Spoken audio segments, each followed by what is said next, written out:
No politic here. Why you no love Israel?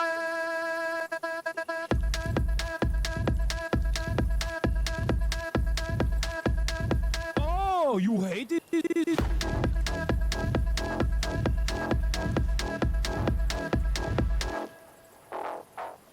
I'm Israel high. I'm Israel high. I'm Israel high. I'm Israel high. I'm Israel high. I'm Israel high. I'm Israel high. I'm Israel high. You have forgotten to say I'm Israel high? Do you love Israel? You must love Hamas. You are Hamas. I'm Israel high. I'm Israel high. I'm Israel high. I'm Israel high. I'm Israel high. I'm Israel high. I'm Israel high. I'm Israel high. Oh, Israel not number one for you. Oh, anti-Semitism. Israel, small nation. Israel, tiny nation surrounded by scary Muslims. Ah, you are anti-Semitism. You are Hamas. You are Hamas. No politics here. Say Israel number one. Tweet Israel number one. No politics here. No politics here. No politics here. No politics here. No politics here. No politics here. No politics here. No politics here. Say you condemn Hamas. Say I'm Israel high. Say you condemn October 7th. You are Hamas. No politics here. No politics here. No politics here. No politics here. No politics here. No politics here. No politics here. No politics here. What's going on, everybody? I hope everyone's having a fantastic evening, afternoon, pre-noon, no matter where you are in the world. I'm Hassan Piker, and this is the Hasanabi broadcast coming to you live from Los Angeles, California. Sunny Los Angeles, California, folks. We're live and alive, and I hope all the boys, girls, and MBs are having a fantastic one because today's a beautiful day. Today's a wonderful day. Today is Thursday, October 9th, ladies and gentlemen, boys, girls, and MBs. October 9th, 2025. We are live. We are alive. It's 72 degrees and sunny here in California. And boy, do I have a lot to tell you. Okay? Everyone's going to send you this, but I need you to look at the comments, though. What is this? POV, you're Hassan Piker's dog, and you just moved 3 centimeters away from the bed?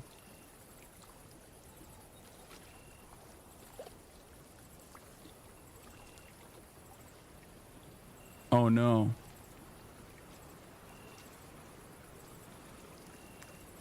She's drinking water.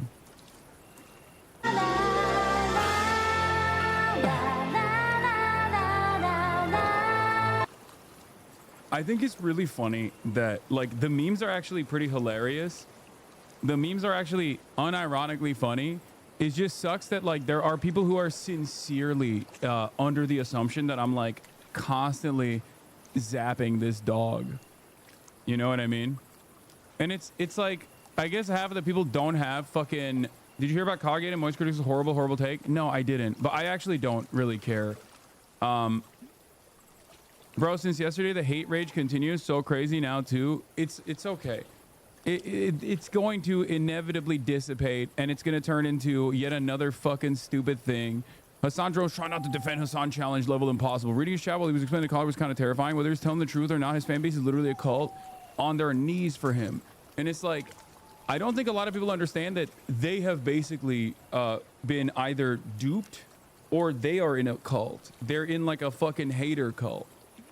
I've gotten hundreds of text messages from people that are consistently around myself and Kaya from all different parts of the fucking internet and random people in my normie life being like, oh my God, dude, what the fuck are people saying?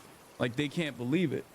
They just, and it's, if you noticed, it's people that I've never actually been around that are falling for this like incredibly stupid parasocial bait and unironically going with it. Like they're just like, this is straight up the case. Like this dude who basically raised this dog on camera actually one day decided to become an abusive person. Like he's just an abusive guy. He just abuses her.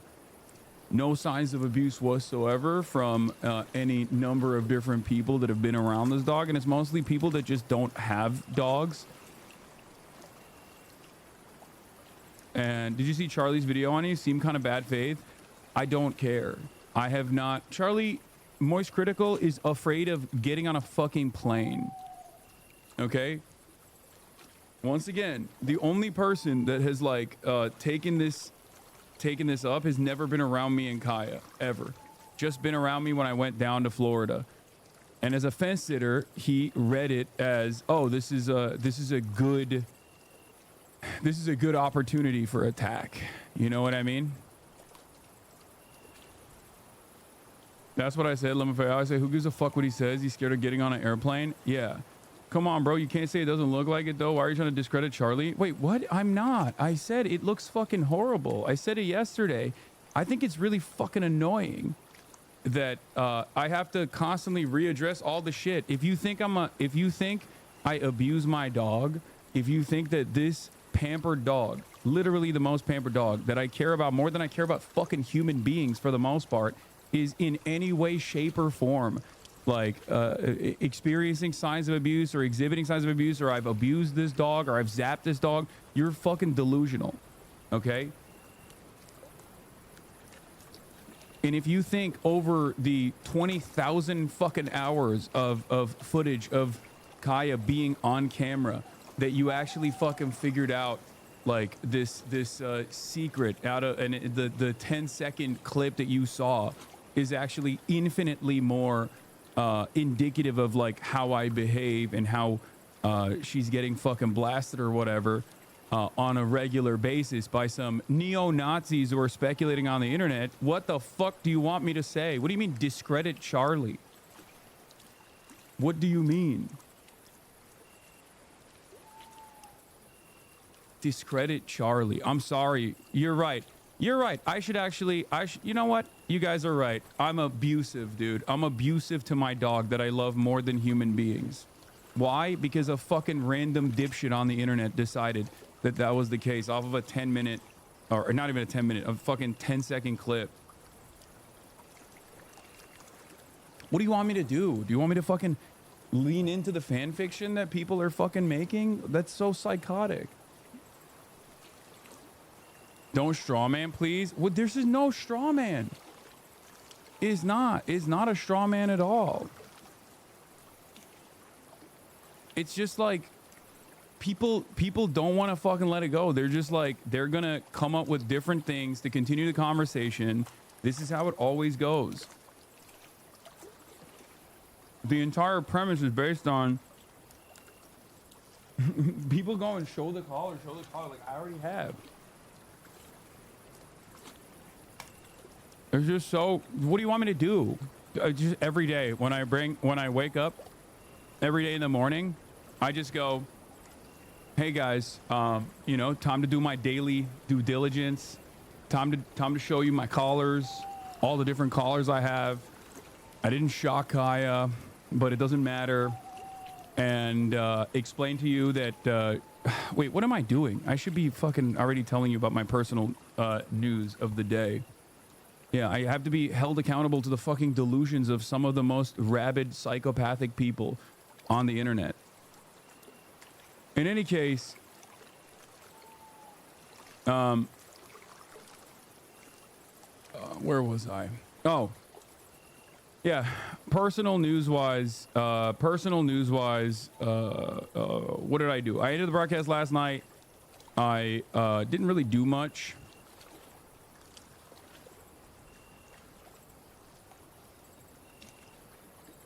And I watched a little bit of Code Gay Ass, and after that I went to bed early, hung out with the family. Not only that, but also tonight there's gonna be a second dog that I can abuse. There's gonna be a second dog, my brother's dog Fiona. So not one but two dogs that I abuse for the price of one, as I like to say. Fucking freaks. And very excited for that. Yeah. Not one, but two. Two different dogs is crazy. Sometimes I have, sometimes three.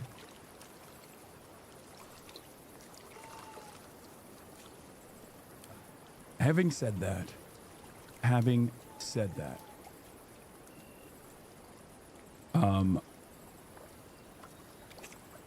they're really comparing to Christy Nome, fucking degenerates. Christy Nome literally fucking killed her puppy and dropped the puppy's body into a pit in front of construction workers.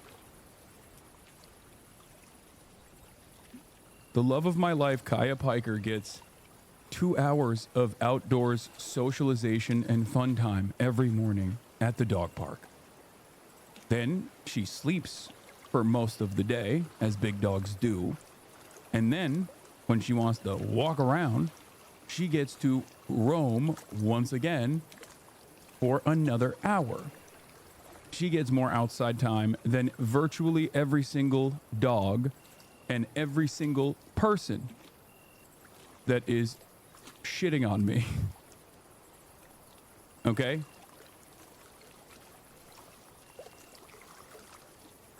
She gets more outside time and more socialization than most people in the world that are currently criticizing me. She gets more outside time than I do. She gets more exercise than most chatters here. And the only reason why she stays on this thing, this is what they want from you. They want you to be defensive. I know. You're right. I need to stop repeating myself, because it's like I literally explained all this shit the first day, and then people were like, why? Well, why are we now only figuring it out? Man, this has really gotten to you. I'm sorry about these psychos. We know Kyle loves you. Of course it's gotten to me. What the fuck do you mean? I mean, it's gonna eventually go away in a couple days, but like every single day that another dumb fucking YouTuber decides to be like, oh, actually, I've actually never been around this dog, and it kind of feels weird that like every single person that's been around this dog and Hasan has openly been like, you guys are fucking insane. But as someone who's never been around Hasan for an extended period of time or around this dog at all, I've decided from the internet, because I read schizophrenic Reddit posts, that this judging by this one clip, that he is actually a dog abuser.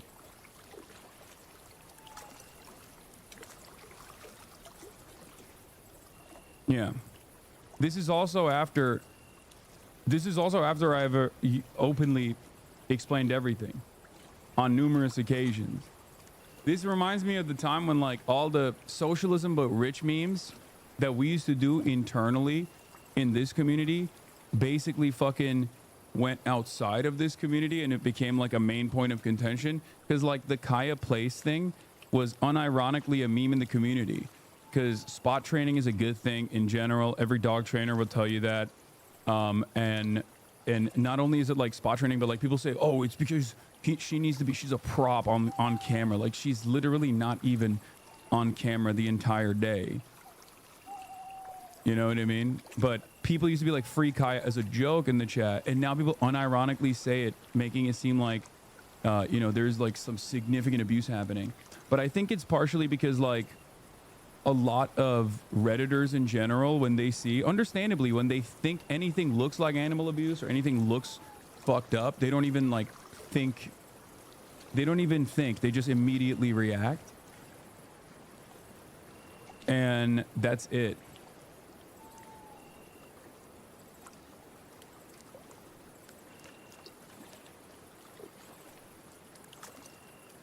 I think you've more than proven how stupid this is. It's time to ignore it. I know.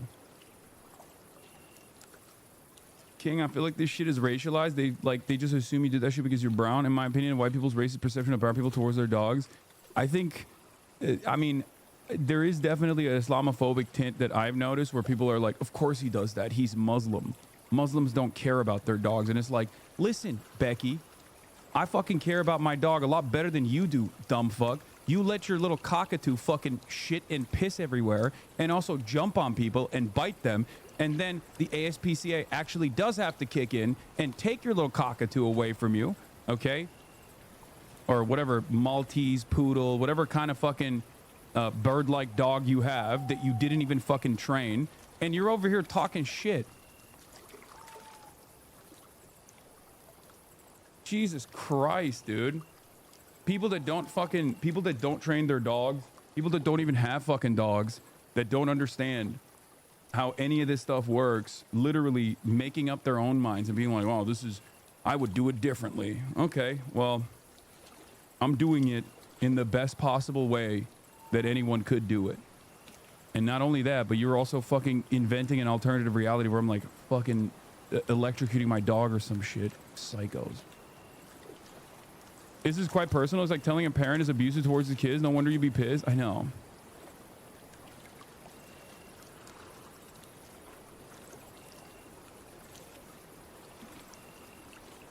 Anyway.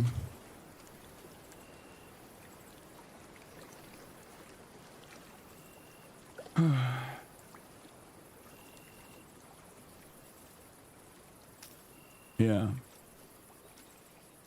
Let's move on. Even though the memes are funny, I will admit the memes have been pretty funny as far as the oh god, even my own community is making this dog and you just move 3 centimeters away from the bed. Yeah, I mean we're joking about it, but like people do actually think that that's real. You know what I mean? People think that that's like unironically what's happening. I should really stop memeing on this shit. You know?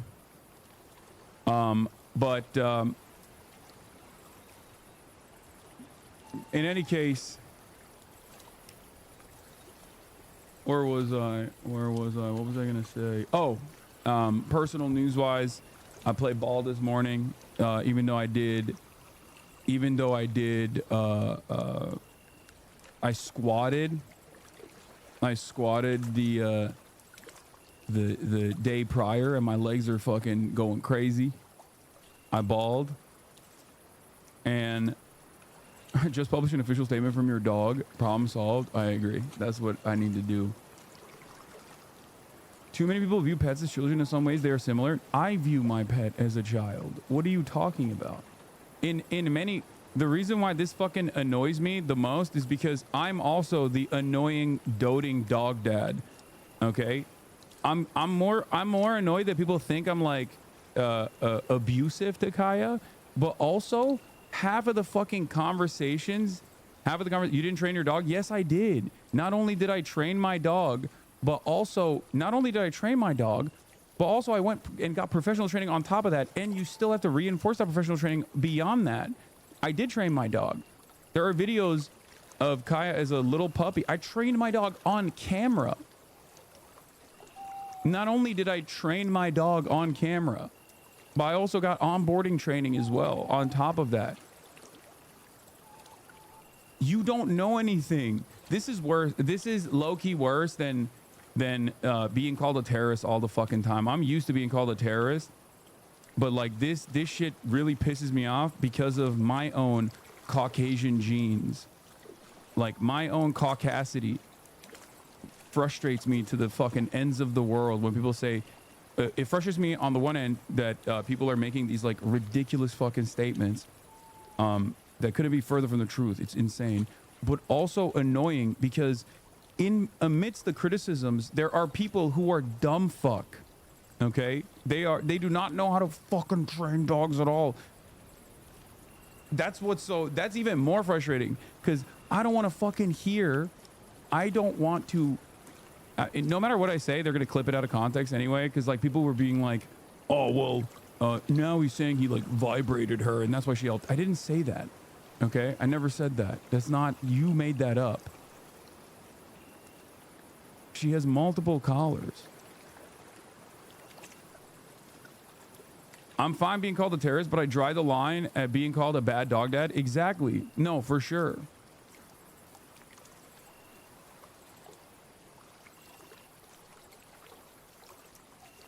That was what was so fucking annoying, because seeing motherfuckers who literally don't know anything about training dogs chirping and being like, I don't understand. It seems like he wants to fucking keep the dog as a prop. It's like, no, dumb fuck. I don't. She roams around the house all the fucking time.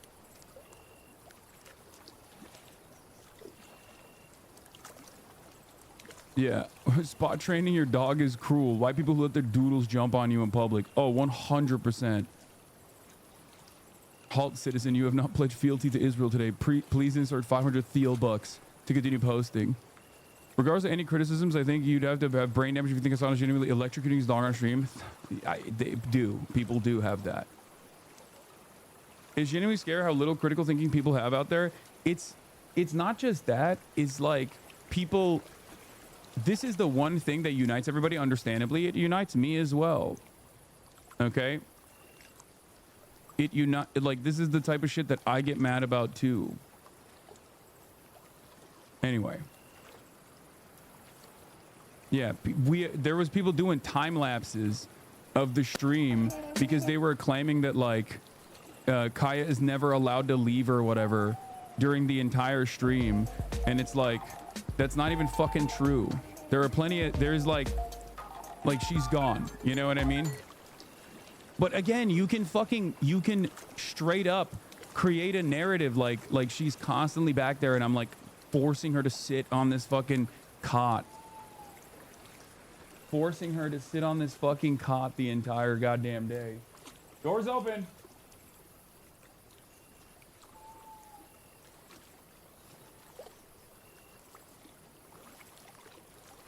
Try again. Thank you. Bro, are you fucking serious? Move on to something else? I am. I'm going to. People that don't own dogs don't know how lazy they can be. I know. Like, I can't believe this is even a thing that we're doing.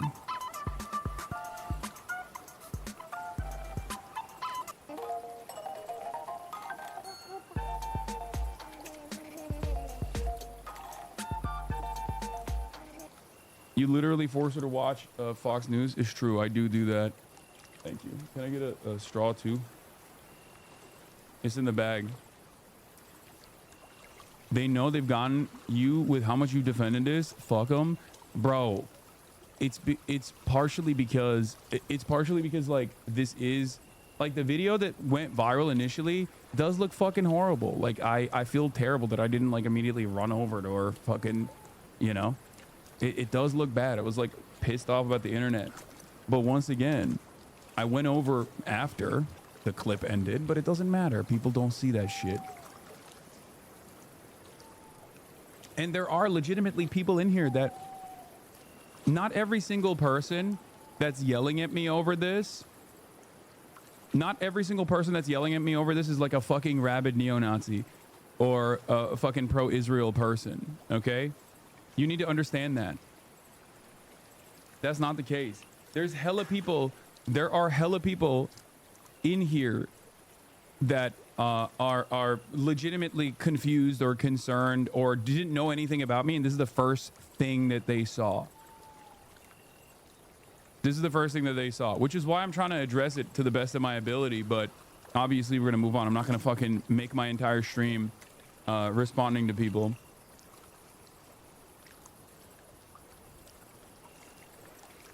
Anyway, we're gonna get to I'm gonna blast off, and we're getting to the Trump hostage prisoner exchange and all this stuff right now. There is this one funny meme, however. I have yet to encounter a normal person that hates Hasan. I don't even watch a stream, but all of his many haters are freaks. This is what I mean. It's actually crazy that God made my greatest enemy a Turkish man. My grandmother's Greek Cypriot brother literally died at the hands of a Turkish sniper. 60 years later, I fight from Australia against Turkish commie diasporoid in America. There is nothing new under the sun. I don't think about this person at all. I don't know why this person is constantly fucking tweeting about me. They need to get a checkup. Isn't he supposed to be in jail? Didn't he like go to jail or something? It's just like, I don't know. I don't fucking know. My large 2-year-old dog sleeps in the same spot all day. I take her on morning wonkies every day and she's a tired baby. I know. I know. All right. Well, wait, let me see if we have a big day today. Obviously, we have a big day today. We have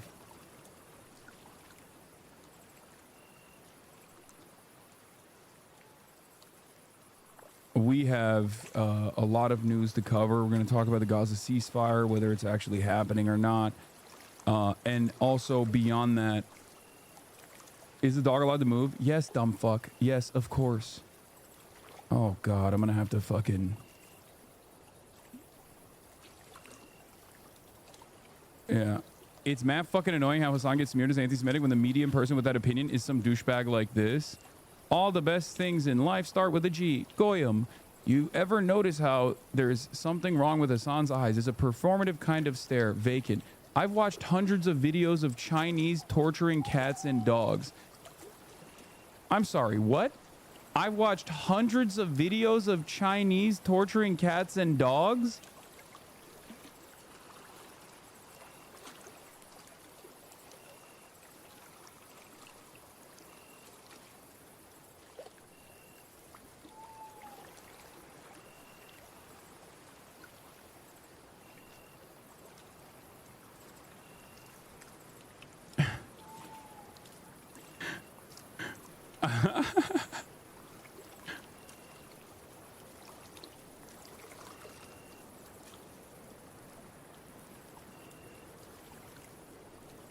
Bro, that's weird, man. It just seems like that's a thing that you... It seems like that's a thing that you enjoy for your own personal consumption. You just made it seem like they all have this one thing in common with Hasan, and it's that they all share the psychopathic, hollow, and glassy look, someone who's learned to mimic emotions but never really felt them.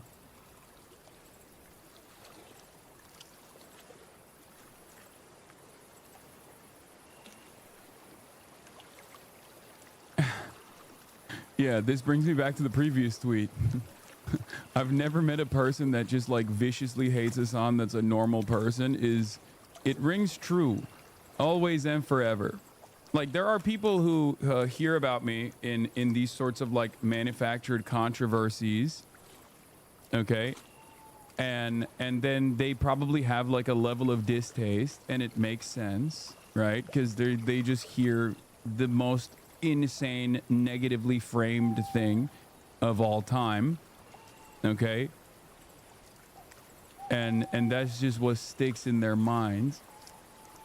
But for the most part, if you make it your life's mission to like actively look at every little thing that's happening on this stream in an effort to try to find something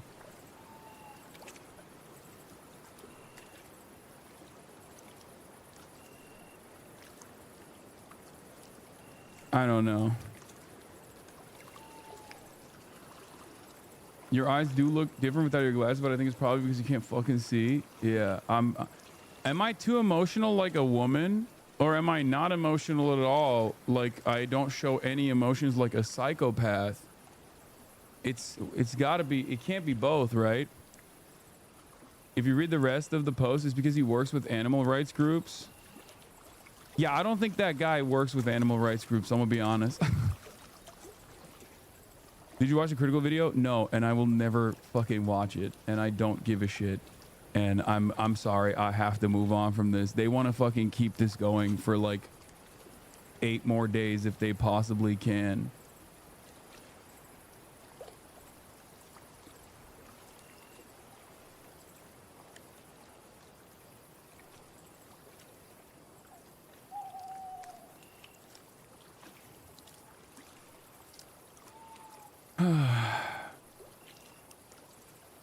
I wouldn't even breathe in the direction of Moist if I were you, to be honest. I mean, he put his fucking flag on the, he put his stake on this, okay? He was like, oh, enough people shit on him. It's good enough. It's like obviously not a, it's obviously, no matter how fucking made up a narrative it is, if a clip looks bad enough, then he will go with it. And he will just use, these guys, all these guys fucking do is basically farm Reddit for talking points, and Reddit can so easily be botted and manipulated, and I don't think we're ever gonna get ahead of that. There's just nothing we can do. Bro, he said you're abusing Kyle. Like, no way, fuck him. Yeah, I mean, if he thinks that, he can suck my dick. All right. Weird how quiet he was about literal pedophilia in certain communities. I mean, it took him 2 years to fucking come out and be like, yeah, the genocide is happening and it's really fucking bad, actually. So Charlie's been on a good streak lately. He genuinely cares about dogs. He talks about how much he cares about dogs and pets all the time. So do I, dumb fuck. That's the reason why I'm fucking pissed off. That's the reason why I'm fucking annoyed. He could just like unironically reach out and be like, hey, what's going on here? Like, what was this about? This clip looks bad. You know what I mean? Hey, Hasan, I know we've been around one another before. We've actually been around one another, and a lot of the people that I know that I'm around all the time and do content with have not only been around you, but also been around Kaya. He could have just fucking hit up, not me, but any number of different people to be like, hey, do you think there's any veracity? Do you think there's any veracity to these claims? Not just like, don't ask me directly. Do your due diligence. Why the fuck do you go to Reddit for talking points, dumbass? What kind of fucking moron are you? Ask the people around. It's fucking insane to me that like this is what goes for like doing commentary on the internet is just like, oh, these are the Reddit threads from some of the most like schizophrenic people you've ever actually encountered. This is all it takes for me. Anyway, let's blast off. Gaza ceasefire deal. Will it stick? Once again, I have David Adler coming on. Later today as well.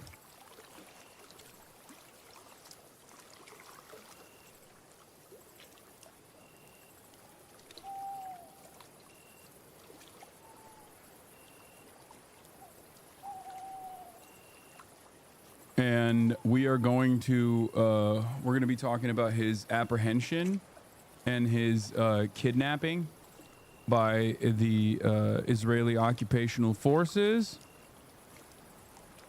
I'm not sure if Moss can boost it well, but I agree to some of the Samud participants who returned from Israeli captivity. One of them was Tommy Marcus, aka Quentin Quarantino, Free Palestine. Hell yeah.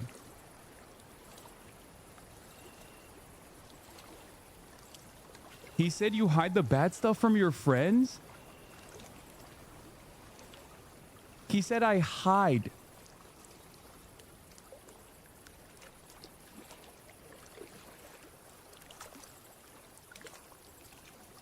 Okay, I'm gonna DM him.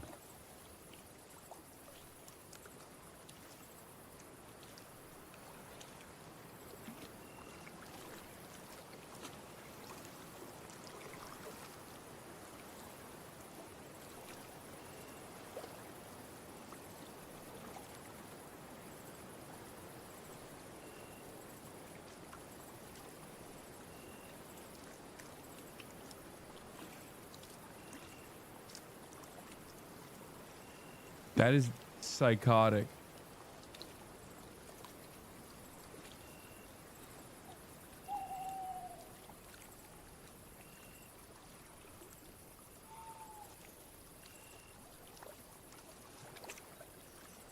Gross. Fucking moron. All right, whatever.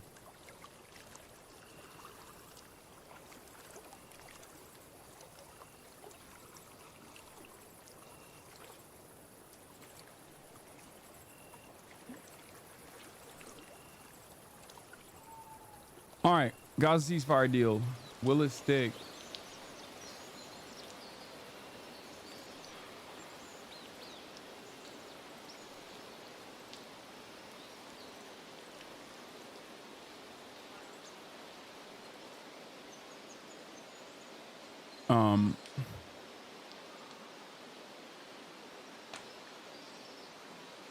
Gaza ceasefire deal.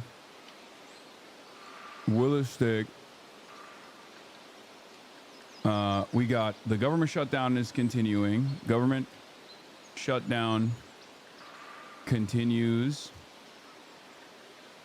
I know, I haven't even fucking blasted off yet.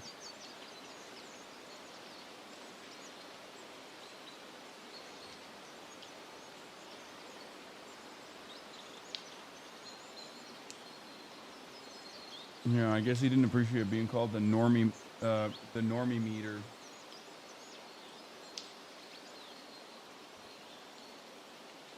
Government shutdown continues. as Republicans entertain not paying workers. David Adler on later to his experiences on the Gaza flotilla,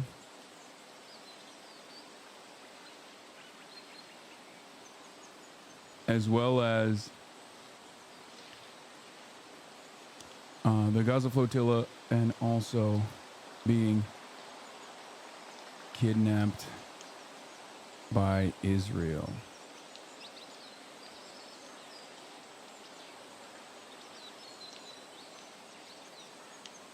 Okay.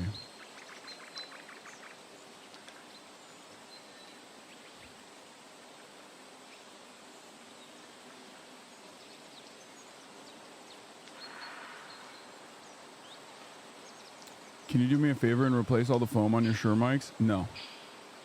I'm sorry. I can't do that. Okay.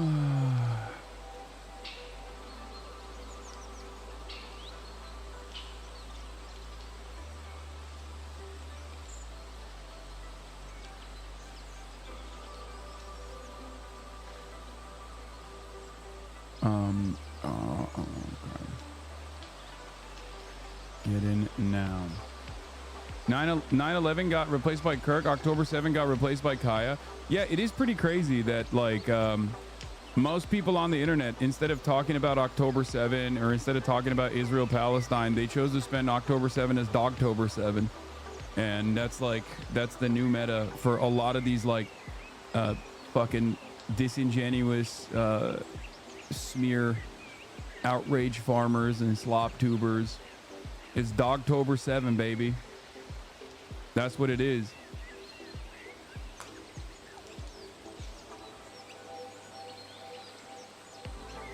Kaya steamrolled the Twitch birth. I know. Anyway. This is the first cancellation of yours where I've had normie coworkers bring it up to me. It's insane. I know. I had like normies being like, dude, what the fuck are people saying? Like, people can't believe it. It's just so crazy because like the people that are closest to me, that are around me and Kaya virtually every fucking day, have the entire opposite perspective of every single other person out there, because, and even people in this community, because like, you know how much I take care of Kaya. Like, whereas all the people from the outside are like, wow, this guy's the fucking worst. Like, holy shit.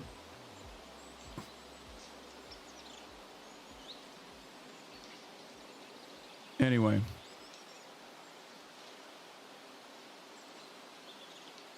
Israel's violating the ceasefire again? No, I know, but that's the normal process. That's Israel always gets to do it. Yeah. God forbid a white boy. Well, God forbid a Muslim boy, because if I was a white boy, people would still get mad, but not this mad, I think. There's definitely a little bit of Islamophobia around it too. But God forbid a white boy is jet lagged and is panicking as his fucking stream goes down. And, you know, the clip does look very bad, I'll be honest. Like, I do understand why people were, I do understand why people reacted the way that they did.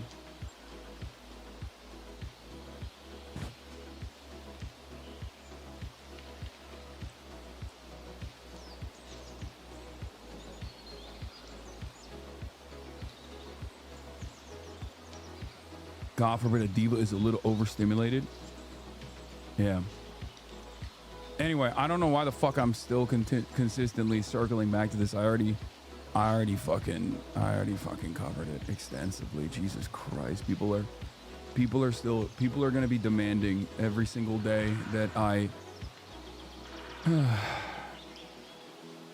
go back to this and stop covering everything. Anyway.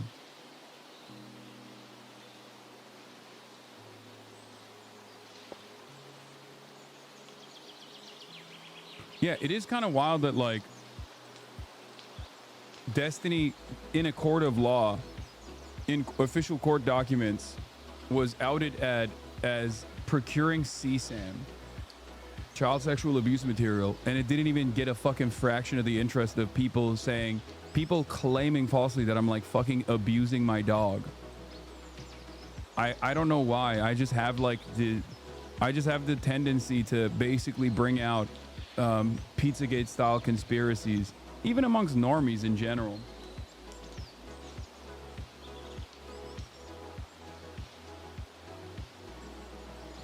All right. We blasted off. Let's get into it. We have obviously the top news story of the day is the Gaza ceasefire deal that came out this morning, or not this morning, last night.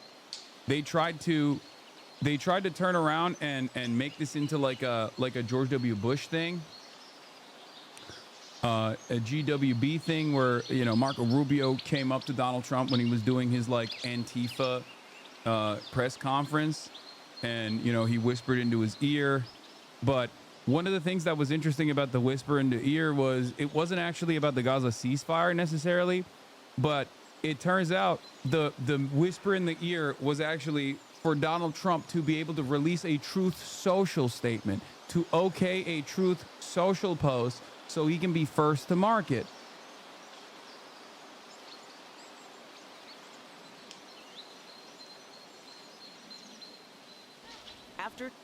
But after 2 years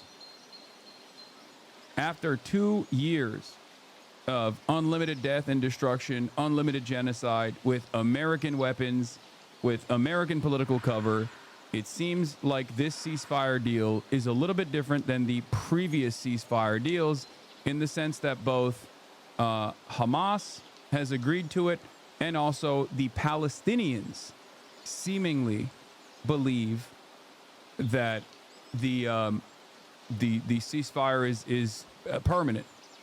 I don't know exactly what is the reason for this level of confidence,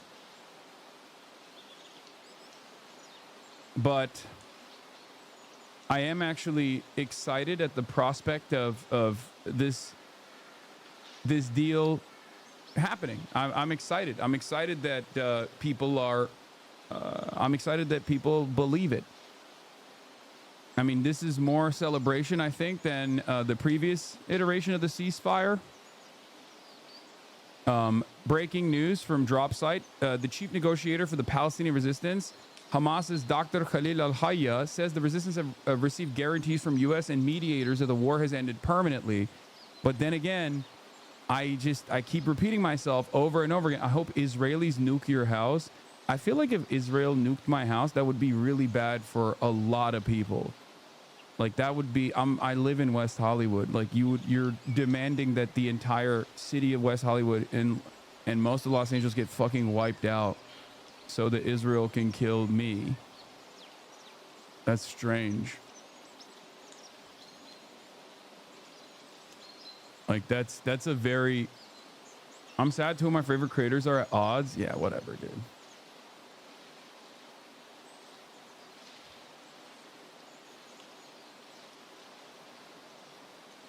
Like, that's you. I understand why you want me to die. I think, like, I get it, because I'm anti-Israel and you're pro-Israel and you're pro-genocide.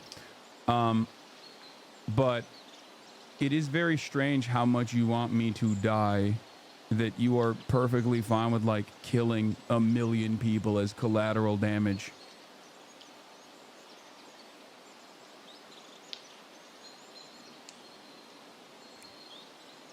Anyway, let's continue. 2 years of devastating war. This morning, President Trump celebrating a historic step toward peace, telling Fox, "This is more than Gaza. This is peace in the Middle East, and it's an incredible thing." Trump announcing on social media what he describes as the first phase of the peace plan, saying Hamas will release all of the hostages very soon. We think they'll all be coming back on Monday.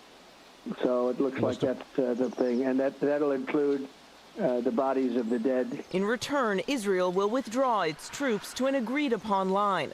It comes after months of tense negotiations and deadlock. At the White House yesterday, the president interrupted by Secretary of State Marco Rubio, seen handing him a note and then whispering in Trump's ear. Photographers catching the handwritten message. We need you to approve a Truth Social post soon so you can announce deal first. Shortly after, the president doing just that, announcing to the world what he describes as the first step toward a strong, durable, and everlasting peace, calling it a great day and thanking mediators from Qatar, Egypt, and Turkey who worked to make it happen.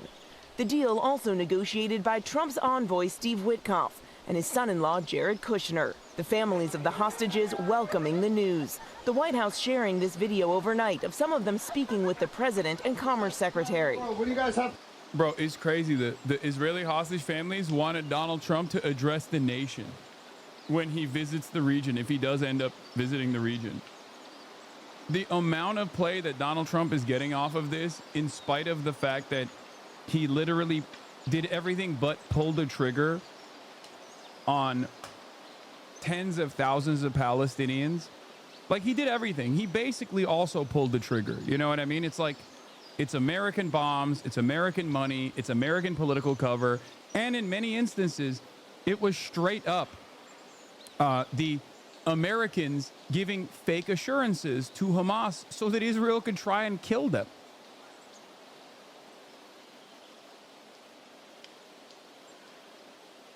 Like, if Donald Trump had done this in January, then fair is fair, right? Fair is fair. Like, that would have been even worthy of a Nobel Peace Prize look. But the fact that he continued this for another 8 months is so crazy. Why now? A few folks have asked me in the course of interviews today this question. Why? If the basic framework of this deal has been around for so long, did it take until now for it to get to this point? A combination of factors. Yusuf Munayer speculates. One, the continued cost of the Israeli military's genocidal campaign. The continued cost of the Israelis' military's genocidal campaign. These are underreported, but have been consistently growing. The Israeli economy took a major hit. The Israel reserve suffering as well. An unprecedented suicide crisis amongst the troops. Growing calls for sanctions in Europe and elsewhere, and growing diplomatic isolation. Despite these only growing costs, only negotiations, not the military operations, have led to the captives being released.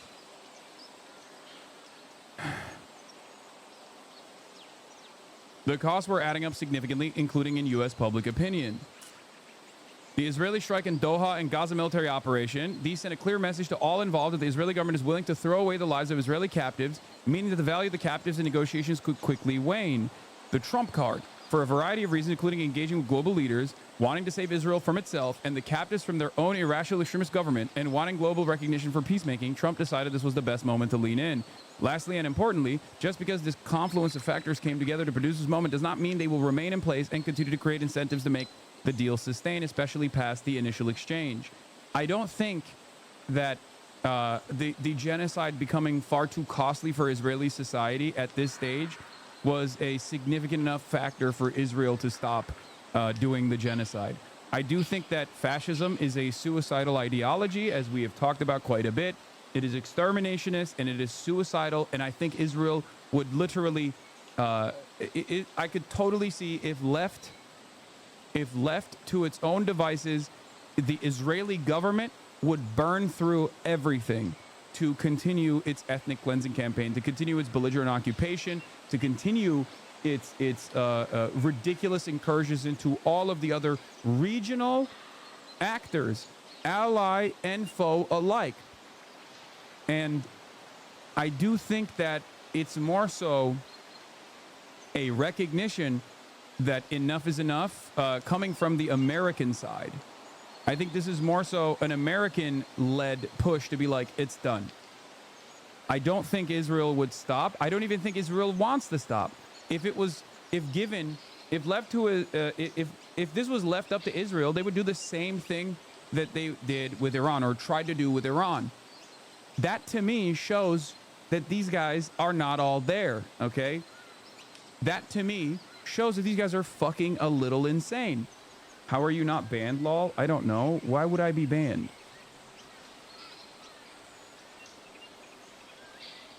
It doesn't work that way. Like, you assuming that I should be banned doesn't mean that I did something ban-worthy.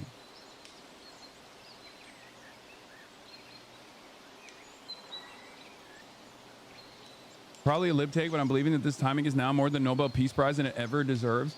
Okay, I'm going to give you guys something even more suspicious.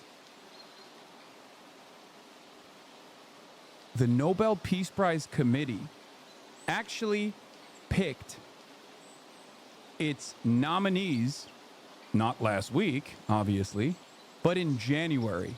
And that was when there was the initial, that was when the nominees, like the top contenders were picked, which is suspicious timing, considering that that was when the fucking first ceasefire had been implemented. Not to get all fucking blue and on with this shit, but there is a situation here where they could have already nominated him and actually given him a fair shake because of the initial ceasefire implementation. And then they turned around and were like, oh my God, it's bullshit. Obviously that ceasefire fell apart. Then there was the famine. Then there's the global recognition of a genocide. But that means he could have still been in contention, right? He could have still been a part of the competition, since that's when the first ceasefire was implemented, and he got a lot of props for it initially. So all I'm saying is giving Donald Trump the Nobel Peace Prize for this is basically like giving Hitler the Nobel Peace Prize for killing Hitler. Okay? It's so ridiculous. But the 2025 Nobel Peace Prize is supposed to award actions taken in 2024. They're not supposed to consider anything that happens in this year. I don't know if they'll follow that, but generally that's what happens. I don't know. But like I said, giving Donald Trump the Nobel Peace Prize for ending the genocide in Gaza would be akin to giving Hitler the Nobel Peace Prize for ending the Holocaust. Okay?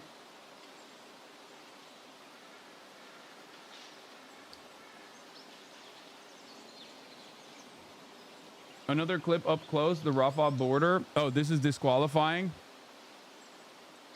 Yeah. Give Donald Trump the Nobel Peace Prize. He deserves it. Oh, God.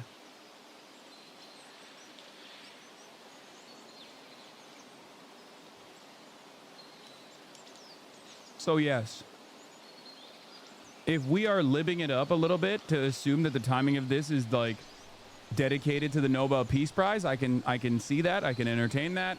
And I'm actually giving you additional information that potentially points to him being even up as a nominee because of the initial ceasefire that took place, which was right around the time the first ceasefire was taking place. But I digress. To say to President Trump, thank you.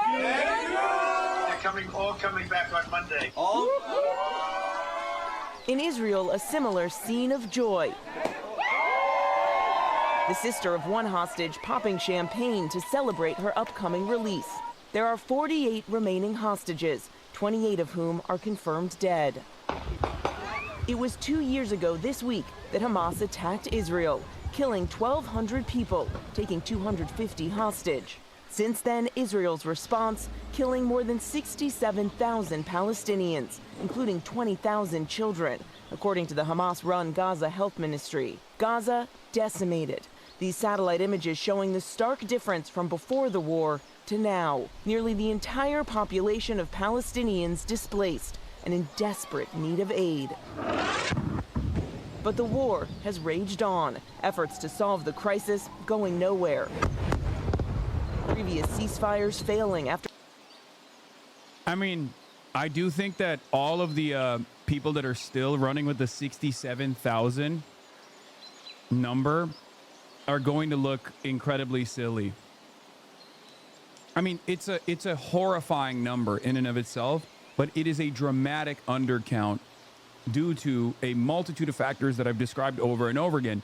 Israel completely eviscerating the healthcare infrastructure, Israel doing double tap strikes on areas that they strike first, and then when before the dust settles, when the recovery teams come in, they strike the ambulances and the people that are trying to recover people from the rubble.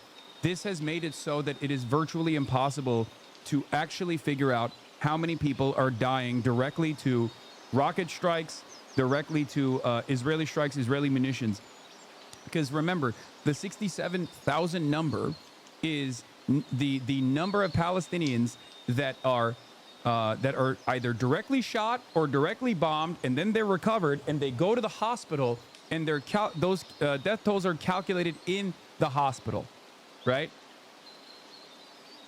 Those are numbers that are severe undercounts due to the fact that the healthcare infrastructure is completely destroyed there. Okay, that's part of the reason why the number hasn't really moved that much since like last year. And we know that Israel has killed thousands of people because we've seen Israel kill thousands of people, right?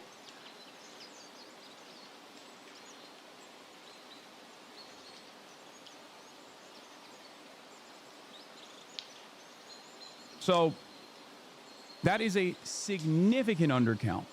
Both sides accused the other. Especially considering that we also have to factor in deaths due to famine or deaths due to lack of access to medicine, lack of access to proper health care. Like, there are going to be there are already so many other casualties in this process that are not directly calculated as like, preventable deaths, for example, are not calculated as direct deaths by the Gaza Health Ministry.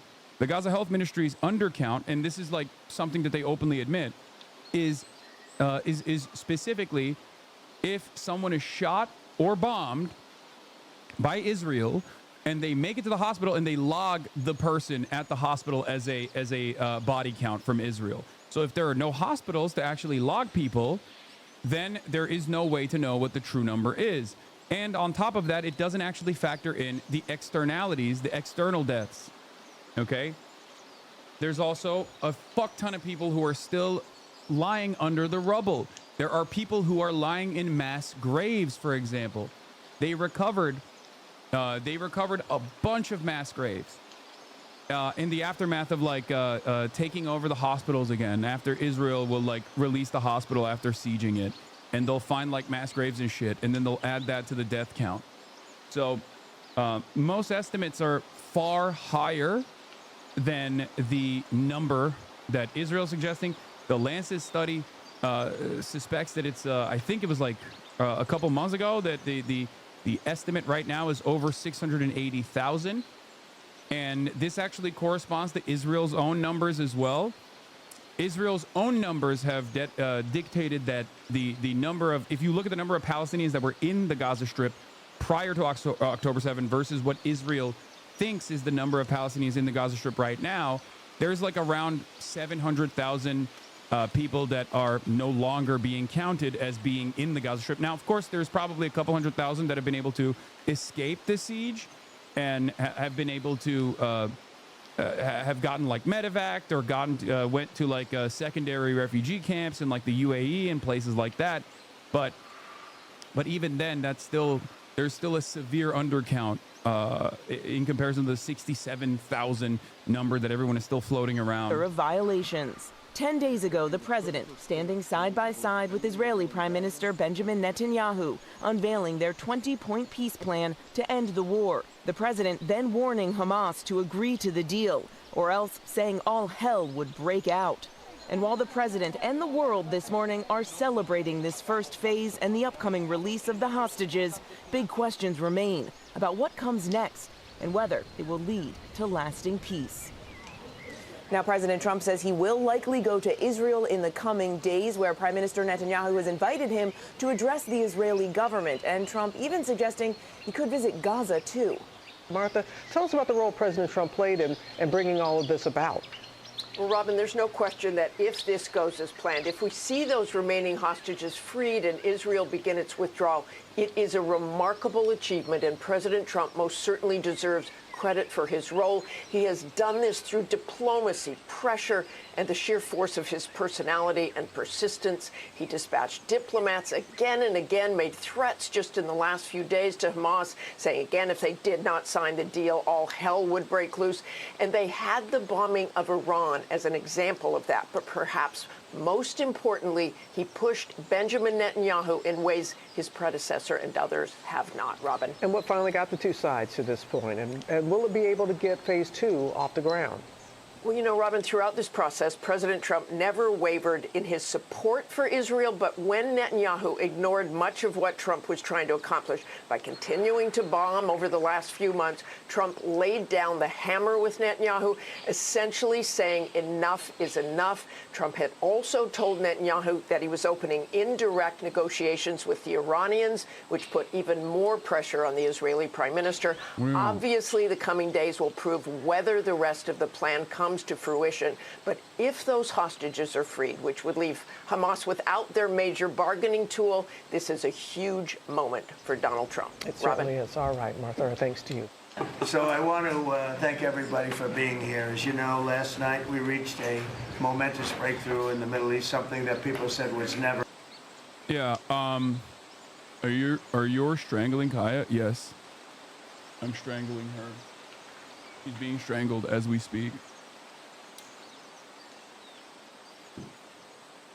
Really fucked up.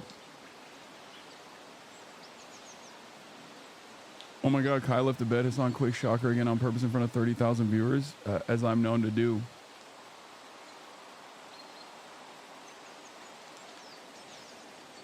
Do you think there's anything to be said about the timing of this being so close to October 7th? Coincidence? I mean, I'm sure that played a role. I'm sure the Nobel Peace Prize was a part of it, perhaps. I don't know. I don't know anything anymore, dude.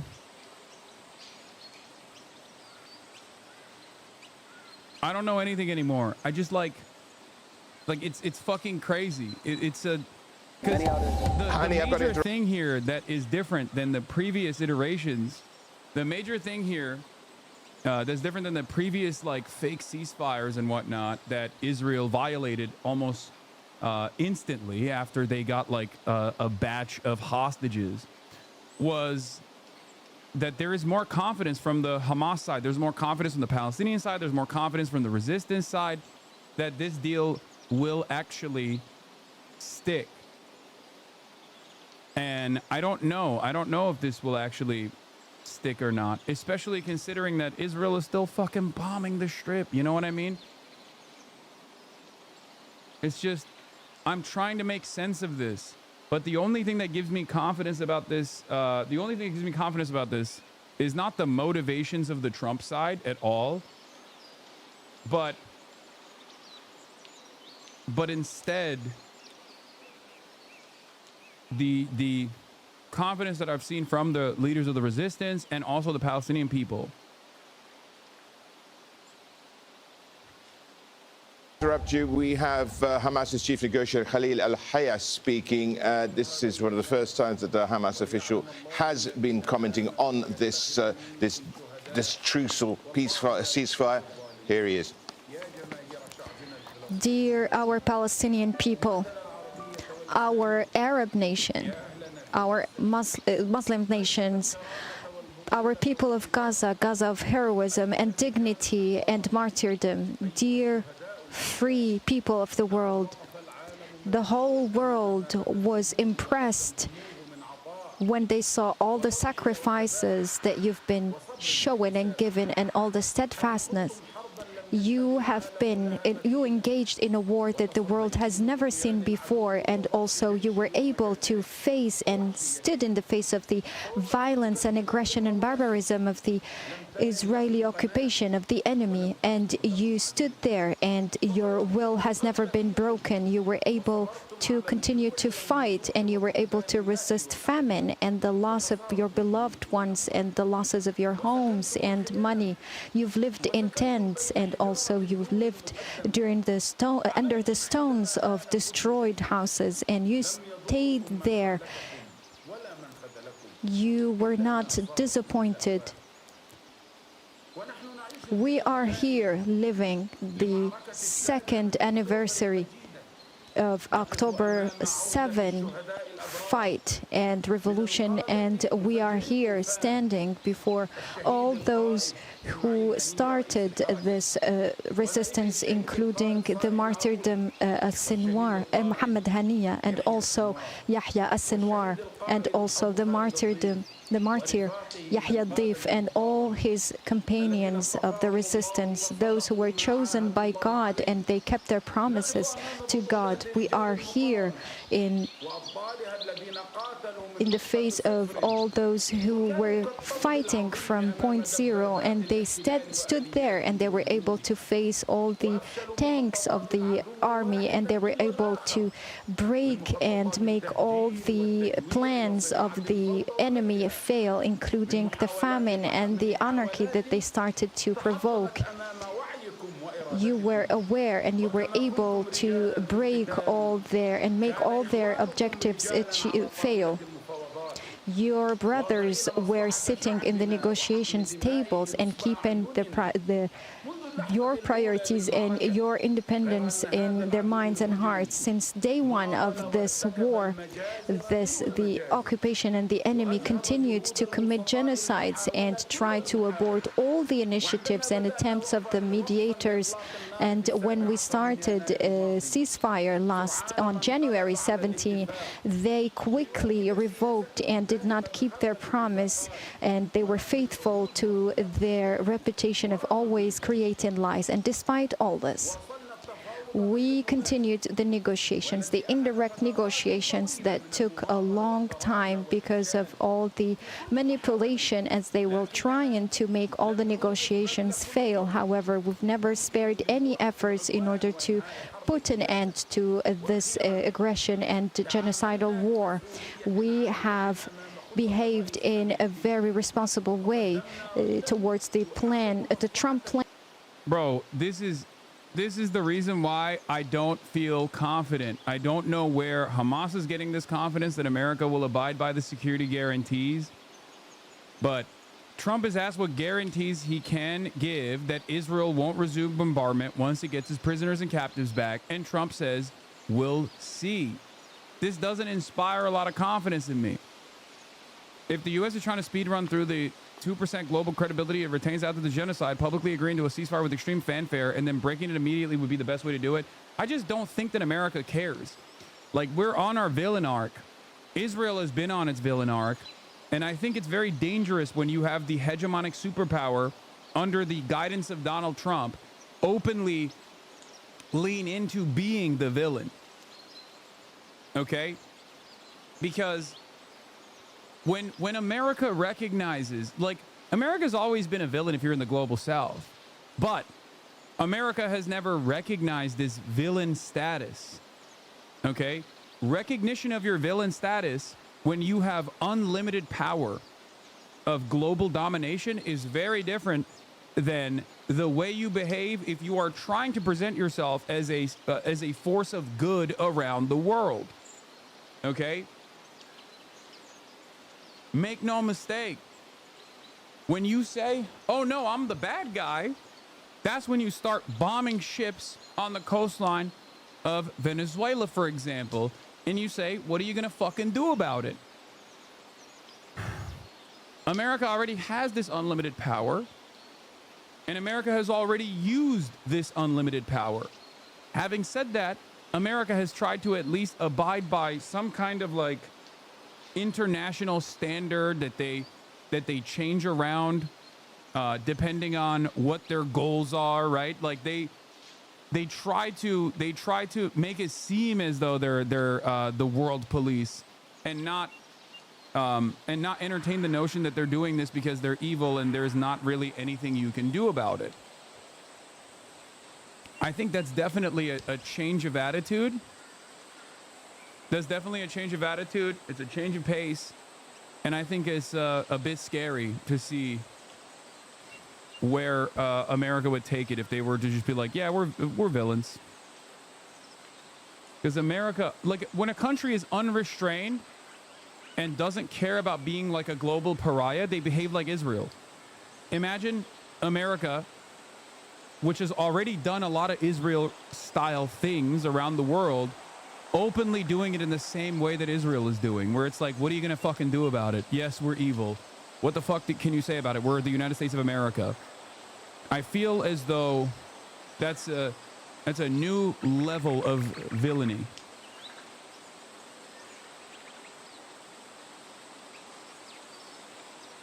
That means that America would be even more unrestrained. As I have stated before, soft power initiatives are very important because in the absence of soft power, all you have that remains is hard power. Hard power is military intervention, boots on the ground warfare. Okay? So when you have 800 military bases, those only look like 800 different military, 100 plus different security cooperative agreements because of all the soft power initiatives. If you no longer do any soft power around the globe, people are going to look at that as 800 different invasions. Okay? That is very different. That is a logistical nightmare that even the United States of America and all of its imperialist ambition can overcome. This is something that seemingly the Trump administration has just refused to reckon with. I mean, the U.S. aid stuff was a great example of this, right? In some ways, moving U.S. aid directly under the CIA once again, so there's no separation between the State Department and the CIA in that regard. And then cutting ties with a lot of soft power initiatives that America had around the world in an effort to gain favor with the local population, so it makes it much easier when America wants to do any sort of intervention, like dropping that and then saying, no, we're just going to go gung-ho on the military side. Like that's a terrifying prospect. This is how empires fall. Okay? This is how empires have fallen over and over again. Anyway, here's Donald Trump talking to the Finnish in a bilateral meeting with the president of the Republic of Finland. But the big guy doesn't win over the small guy, and vice versa. But I have to say that the track record of the president of the United States in the past 7 months, 8 months is rather impressive. Thank you so much, Mr. President. First of all, thank you. When you say Trump is continuing the legacy of American empire, you're not correct.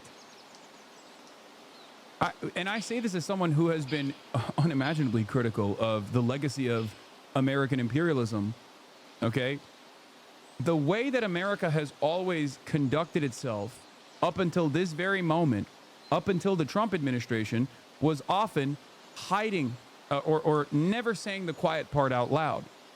Donald Trump says the quiet part out loud. He is mask off about his ambitions. There's never been a moment where an American president will be like, I'm just going to fucking annex Canada. I'm going to fucking annex Greenland. What can you do about it?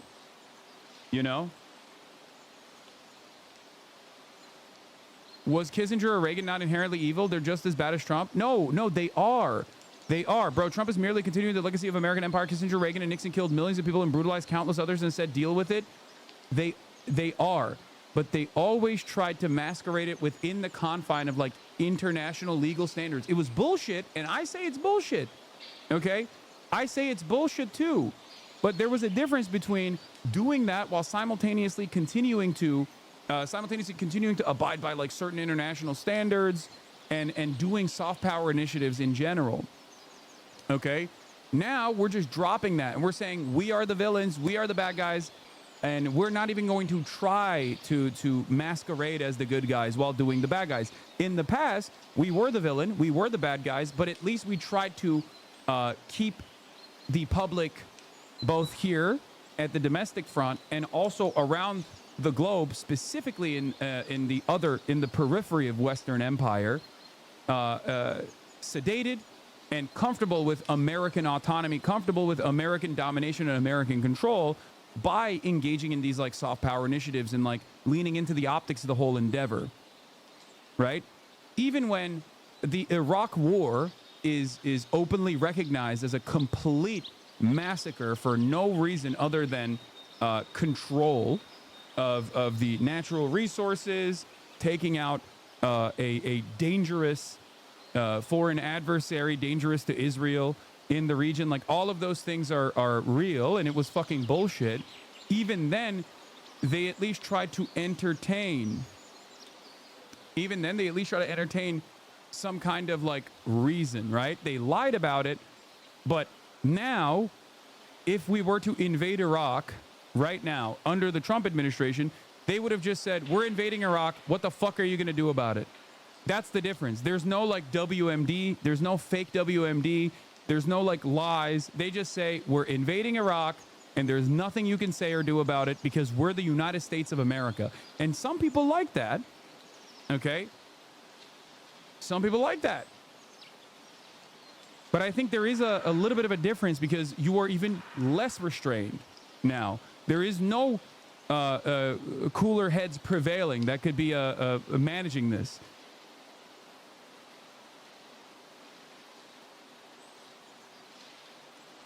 Like, even the excuses for blowing up the Venezuelan boats, as you pointed out, have been narco-terrorism, right?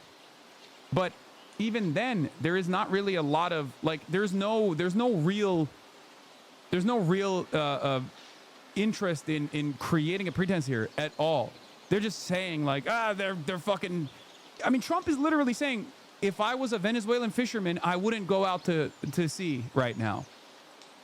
Like, don't you think that's a little bit different than even trying to build a narrative as to why it's incredibly important to like invade Venezuela?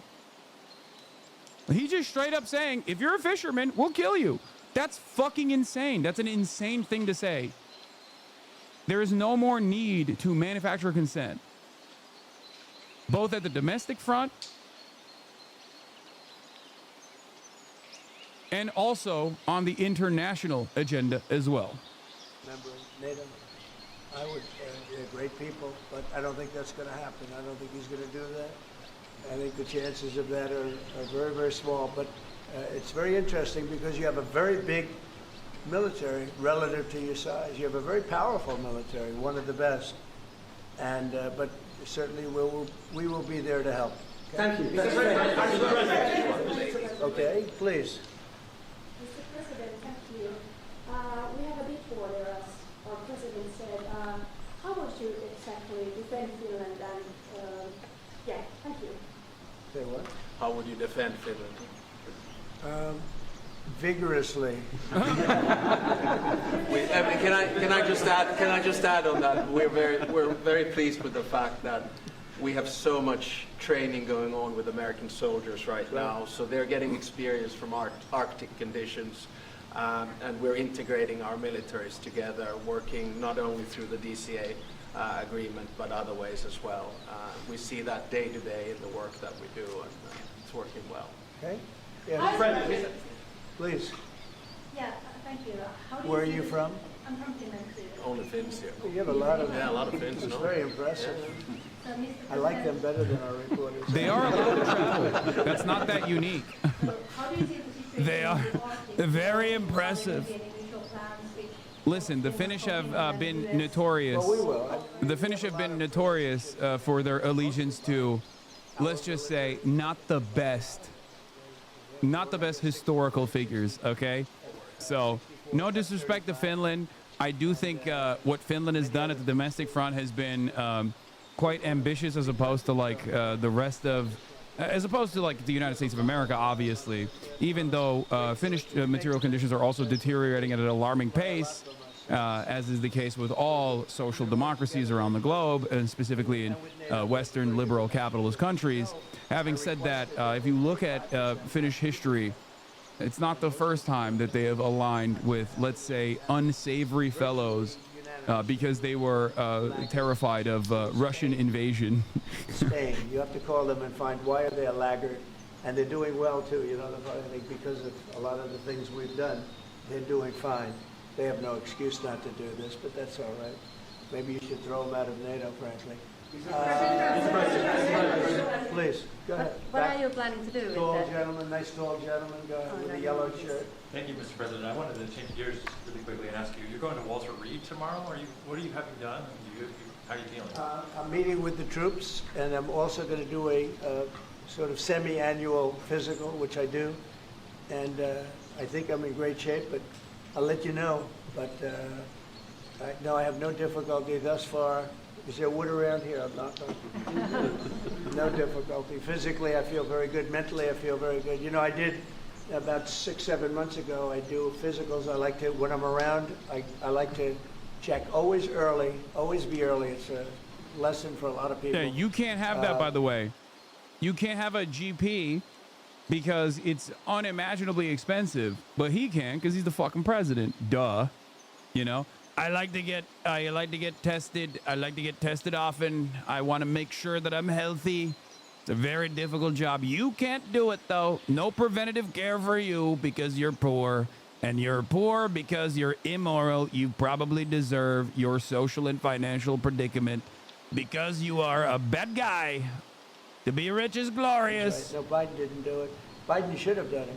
I'm actually a person that believes that if you're president, you should do a cognitive exam. But last time I took a cognitive exam, and it was a perfect score. The doctors announced it.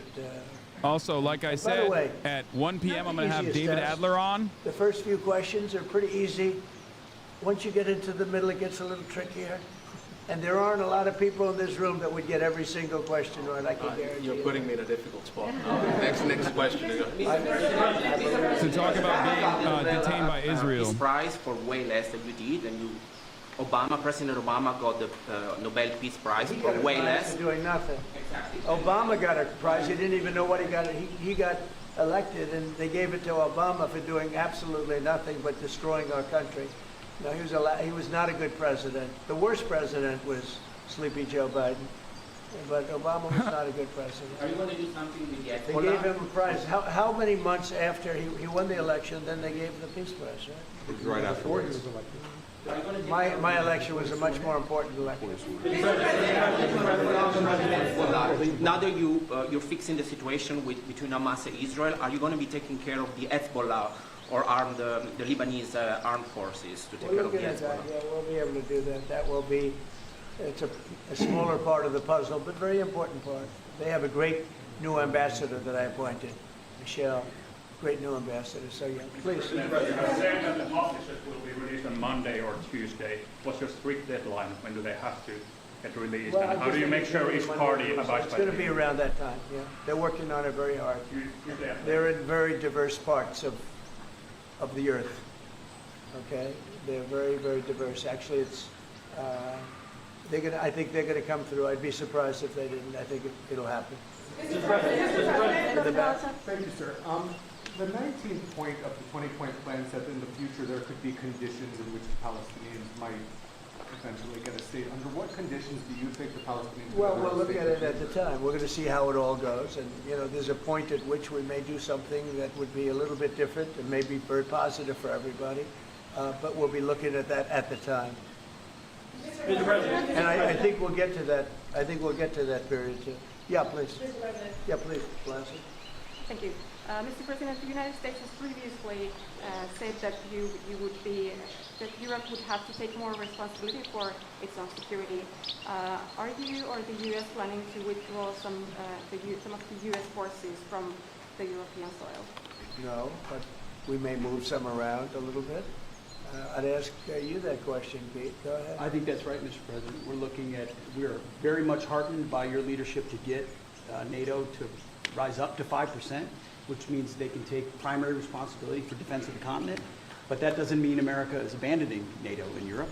But we could look at where our troops are postured, what makes the most sense for America and our NATO allies. We have a lot of troops in Europe, as you know, a lot. And we can move them around a little bit. But no, basically we'll be pretty much set. Go ahead, what's his second? My second question would be, are you planning to impose more sanctions on Russia? I might, yeah, I might. Mr. President, your 20-point plan says we will encourage people to stay. Can you confirm that as Gaza is rebuilt, that no one will be forced to leave? Yeah, nobody's going to be forced to leave. No, it's just the opposite. This is a great plan. This is a great peace plan. This is a plan that was supported by everybody. I mean, as I said, they're dancing in the streets of many, many countries right now. It's amazing. I've never seen anything like it. No, we're not looking to do that at all. Mr. President, do you think that we could see a full withdrawal? Mr. President, could you cut through the politics in the shutdown? We had another failed vote today. Can you speak to our viewers from Orlando to Sacramento? What's your message to some of these families tonight facing missed paychecks, potential layoffs, and missed benefits due to the shutdown? Yeah, I blame the Democrats. They ought to call their local Democrat representative, whether it's a senator or a congressman, and it's their fault. I mean, they admit it, it's their fault. They campaigned on the fact that they'd never shut down the country, but they want to shut it down. And, you know, we have the greatest economy. We're the hottest country in the world right now. I think you'd admit that. The hottest country. We went from a dead country a year ago to the hottest country in the world. So I think they probably don't like that. But we're doing great. I mean, we're doing great. I would say my message is call your local representative, congressman or senator, and tell them to get on the ball. The Democrats have caused this problem. Can I ask one more question? Congressman, yeah, please. Thank you, Mr. President. Where are you from? I'm from Finland. I love it. It's so nice. Uh-oh, here we go. Yeah. Here we go with a killer question. I would like to circle back to the icebreaker deal. So Finland and the U.S. are strengthening their economic partnership through the deal. What other areas of cooperation with Finland do you see as possible at this moment? Great question. We're going to be talking about that in a little while. We're going into the next door room, commonly known as the cabinet room, beautiful room, and we're going to be discussing that. But we'll be doing other things. It's a wonderful country with wonderful people. We've had a long-term relationship, but it's never been as close as it is now. We'll be doing other things. Go ahead. I mean, we've been talking about a lot with the president. I mean, two specific fields where I think Finland has strengths. One is quantum and quantum computing, and we know that that is basically what gives food for thought for artificial intelligence. That's very important. The second one is actually networks. And you know that there are two sort of safe and trustworthy Western networks right now. One of them is Nokia. And the other one is Ericsson. And actually 70% of all broadband in the United States is Nokia. So one of the things that we could work on together is creating the 6G space through networks. And we actually, Nokia has 7,000 people working here in the United States and an American CEO. Okay, anybody else? Man, Nokia used to go hard, dude. You Zoomers don't even fucking know about Nokia. 5110. That shit was a brick, dude. I think there's going to be a large group of people. I play Snake on that bad boy, black and white. Incredible. Damning indictment of the last administration from one of Israel's back channel negotiators who says this same agreement was on the table a year ago, but Biden and his advisors wouldn't take it. I hate to be vindicated every fucking day. Okay? I hate to be vindicated every fucking day, but once again, you know, everyone can suck my dick, okay? With praise for the people that did this, and these are countries that did this. The whole world came together for this, even Iran, and I really thank them for it. Iran came out and said this is a good thing. This is a very good thing. So it was terrific. It's been a terrific experience for me. Thank you very much, everybody.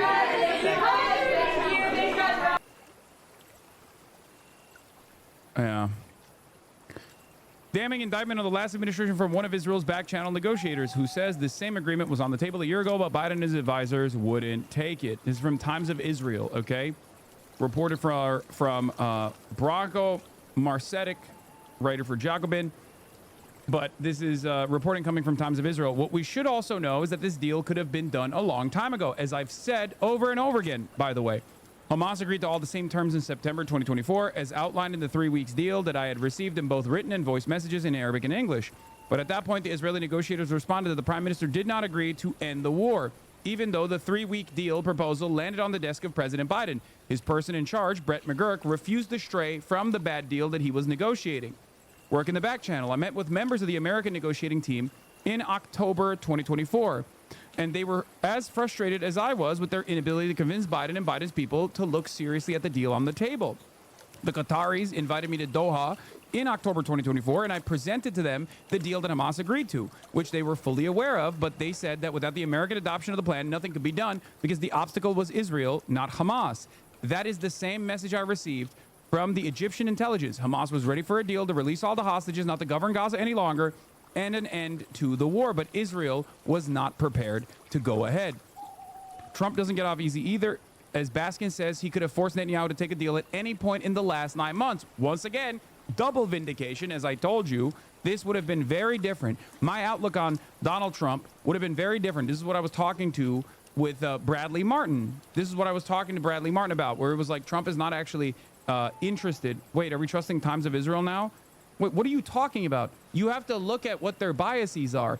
This is one of the Israeli negotiators. And yes, the Israeli negotiators, as we've seen with like Daniel Levy, for example, are absolutely more honest about the terms and conditions. They're absolutely more honest about the terms and conditions that are being reported on. I cover Israeli news more than I cover Western media when it comes to issues that pertain to Israel and issues that pertain to Gaza. They don't have to do the propaganda that like the New York Times has to do, for example, which is precisely the reason why they can be more honest about all of the shortcomings or who's truly responsible for an inability to who's truly responsible for like setting up new hurdles.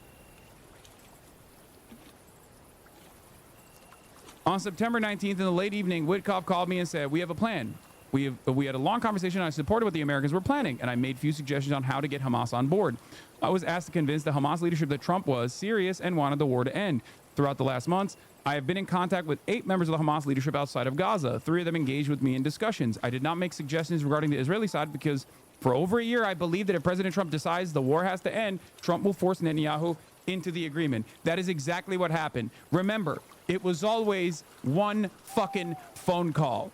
Always. So whenever people say, oh, what are you talking about? Like, America doesn't have that kind of motion here. Israel's a sovereign nation. No, the fuck it's not. It was always one singular phone call. This is one of the closest you can get. And in terms of like foreign policy, this is the closest you can get to one singular phone call to end something, okay? Obviously, you can't do that with Russia. Russia's a foreign adversary. They have their own ambitions. Russia is not attached to the hip to unlimited support. Russia doesn't actually get to do whatever it's doing with unlimited support from the United States of America in the same way that Israel does. That is precisely the reason why it took one phone call. This is also very important. Hasan, do you think Kamala would have won if Biden took the deal? Oh my God. I'm not even kidding.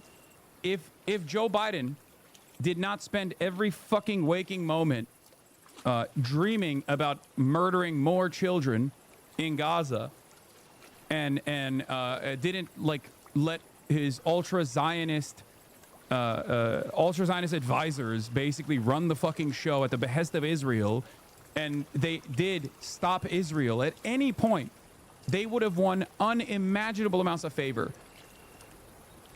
Unimaginable amounts of favor. They could have made it seem as though it was Kamala's pressure, for example, that convinced Biden to finally put an end to the genocide. Okay? Abso-fucking-lutely. Think about how many people would have celebrated, even if they had like a real convincing ceasefire.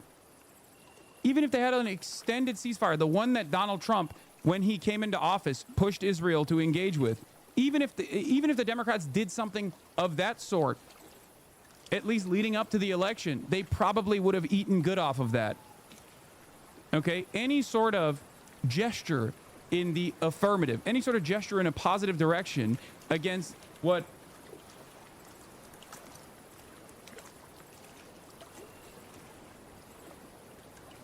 any sort of gesture in the positive direction would have won a tremendous amount of favor, for the Democrats. Anyway, let's get back to the Hamas confirmation of the Gaza ceasefire, calling it a victory for resistance and steadfastness. And we have provided an answer that guaranteed the rights of our people and to stop the bloodshed, and that would also guarantee our vision to put an end to this war. Our negotiating delegations arrived for the negotiations armed with goodwill, and that's why we were able, together with the resistance factions with whom we have discussed, in order to provide an agreement that we are able to give to our people, our heroes, and we are happy to announce that we have reached a deal for ceasefire to put an end to the aggression and also to proceed to a permanent ceasefire and the withdrawal of the army, and to allow the aid to enter to Gaza and to open the Rafah crossing from both sides. There will be also an exchange of prisoners, including 250 prisoners who will be released, those who were sentenced for life, and in addition to 1,700 of the children of Gaza who were arrested after October 7. Also, children and women, all children and women will be released. We have received guarantees from the mediators and also from the U.S. administration, confirming, all of them, that the war has ended permanently. And we will continue to work with the national force in order to resume and to make sure that we achieve all the other steps and to achieve all the aspirations of our people, and also until we are able to have our state with Jerusalem as its capital. In this context, we would like to hail our people wherever they are, in the West Bank of 1948, in our diaspora, and also we would like to... I know this deal was available during Biden's admin, but is this article just working to glaze Trump a bit, massaging his image for the Peace Prize? I think that there is obviously some fucking glaze taking place here with respect to... Wait, hold on.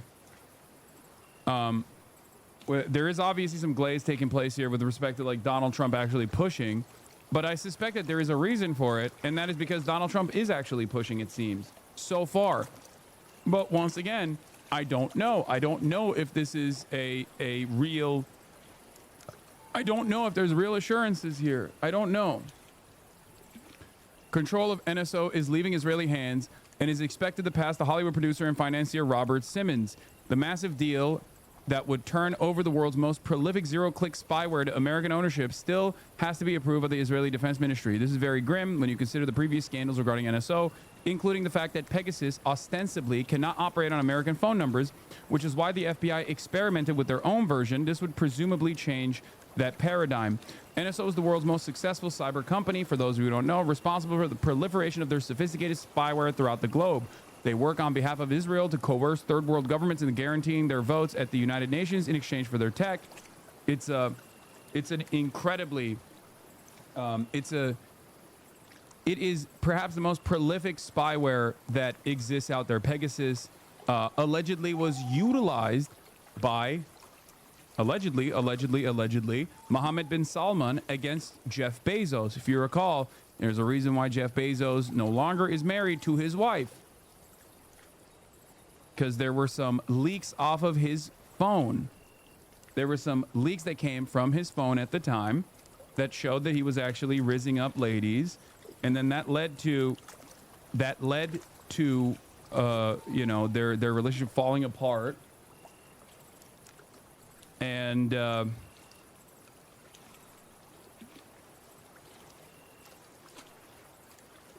anyway,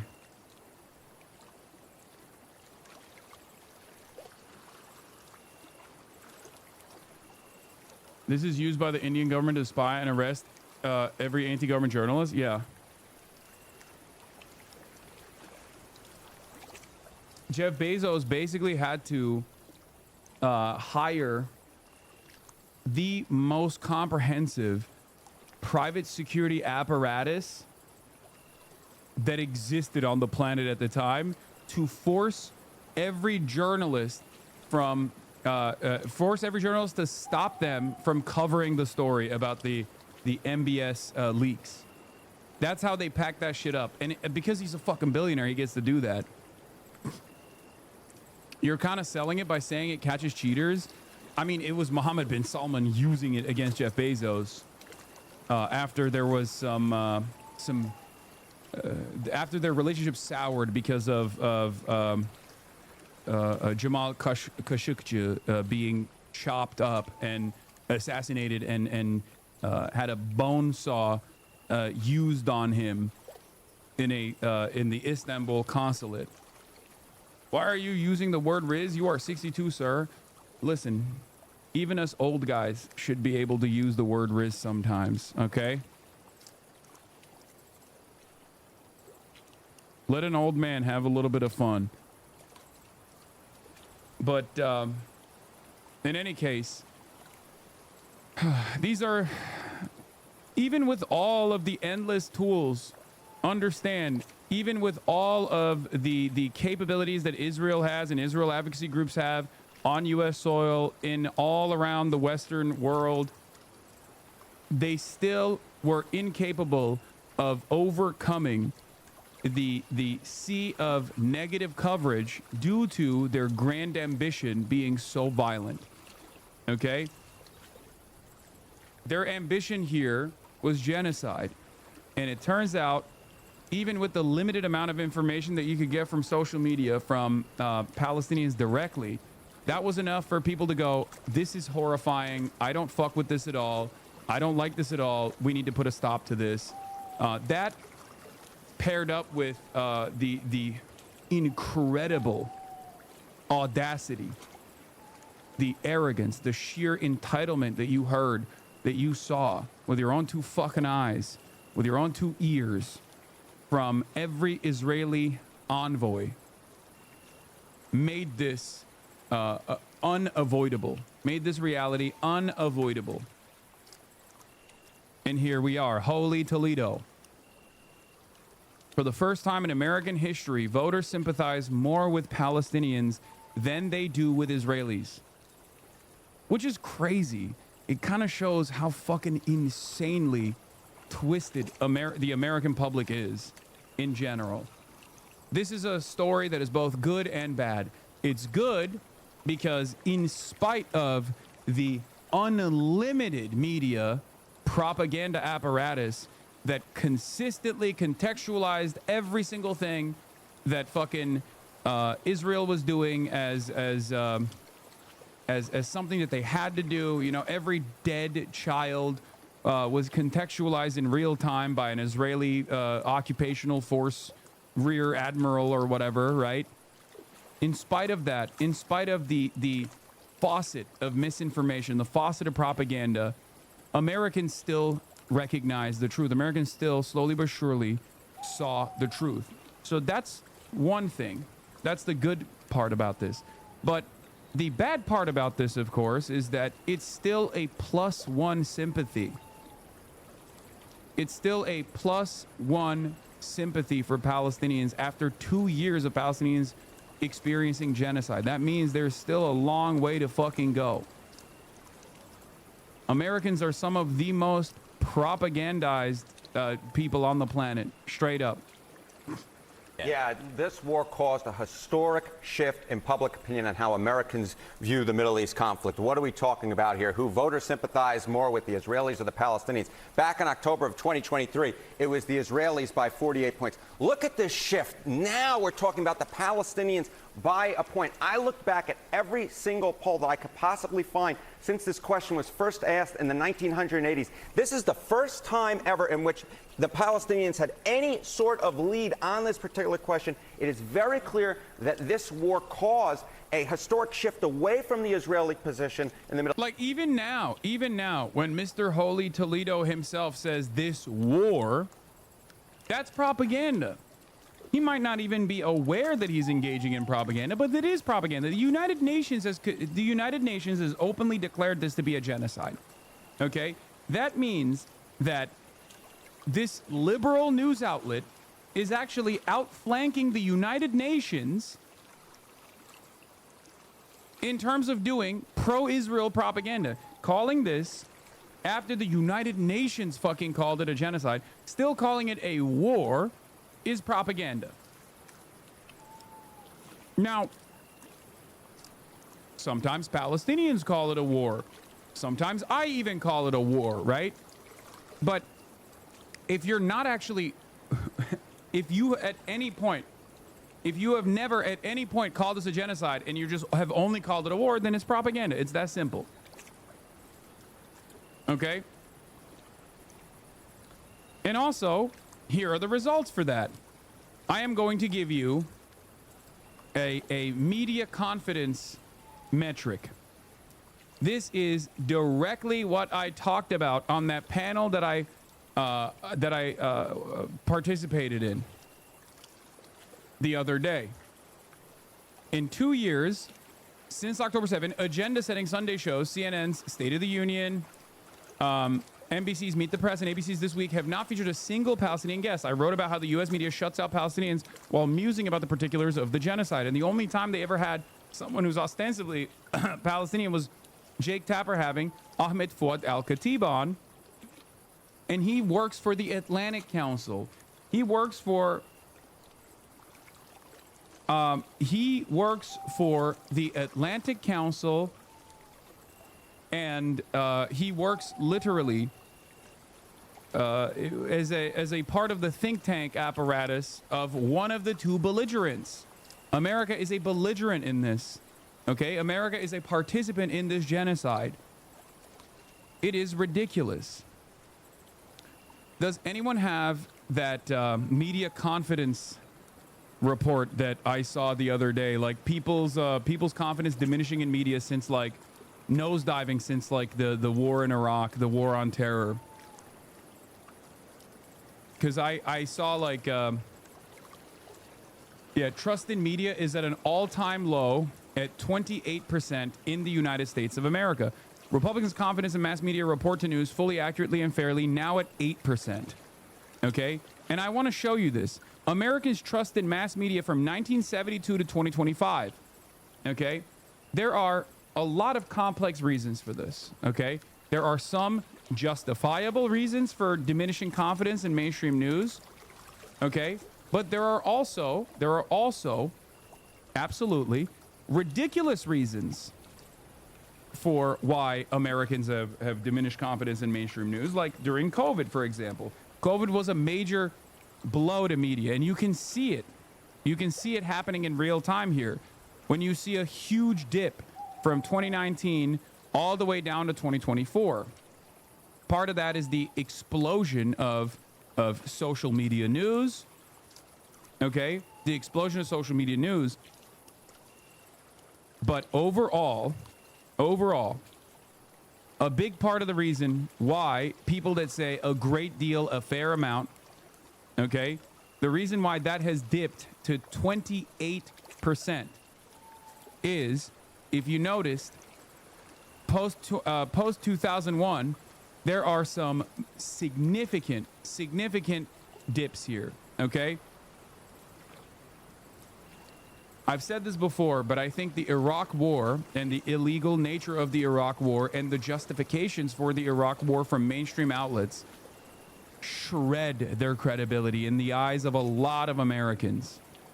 Okay? Iraq War was a huge blow. People had a lot of questions post 9/11. Not a lot of those questions were left addressed. There was a lot of like conspiracy theories floating around that created some instability for mainstream news and mainstream resources. But think about it, like we went from in 1999 at 55% to in 2000 to 51%, all the way down to now 28%. There were certainly good reasons in this process. I think like being skeptical of mainstream resources when they openly lie to the public, like with the Iraq War, that plays a role in this, right? That makes people lose confidence in mainstream resources. And I think, and this is something that I warned about quite a bit, the reason why this skyrocketed back in the first Trump administration was because they were very critical of Donald Trump. Okay? They were unimaginably critical of Donald Trump. They kept heavily scrutinizing Donald Trump every fucking day. So they recovered from 32% all the way back up to 45% by 2018. But then COVID happened. And when COVID happened, that's when things took a nosedive turn. Okay?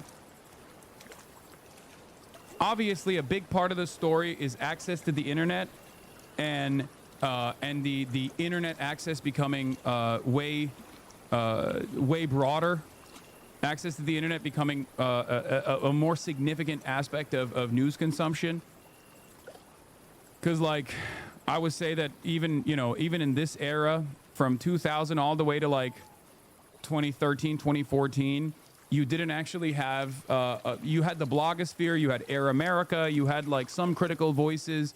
Having said that, however, it wasn't like as, like, people didn't actually get most of their news consumption from resources that were outside of mainstream and legacy publishers, right?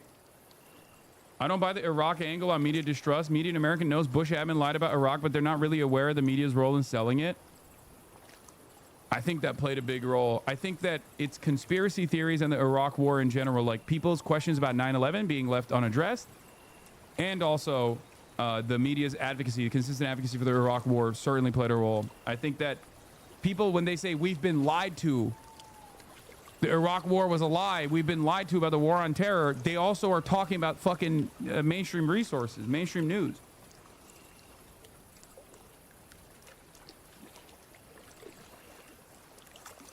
Straight up. There is a reason why Jon Stewart blew the fuck up in this time period. I mean, I'm going to chalk this up to me being a fucking massive loser who was super invested in American news even back then.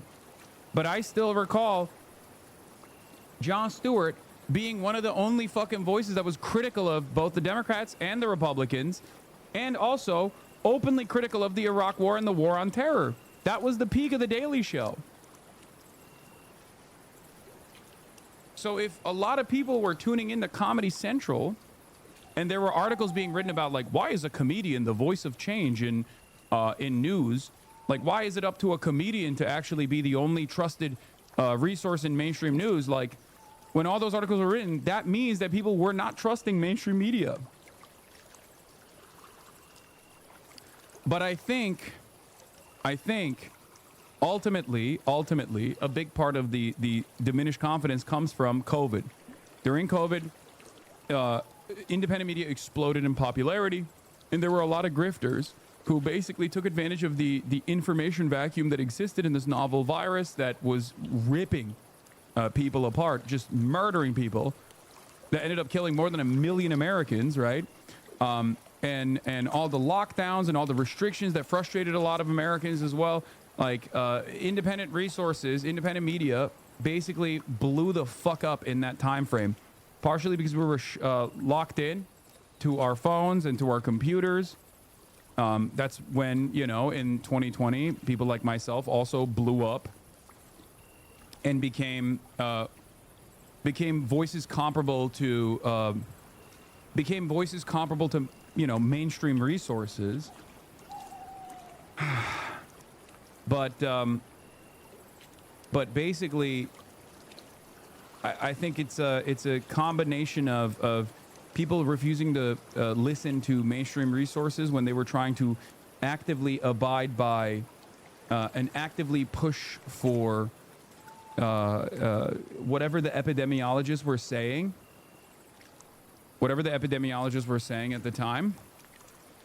And obviously that leaned on the side of caution, leaned on the side of restrictions, leaned on the side of, like, pushing for lockdowns and whatnot. And a lot of people wanted news resources to confirm their biases.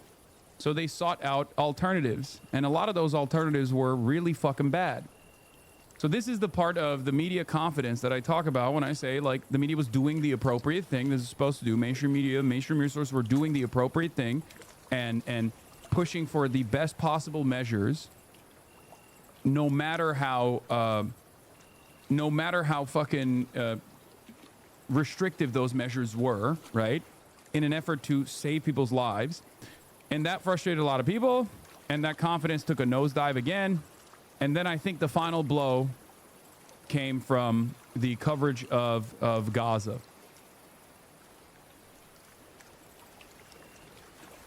That's it. The Gaza coverage played a massive role, I think, in this nosedive, because people saw so much death and destruction on their social media. They saw so many murdered children on their social media. And yet, when they tuned into like Jake Tapper, CNN, when they tuned into MSNBC, when they read headlines on the New York Times, they couldn't believe it. Like the juxtaposition of what they saw on social media directly being reported by Palestinians versus what they were hearing from mainstream resources, I think deeply heightened this fissure.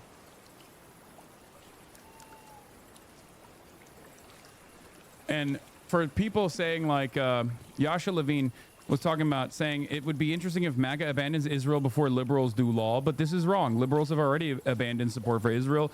Support for Israel's military action in Gaza by party identification shows all the way back in July, Democrats at 8%. 8% of Democrats approve Israel's military action in Gaza. 8%. Okay, Israel's trying to hold on to the 71% like it's their lifeline. Okay? But Democrats have already fucking gone, and so have the independents, really. This is why I say it's fuck Israel o'clock. It's been fuck Israel o'clock. And the more the media actually frames it in a truthful manner, the more other people will also get on board with fuck Israel o'clock.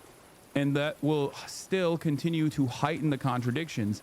And it will probably embed deep mistrust in mainstream resources if they don't fucking follow through on the way people are feeling about this and cover this crisis in the moral clarity that it fucking deserves. Okay?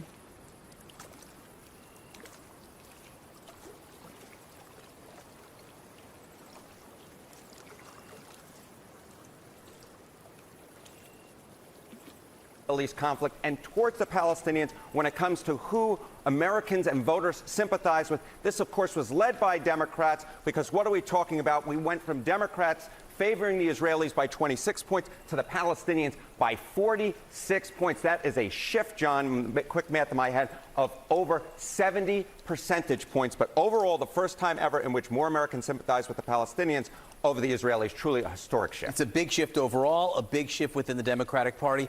What about Republicans? Yeah, it's not just Democrats, though, in which we have seen a real shift of opinion. Even within the Republican ranks, this war has caused real division. What are we talking about? Well, we often talk about by age within the Democratic Party, but what about... I swear you're paid by the RNC the way you disproportionately attack liberals in America. At least I hope you're getting paid, because you're just a useful idiot. If not, you took all the good streams, says. My friend, I call balls and strikes. This week is probably the worst time that you could say this about someone like myself, because I've even glazed Hakeem Jeffries, which is something that I never thought I would ever say. So you're absolutely wrong. When the Democrats actually do right by their constituents, like, for example, pushing for a shutdown and really centering the conversation around the Republicans taking away people's subsidies for health care, I'm on board. I'm invested. I'm honest. If you see me criticizing the Democrats, let me remind you, it's probably because they're doing something worthy of criticism.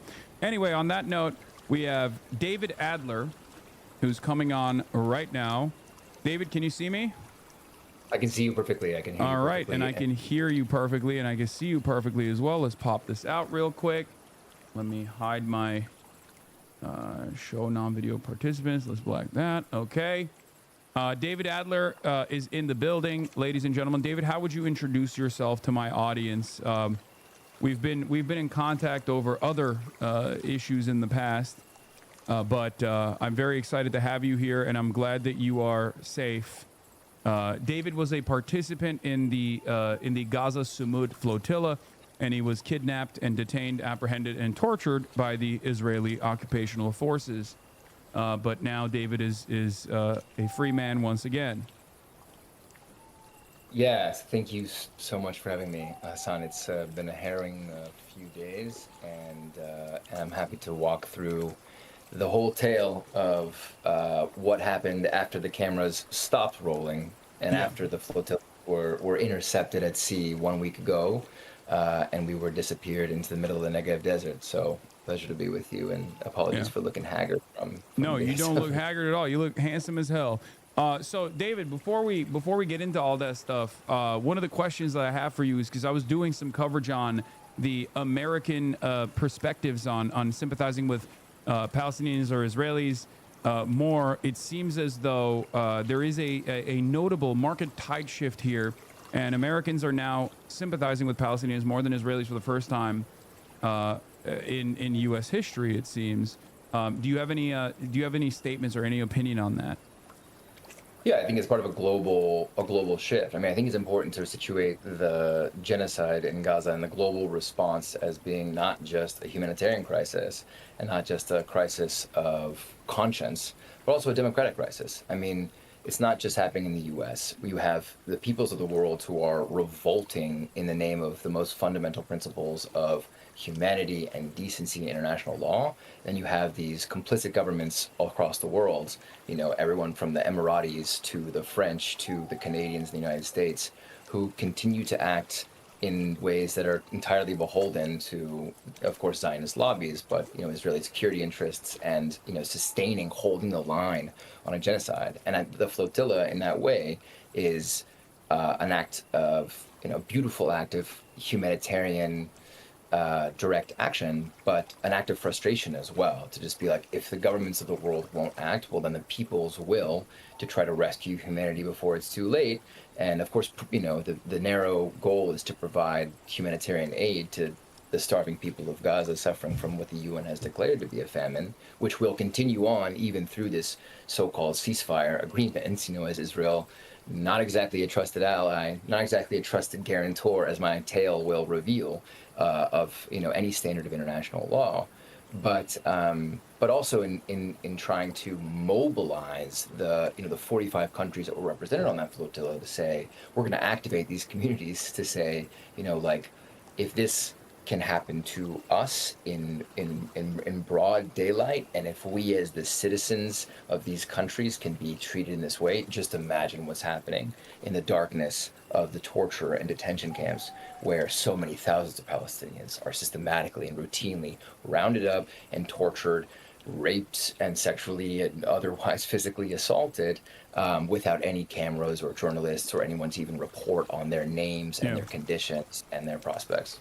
And it's very clear that there's this term I like to call collateralization. Like, it's very clear that even amongst people who are upset with Israel, the life, the dignity, the worth of a Palestinian is significantly lower, even amongst like people who would consider themselves to be allies, as opposed to the life of someone living in the Western world. So it seems like this is another part of the reason why you guys put your bodies on the line and put your life at stake. I mean, and before people mention anything about like, oh, well, Israel's not going to do anything to these humanitarian flotillas.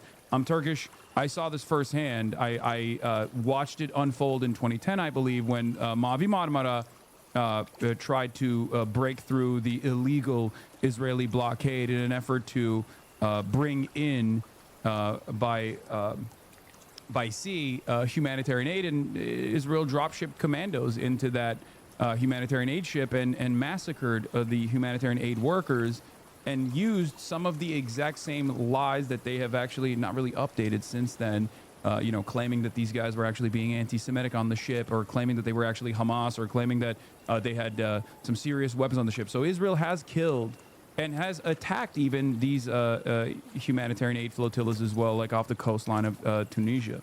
So yeah, I think it's important to tell the story of our flotilla forwards rather than backwards, because both because it gives a sense of kind of how the politics of this kind of direct action work, which I think might be interesting to your viewers and listeners, but also because it helps to break through that myth that somehow humanitarian workers are protected. We know they're not protected because we know that, those, kitchen workers, for example, were targeted and airstruck by Israel, and of course it took the international community days and days to try to piece together, was this an accident? Our press is so embarrassing that they can never get ahead of the Zionist lie. They're always trying to catch up with the doublespeak of the Israeli media, and by the time they catch up with the lie, we're onto a new kind of war crime that Israel has committed. But I think it's helpful to tell the story of the Samud flotilla, forward because it's so scandalous, and I think it's so important to strip back like an onion the layers of through which we've kind of normalized Zionist violence. We've gotten to a place where we've come to accept such rogue behavior, and it's fucking crazy. So we started in Barcelona and sailed onward, and by the time we were in Tunis, which was the first stop where we were going to pick up the Maghreb fleet, this is like the unprecedented, beautiful nature of this Samud flotilla, which brought together, as I said, 45 countries, delegations from around the world, 500 participants, bigger than the sum of all previous missions, right? So just an honor and a privilege to be part of this mission. We land in Tunis, and my boat, I was having dinner with Francesca Albanese, and we get a call from Thiago Avila, who's one of the lead organizers of the flotilla, who's like, you got to get down to the port right now. There's been a drone strike. So we hop in the car, we get down to the port. 4 of our crew are on that boat when they hear a quadricopter overhead and an explosive device is dropped on the boat. At that point, we're like, what the fuck? Not only are we a humanitarian mission full of teachers and nurses and ordinary people from around the world doing perfectly legal humanitarian work, we are 400 meters from the presidential palace of Tunisia. So this is just not just an attack on us, it's an attack on the sovereign nation of Tunisia, which, for all of its faults, had given safe harbor to our flotilla, which is not a small thing in the Arab world, as you well know. A lot of the client states were very beholden to Zionist interests. So we go out condemning this immediately, like, what the hell is going on? The Tunisian authorities, 20 minutes after we're first drone struck, were like, must have been a cigarette or a technical failure. Yeah, that was insane. They just ran cover for Israel, even though it was like filmed. Right. So the CCTV starts to come out as we start to, we're engaged in like basically hourly informational warfare back and forth with the state of Israel. And then the next night in the same port, the second largest vessel has a quadricopter come drop an even bigger explosive device, also caught on CCTV, at which point Tunisian authorities backtrack and say, okay, this was a premeditated attack. We can now kind of see that's clear, but still we're getting the New York Times classic, activists allege drone attacks on the flotilla, right? Which now, days and days later, after we've been disappeared, detained, abused, and beaten in the middle of the fucking desert, Netanyahu comes out and goes, yeah, that was us. We ordered that attack on the flotilla. So that's like 2 weeks before we're even in the so-called red zone of where Israel maintains this illegal siege that has been starving and incarcerating the population of Gaza for not just 2 but 20 years. And so onward we sail, and then we're off the coast of Crete when a fleet of drones, a fleet of quadricopters comes and bombs 13 of the boats, dropping these big C4 explosive devices that are clearly intended to damage the boats beyond repair. Again, putting out an alert to the international community. Again, we're struggling to get traction for this like total act of piracy on the high seas. I mean, what other state can you imagine just some normal people traveling to the Mediterranean Sea on a sailing mission and they're just getting bombed by an ally of the United States? And this all, Hasan, is happening before we're even in what's considered to be like the core of the mission, which is the point at which we're supposed to be delivering the humanitarian aid. So this is like the longer story of the flotilla before we even get to the Ben Gvir nightmare of what was the past week of our lives, without any access to food, medicine, let alone communication with our lawyers and families. So, yeah, I mean, I can get into kind of the last chapter, but I thought I would just pause there to really take in how far we've come to, like, accept how far we've moved the line of what is acceptable. Obviously, our government's doing the same thing, just like bombing fishermen boats off the coast of Colombia. It's very much the Pete Hegseth School of International Law, which is like, oops, sorry you're there. You know, we're just going to kill you now. Yeah. And Trump has been rather shameless about it too, where he has openly flaunted, like, openly made a joke, a mockery of like, oh, if I was a Venezuelan fisherman, I would be very careful, like, talking about the violation of sovereignty of other nations. It's so ridiculous. And we got the same thing. So, you know, my mentions while I still had internet were all like, hope you can swim. And then, you know, Ziobots that would like post like, you know, gifs of the Titanic sinking. And we were just like, how have we gotten to a place where you're menacing, again, not, you know, the lives of like grandfathers? And what made this mission so beautiful is it was composed of, you know, truly like courageous, you know, a retiree doctor from Menorca and like a school teacher from South Africa who were just brought together by that simple moral conviction that something had to be done to stop this genocide. And so by the time, so, you know, we were really fighting this informational warfare because as we were traveling across the Mediterranean to justify those attacks, very similar, as you say, to what happened in 2010, you know, Israel had a very difficult decision to make about our flotilla. They couldn't decide between two incompatible narratives. Either we were, as they tried to say about Greta's first mission on the Madeleine a few months ago, selfie yacht, celebrity cruise, activists just doing this to self-promote, or we were, you know, some menace to their national security. And this, of course, was the narrative they ultimately went with. We were the Hamas flotilla. And it's good to get into the politics because we had to like work on these boats. We weren't just sailing. We were doing real political work to be like, okay, how do we win back like this narrative, you know, to save our lives, but also to protect the nature of humanitarian work in general, because that lie is repeated all the time. You know, we attacked Al-Shifa Hospital because red lines point to Hamas HQ. You know, you have to fight these things in real time because you can't rely on the CNNs and the New York Times, the MSNBCs to do it for you. So we were really confident about, and we were working our asses off, but we were winning, I think, this informational war. We were getting a lot of attention to the flotilla. People were starting to, you know, really switch on to the fact that, like, this unprecedented action was, you know, 40 boats with 500 participants really had a chance to kind of overwhelm the quite pathetic Israeli naval forces and get through this siege. And we were drawing a lot of attention to the fact that this siege is not just illegal and criminal, but it's also deeply inhumane and starves Gazans of the basic rights they have to like fish on their shores, let alone sail off of them to see the rest of the world, right? This is the same shore that they share with all the nice places in the Mediterranean that people like to go on vacation. It's the same Mediterranean Sea that we're traversing. And so at that point, you know, we're dragging in some of the states. We've got a big boat from Italy that's supposed to be protecting us, a big boat from Spain that's supposed to be protecting us, trying to draw in the states to a more serious conflict, a more serious confrontation with the state of Israel that, as I was saying before, they've been trying to avoid for 2 years. And that was a big victory in of itself to try to say this wasn't just about a bunch of brave activists throwing up a fist in the air. We were trying to force the kind of diplomatic confrontation that at the level of the UN, despite the walkouts from, you know, in Netanyahu's speech, were just really not happening at the scale and speed that Israel deserves, you know, for having committed such grave crimes against humanity in front of the world's attention.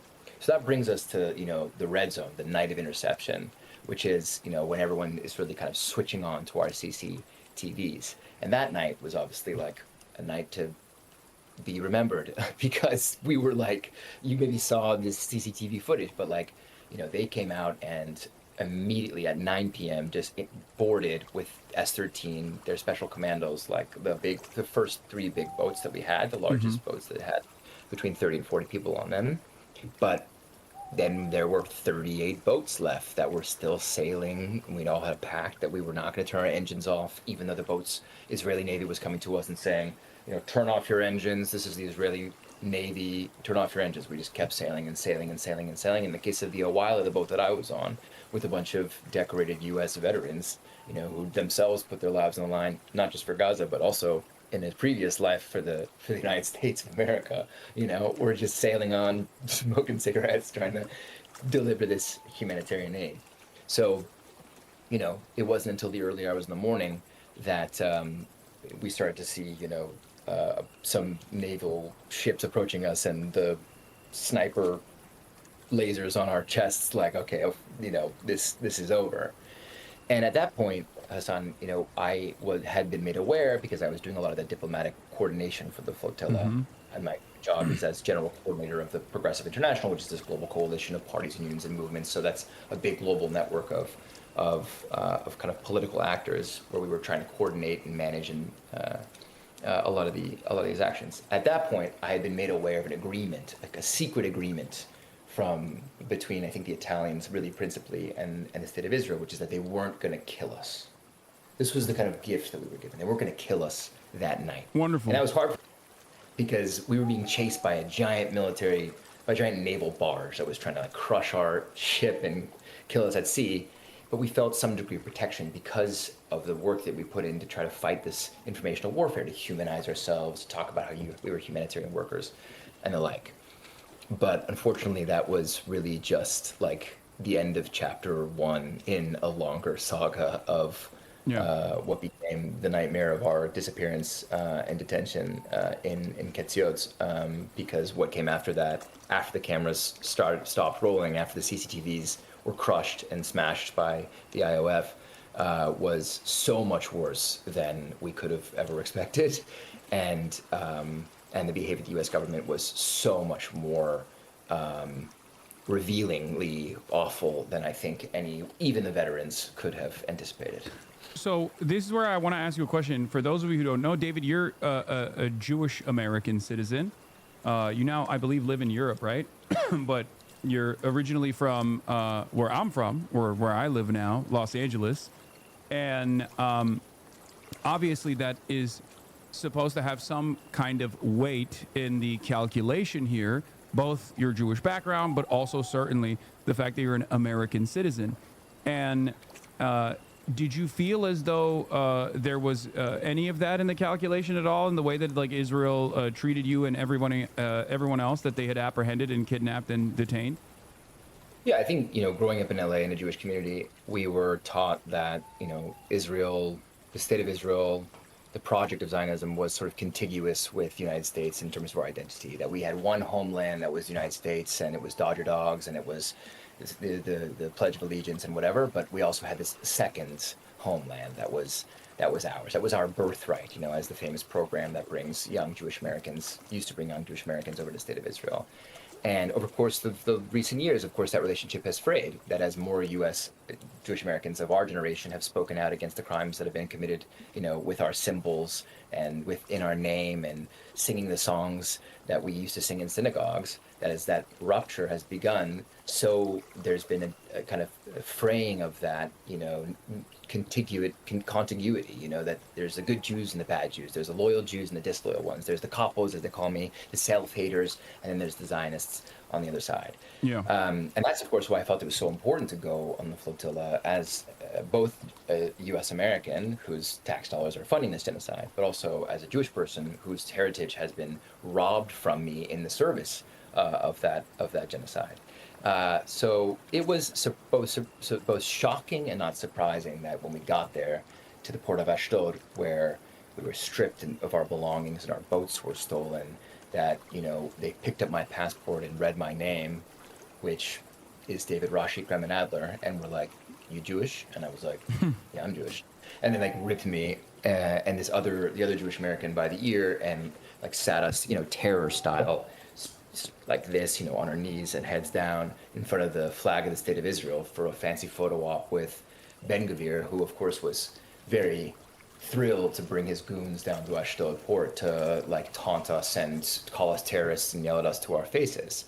And I think the mistreatment of the Jews on the flotilla, you know, definitely didn't stop there. The other Jewish U.S. American that I was with in the internment camp was undergoing severe medical withdrawals in the cell and begging for medical attention, and they just were like, you know, "You're the wrong kind of Jew," and just deprived him even as he was like fainting. Is that Quentin Quarantino, the other Jewish American? Yeah, I'll let him speak for himself, but yeah. No, he's a member of this community as well. He's a good friend now. He's the man, a brother in arms. But and he put up a good fight, I will say. Love that guy, but but and I don't want to like center our identities, because for sure the North Africans and the Muslims were treated the worst of anybody. I mean, they were the ones who were the quickest to be beaten and cuffed and ankle chained and blindfolded and sent into solitary for the day. When they would pray, they would come and with German shepherds and shotguns and beat the shit out of people. Again, these are humanitarian workers. Like, this is just happening to us, like disappeared into the middle of nowhere with no information that was coming to our families about our condition. But I think it's notable. I think it's very important to explode this myth that there is that contiguity, or that the state of Israel exists to provide something to the Jewish diaspora, when fundamentally the state of Israel is an anti-Semitic endeavor. Fundamentally, it is about robbing Jews of their, I think, most beautiful traditions, of their most literary and learned traditions, of the things that I learned, which were tikkun olam, healing the world and acting in social justice. And it's trying to, it's so critical that we mobilize now to recover those traditions, because those things made me proud as a young person. My grandfather was part of the Parisian resistance against the Nazis, proud anti-Zionists, proud communists. These are rich traditions of which, Marx and many others are part. And that's what the state of Israel wants to erase. And if you really start digging in there and you start thinking about what happened in the battle between the Yiddish culture that I come from and the modern Hebrew culture of the state of Israel, you start to see that this has always been how the state of Israel has behaved. They've never wanted these untermenschen, Yiddish Jews. They've wanted to build a new volk, in the state of Israel that could flourish to lead this project of colonial expansion. And so, that's why I say, like, it was both not surprising that we were targeted, it was so, on the second day, I remember I was so happy to be out of the cell, because we were, just like basically just chucked in there and said, rot in here for as long as we wish we do. But I was brought in for this interrogation with like a Mossad agent guy, and I was giving him a hard time. So I was just like, fuck you doing over here? And he just couldn't wrap his mind around my profile. He was just like, what is a Jewish American? Like, haven't we given you everything? Like, they can't wrap their mind around solidarity with the people of Palestine. They can't wrap their mind around why so many peoples of the world would have combined and collaborated and coordinated to be part of this beautiful mission. Because for them, as he told me in this interrogation, it's all about Israelism, the great nation, the great people. Don't think about class divisions. Don't think about your career, as he told me straight to my face while I was sitting in front of him, being interrogated. Like, we just think about the project. And I was like, truly, Goebbels couldn't have said it better himself. Like, you are just reading me the book here about what you guys truly think and feel, and of course all this happening under like the great shroud of darkness that was Getziot prison, 400,000 square meters of concentration camp where political prisoners from Palestine have long been held, and I'm pretty sure we were sharing it on the other side of the camp with many of them, and all we could hear at night was the howling of German shepherds and F-16s and F-35s, flying overhead to bomb Gaza. It was harrowing, and at the same time we knew that we were getting it light, that even as bad as it was to be stripped and zip-tied and blindfolded and disappeared, that it was just nothing compared to what, our brothers and sisters on the other side of that camp and the other side of that border were suffering at the same time. So you were basically face to face with Zionism at its maximalist position as a fascist enterprise. You got to experience a fraction of that, even as a Jewish American. Was there anything that shocked you in this process? Because like, you were an anti-Zionist before this, obviously, but is there anything that you even thought they went above and beyond on? Yeah, I would say there are three things that shocked me in the course of our, I don't want to say detention, I'll say like disappearance and detention. The first really important thing is that this was the Ben Gvir show. So one important myth to explode, I think, in the popular understanding of the political conjuncture in Israel, especially now, is like, yeah, there are clowns in the cabinet, but like they're marginal and they don't represent this government, and like they don't represent Zionism even. And that's something that we hear all the time from apologists for this project. but like we were truly handed over to the fucking psychopaths. And okay, maybe they don't run the whole show, but they run enough of it where 500 people from 45 countries were basically treated like as terrorists for the crime of like humanitarian. I mean, and so part one was just like, you know, being handed over. Part two was the extent, the second thing that really shocked me, Hasan, was like the extent to which they systematically and serially violated our rights. And the anecdotes are myriad. You know, you had a woman who had such a severe kidney infection with no medical attention for 2 days as she was passing out. You had, I mentioned, severe withdrawals. You had cases of diabetics who could not get insulin, and we had to try to like shout our lungs off until someone gave medical attention to cell 16 and cell 17, where you had diabetics who were on the verge of dying from absence of insulin provision from the medics. I mean, there was a moment, you know, after like we had all of our stuff thrown away and we were not allowed to see our lawyers, and we weren't even given, you know, any shred of due process before we were chucked on these police vans and driven out into the middle of fucking nowhere, where we were just like, oh shit, they do not care about any part of this laws, norms, and institutions that supposedly govern civil society. Like, this is just a state gone so rogue that we are all at their whims. And that brings me to the third most shocking thing, which was the behavior of the United States government. You know, a lot of the states or nations that were represented in this flotilla, their governments were knocking down the door of that prison, demanding to see our conditions, demanding to see their citizens, demanding to represent them legally. The U.S. government was like, let them rot in these dungeons. Yeah. They showed up 4 days into our detention like a JV coach. Like, listen up, fucks. Like, you're on your own. Nothing we can do for you. Your fate is exclusively decided by the state of Israel. We were like, you know, in a cage, like being talked to by 3 consular people from Tel Aviv, being like, you can't do anything to help secure our freedom. We haven't committed a crime. We were kidnapped and taken here. All of our stuff was stolen from us. There's nothing you can do. They're like, there's nothing you can do. You can check this box on a privacy form, and we can tell your families that you're alive, but that's the maximum that we can do to help you. And that was not even as bad as we got it on the other side of the border.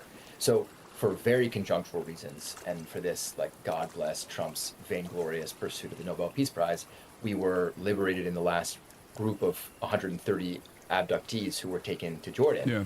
But on the other side of the border, when we got to Jordan, as you can imagine, the Mexicans and the Brazilians and the South Africans were hugging and delighted to see their citizens. They were providing them with food and shelter and tickets home, and we're just so happy to be able to communicate, you know, cell phones, calling their families. Our consul was there like this, Sharon. We are not your babysitters. You will not be getting food or water or tickets home or clothes or a cell phone or anything. You are on your own. You were not your babysitters. And did I mention this before? We're not your babysitters. We're not your babysitters, and there's nothing we can do for you. So you're lucky that your government has comped you of a transit visa. So the Jordanians are going to drive you out of the airport, or we're going to drop you there with no cell phone and no money and in your prison clothes, unshowered, because of course we had no access to showers and never were allowed to leave our cells. And good fucking luck. And that was how the U.S. government behaved. And of course, again, it's shocking and not surprising. It speaks to another big myth, which is that the State Department, I mean, in the kind of like Zero Dark 30 imagination, is like here to like save, rescue, find you, you know, where are U.S. citizens? This is as far as I know, and I haven't been online to like fact check this on any serious way, but the largest scale abduction of U.S. citizens, certainly by an ally in modern history, and no response. Our families were calling the embassy, like getting hung up on, getting audio played back to them, like, and this is, you know, in my mind when we were sitting and rotting in this jail, I was having these fever dreams, Hasan, where I was like... How did you feel about your senator's inaction, which is something I want to talk about as someone from California as well, because we were like, there were a lot of people actively in the United States of America, specifically in Los Angeles, specifically in California, that were trying to get our senators to make a fuss about the extraction of U.S. citizens from California. Yeah. So, like, you know, when I'm sitting there, like, totally unable to sleep because they were so committed to sleep deprivation, they were like blaring sounds and doing counts and switching cells all night to keep us kind of sleep deprived. So I had a lot of hours to just stare and think.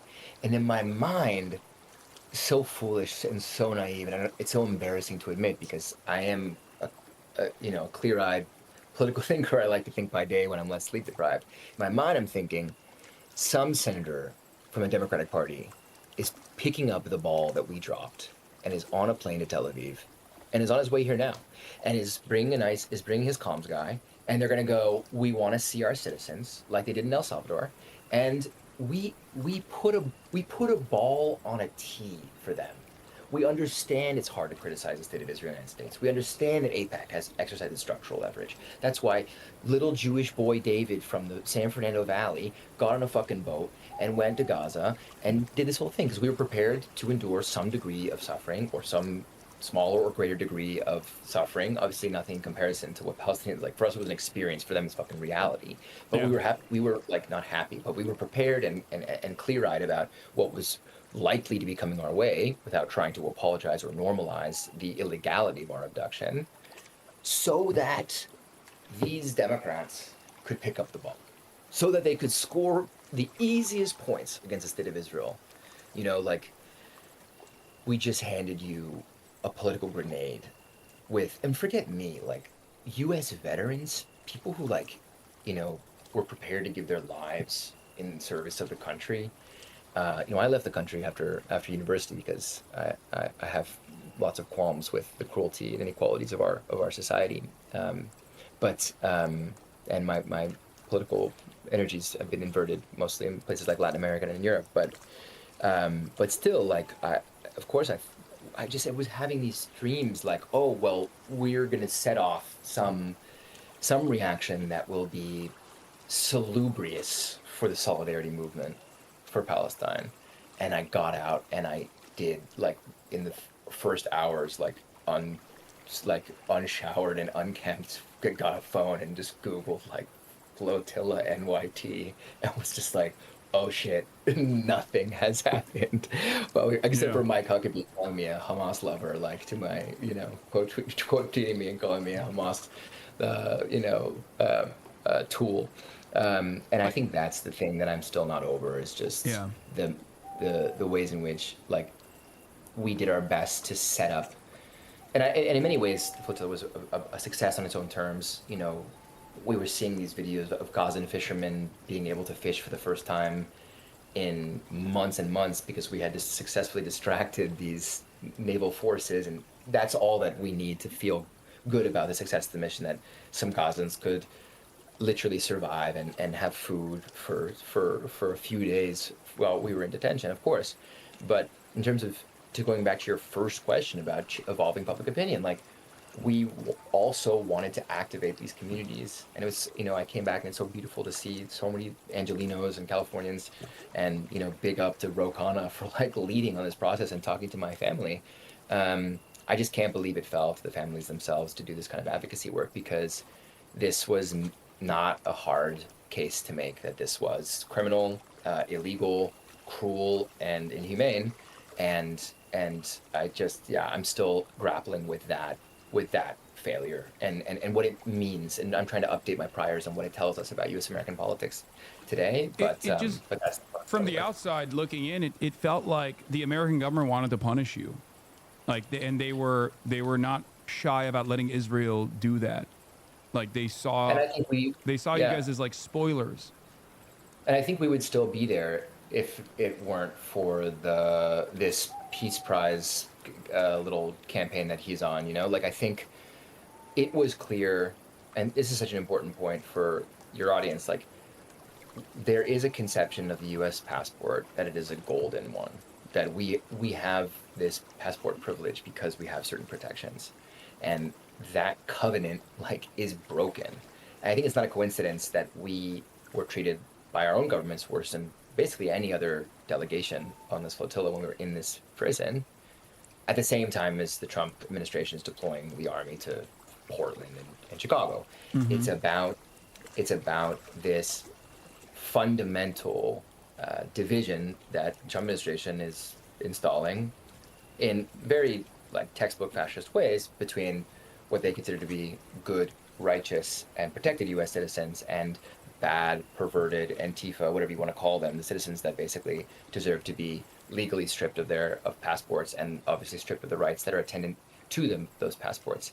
And so it was deeply revealing in that way, like, oh, it's come this far that you don't even want to protect your reputation as a global guarantor of U.S. American rights. That used to be such a point of pride for so many years. You know, you think back to a hostage crisis and all the propaganda, all the movies that get made about how we are always protecting our own, and, you know, all the shows and Narcos and, you know, all this stuff that's all about, like, we'll go to any length to get our own. And, you know, it's just, we don't live in that world anymore. We don't live in that country anymore. And it's important that we reclassify U.S. passports as being a high-risk passport when you're in the outside world. This is, you know, you're not from that lovely first world country that's going to help you. You know, you're from the United States of America, and they don't give a fuck about you. Yeah, it's pretty devastating. I feel like the liberal international order is a sham. I mean, it's been a sham, but now it's falling apart for everyone to see. Do you feel as though because you also brought up the fact that the genocide in Gaza, the genocide of the Palestinians, has had reverberations that not only have been consequential for a lot of people mobilizing against their own governments, but also has made people start to recognize that the liberal democratic order may be a lie. And in an effort to appease the masses and the mass discontent, it seems like a lot of these liberal countries in Europe have tried to create a pressure valve in an effort to make it seem as though they are actually, that they're in an effort to basically make it seem as though democracy is still real and they're still looking at mass mobilization and they're reacting in some way. One of those ways was the symbolic recognition, state recognition for Palestine, which was conditional recognition to begin with. But do you feel, or even the Samud flotilla getting protection, not all the way, but at least like getting protection a certain up to a certain point was, I think, both unexpected and also done to abide by the discontent that was happening in places like Italy with general strikes and whatnot. Yeah. Do you feel like right now with this Gaza ceasefire and this Gaza peace plan that is being negotiated on, do you feel like that is going to lead to some kind of long-lasting, guaranteed cessation of hostilities, or what is your assessment on that? I think it's way too early to tell how this thing will unfold, and I don't want to be fatalistic about a moment of reprieve, a potential moment for reprieve that could provide so much an opportunity for Gazans to eat and to sleep and to stay in their homes and not have to flee or rebuild from scratch, you know, from day to day. But you know, if the past is any ledger to the future, I think that, you know, we need to be very clear-eyed about the integrity of the state of Israel in respecting ceasefire agreements and, you know, respecting these types of exchanges and the fundamental rules that are supposed to accompany any type of peace process arrangement. And, you know, with Trump as a guarantor of that process, it's obviously, you have to wonder, like, it seems pretty dubious because it's so short-sighted and so, you know, vainglorious in terms of his pursuit of recognition as some kind of deal-making peacemaker. But, you know, I think to your point about these liberal countries in the West trying to find a way to accommodate both their, you know, Zionist loyalties or institutional kind of imbrications and some, if rhetorical, you know, recognition of the state of Palestine, even as people are being exterminated and communities are being destroyed and, you know, people are being evicted from their ancestral territories, I think it's not a coincidence that it's the peoples of the global South that are the first to recognize those inequities, the farcical nature of what you call liberal international order. One of the things that we do at the Progressive International is help to coordinate a group that's called the Hague Group. The Hague Group is a group of a global bloc of nations that are committed to taking concrete actions to stop the genocide and to defend international law.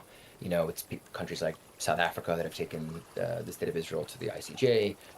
It's countries like Colombia, whose president has been a very vocal advocate at tremendous personal and political cost for the state of Israel, as well as countries like Cuba, who've been steadfast allies of the Palestinian cause, and Malaysia, who have also stood up and in the Samud flotilla, you know, as an ally there, but also more generally. You know, these are countries that recognize that the existential risk to, you know, I think when it comes to the international order, I'm reminded of like the title of my friend Astor Taylor's book about democracy. But I think, you know, my sense is like the international order never existed, but we'll miss it when it's gone. There is a sense in which we never really had the famous protections and institutions that were going to provide, you know, unbridled prosperity and promote democracy around the world. And still there's systematic erosion and the indulgence of Western powers of the rogue behavior of the state of Israel that erodes them is leading us towards a fundamentally more dangerous global conjuncture, which is one of a coercive and unilateralist vision where basically might makes right, of course, but like we make jokes, as you say, about, you know, don't get on that boat. We're just going to kill you for sport. And, you know, that's obviously where, you know, our new, what's it called? The Secretary of War, you know, that's his view of the world. Just fuck it. We'll do whatever we want. Yeah. And I think we have to take stock of that because I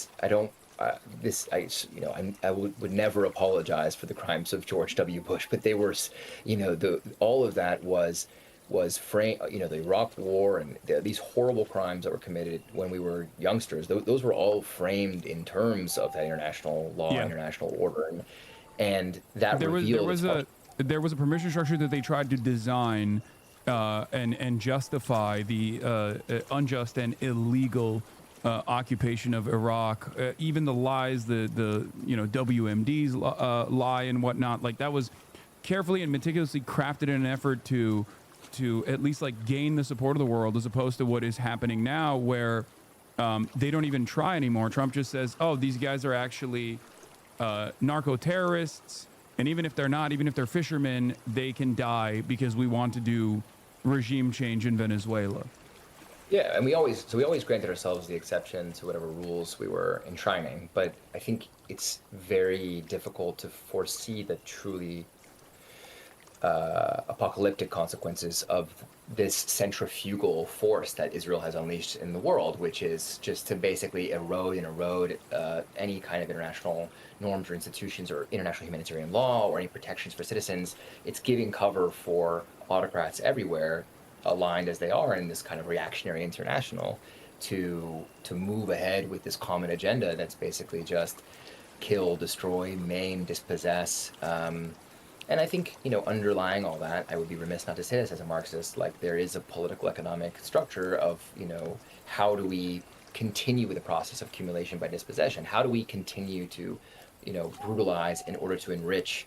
Like it's not a coincidence that all of this is happening at the same time as we have this massive explosion of inequality. It's not a coincidence that our biggest tech firms are so complicit in this genocide. It's not a coincidence that, you know, we have these billionaires kneeling at the altar of Trump at the same time as he's repressing, you know, dissent in the country. It's of a piece and at a global scale. And so the way that global capitalism now can function is basically through these new capital securitized, drone-y, this nexus of security technologies, which include surveillance, of course, and hyper extraction, that are still, of course, there are struggles over land and there are struggles over ancestry and identity, but there are also struggles over like fucking making money.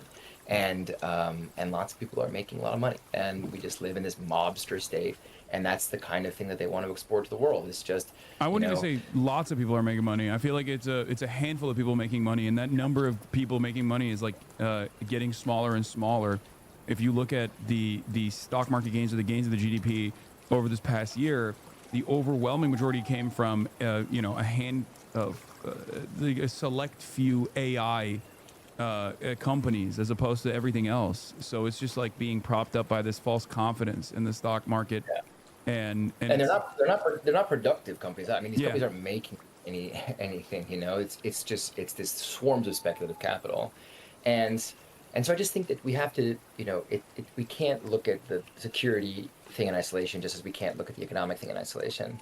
I think we need to take stock of like really how scary the conjuncture is now. I think as leftists, one thing we really are not good at thinking about is what new security technologies mean for us. I think we still, in our imaginations of resistance, we harken back to previous political junctures, be they like, you know, the Cuban Revolution or the Russian Revolution or whatever it is, where you could have a fake passport or you could, you know, run the underground. I mean, we don't live in that world. We live in a world where every message we write is being read. We live in a world where a quadricopter could arrive at my window here and just shoot me dead and fly away, and no one would ever be held accountable for that.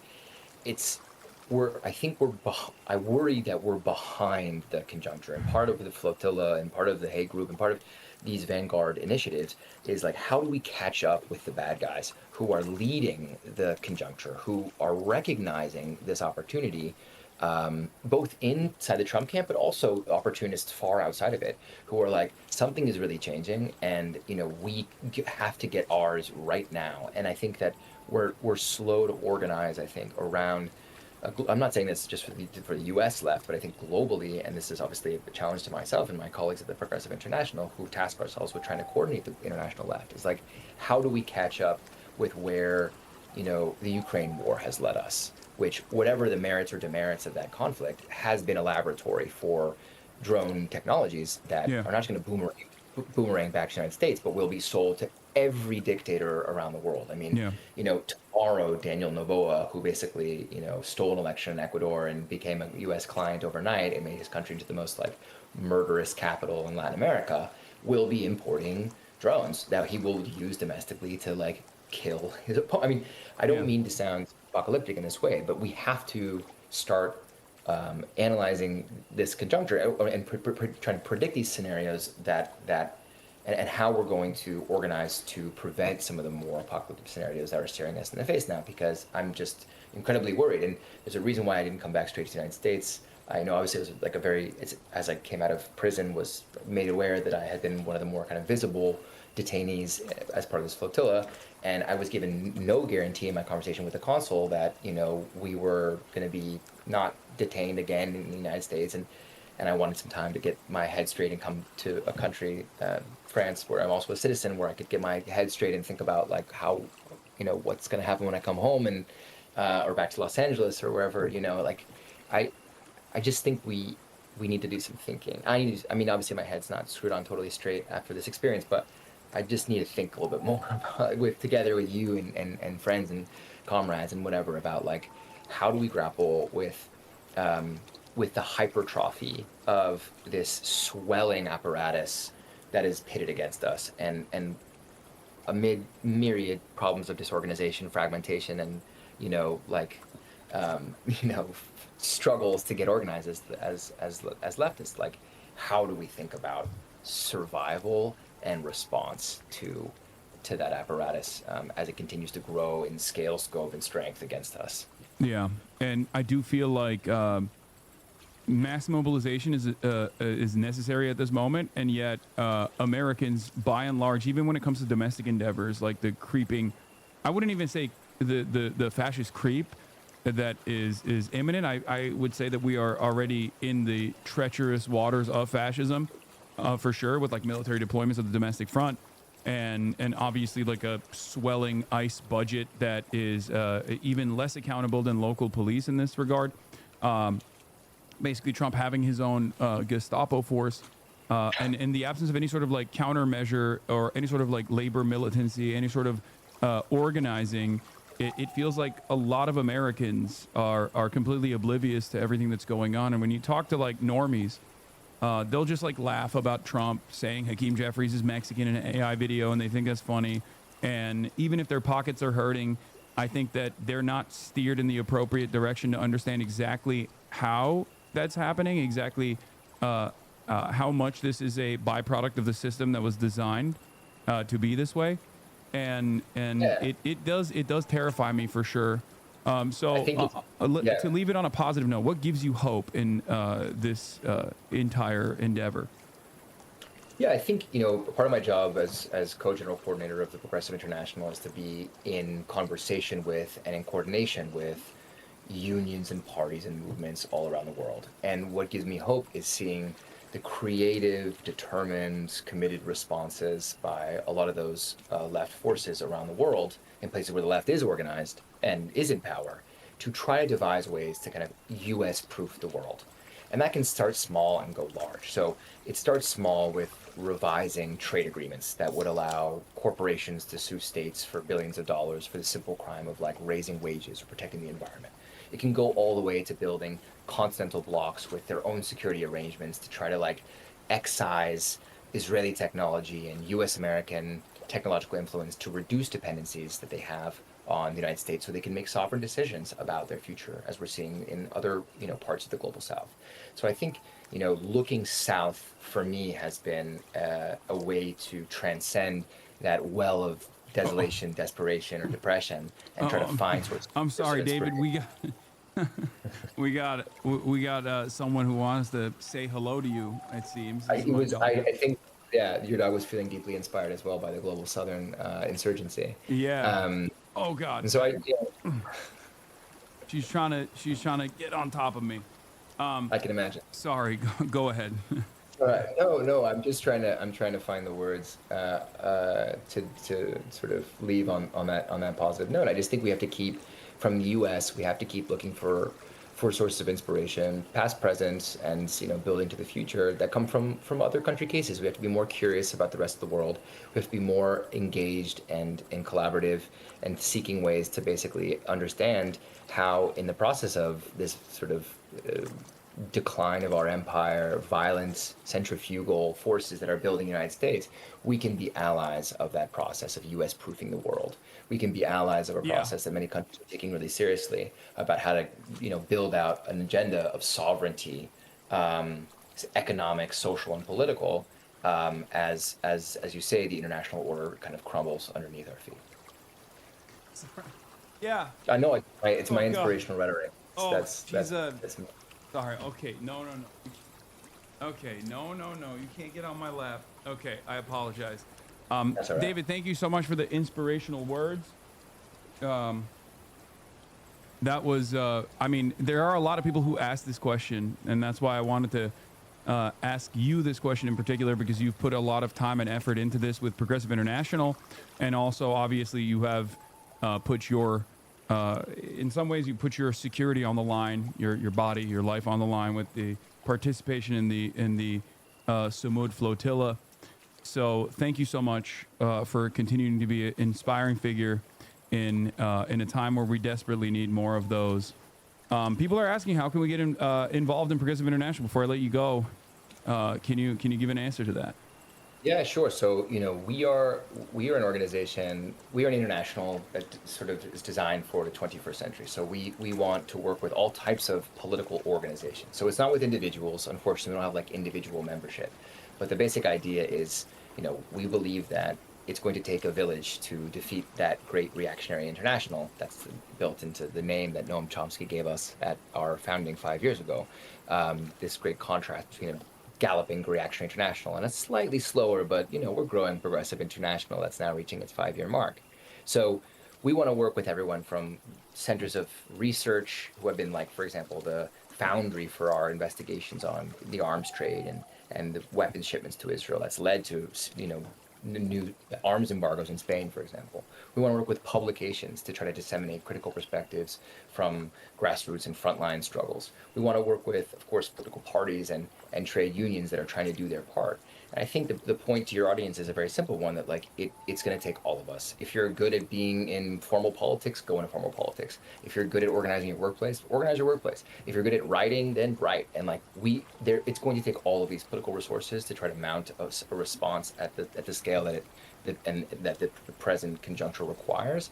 And so, you know, if you're part of one of those organizations and you want to be part of an international that's trying to take on our reactionary adversaries, then yeah, get in touch and we should talk. I think they might have broken the site for the application, but thank you. David Adler, ladies and gentlemen, thank you so much, David, for coming on.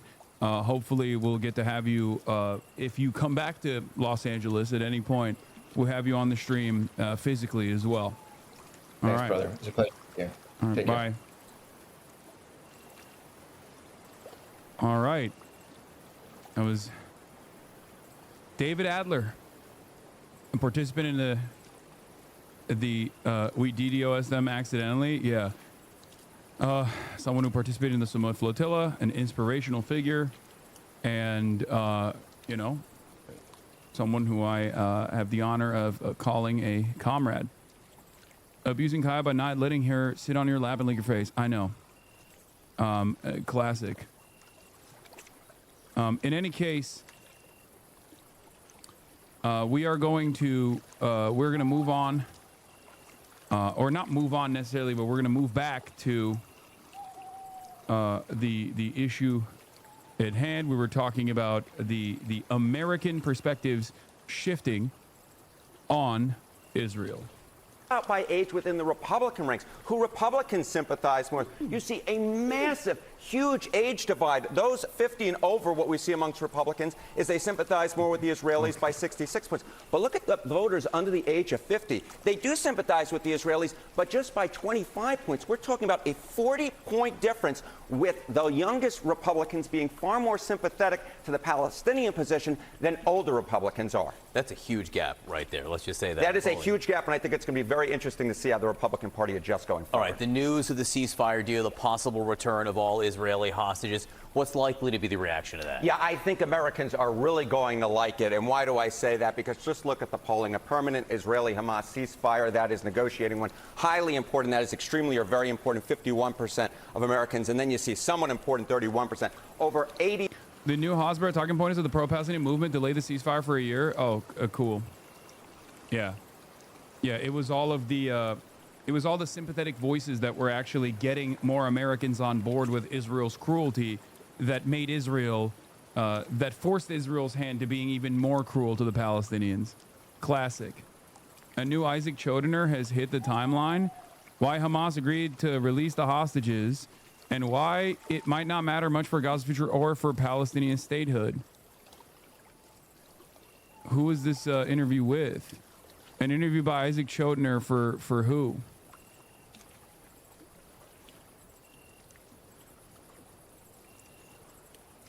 Bro, why are your haters so hungry? Like, damn, I've never seen you talk about any of the guys that make daily videos about you.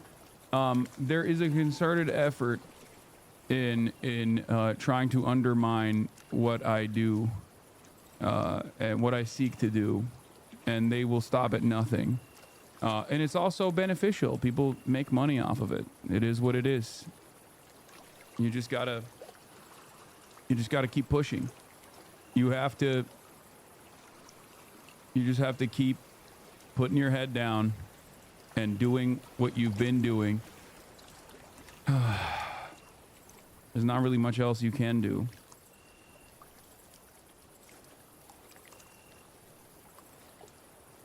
It's incredible that there was a fucking faucet of people just like tuning in while we're in the process of talking about a person who was just recently held captive by the Israeli state to be like, dude, you're abusing your dog. And then simultaneously asking like not even knowing what my dog's name is, not even caring about the dog at all. It's just more so about, you know. Wait, is this even an interview? Who is this Q&A with? I don't understand. Late night, I spoke with the phone with Khalid El-Gindi, visiting scholar at Georgetown University Center for Contemporary Arab Studies, an expert on the Middle East, with the contours of the deal and what will come next. El-Gindi is also the author of the book Blind Spot, America and the Palestinians, From Balfour to Trump. Huh.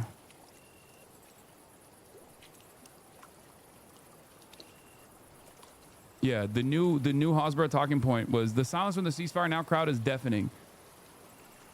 That's what they're saying, which is crazy because, like, while there are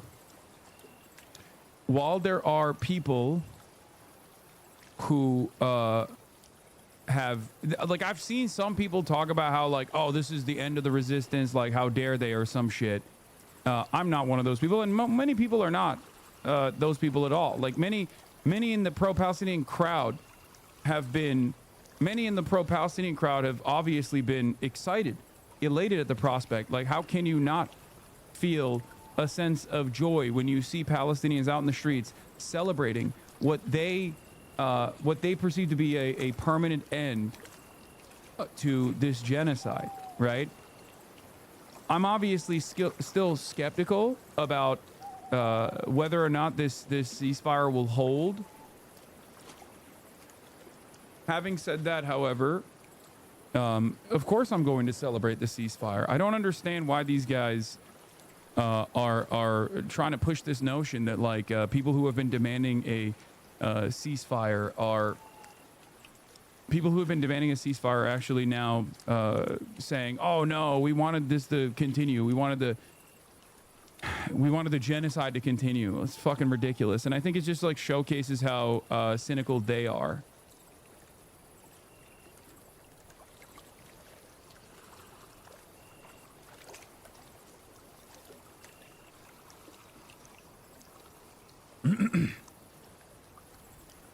Notice the near identical wording, bots? No, these are people who behave like bots. Israel does have a deep well of finances to apply in this direction. And it is very clear. It is very clear that they are, I mean, they're doing a horrible job at it, but they're still trying.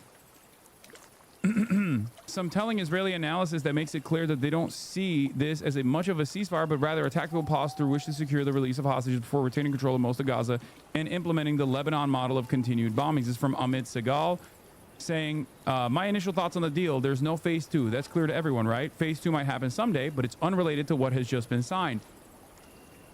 The deal signed now is a hostage release deal. It doesn't imply anything about the future. Theoretically, fantasies can come true. Emiratis and allies dismantling tunnels, an international body formed, Tony Blair governing Gaza. All this could happen in theory, but it's not a part of the current tactical negotiations. What we have now is a hostage deal and a ceasefire while talks continue in good faith. There's the question, of course, who decides if talks are happening in good faith? Under Trump, Israel has previously said talks aren't genuine or productive and resumed fighting. But this time, I don't think we'll see IDF tanks rushing back into Gaza like what happened when the last 2 ceasefires ended. The big question is, are we moving towards the Lebanese model Israel mentioned? In other words, the IDF stays beyond the international border and strikes targets from the air when it detects buildups or threats. This is Netanyahu's mouthpiece irrelevant? No. I think that's precisely the reason why he is relevant. Yes. No, that is why this is more relevant in understanding what, like, Netanyahu's position, understanding what, like, the next steps that Netanyahu might take. Okay? Attempts to harm Israel are obvious, but what we're talking about is build-up efforts like digging more tunnels or building more arms-producing lathes. This is what Israel is aiming for. The reasonable assumption in Jerusalem is that President Trump will approve it. That's one point. The IDF will withdraw to the 53% line. It was 57% initially and dropped to 53% when the hostages will be freed. The talks afterward are based on the principle of Israeli withdrawal in return for demilitarization and dismantling. Of course, we all assume that Hamas won't disarm willingly, and the Emiratis and the other international forces won't achieve this quickly either. Now, regarding the hostage issue, remember when I talked about this, by the way? I brought this up yesterday. There will be 2 things that Israel could use potentially to not abide by a full-blown withdrawal or not abide by a permanent ceasefire. And those 2 things are, number 1, disarmament, complete disarmament, they'll say, oh, they haven't done a complete disarmament. And number two, they'll claim that Hamas is incapable of bringing all of the dead hostages that they took and recover their bodies. And those are the two avenues that I think Israel could potentially use to just basically continue bombing Gaza and ruin the ceasefire conditions, and then have America play ball and act as though Hamas is the real spoiler here. So that's something to consider. I do think that the same motivation for keeping the journalists out and the same motivation for not abiding by a real ceasefire initially all the way back in January still remains. And that, of course, is that if Israel allows the dust to settle and you have international human rights organizations, Western journalists flood Gaza, okay?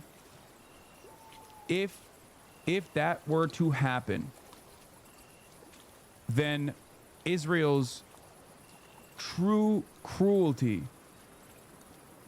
would be impossible to avoid. Okay, what is this? CNN and Fox News Nightmare just dropped.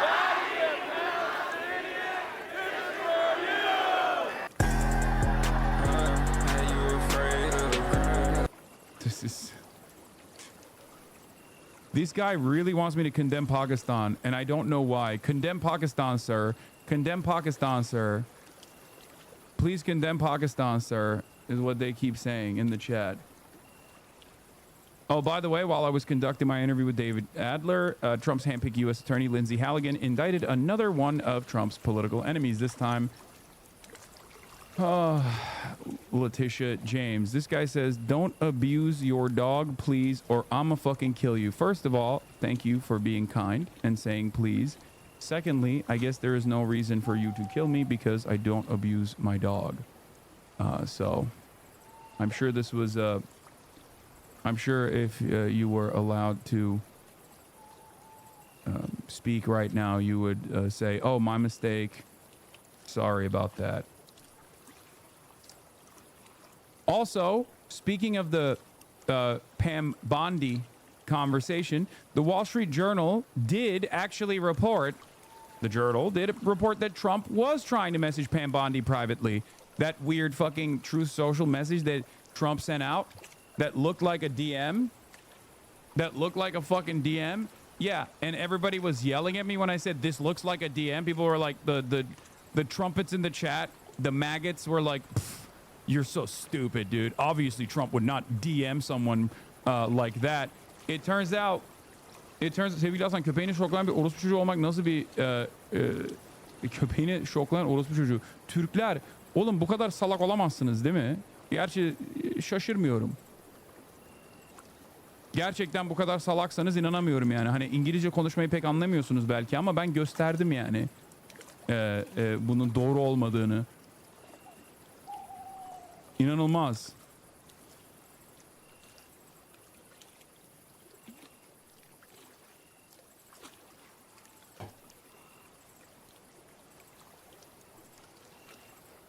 Anyway. Obama made a statement on Gaza as well. He says, after 2 years of unimaginable loss and suffering for Israeli families and the people of Gaza. Oh my God. Beyaz Kurt diye milliyetçi bir YouTuber video yaptı hakkında, oradan geliyor bu mallar. Oh, Beyaz Kurt. JJJ.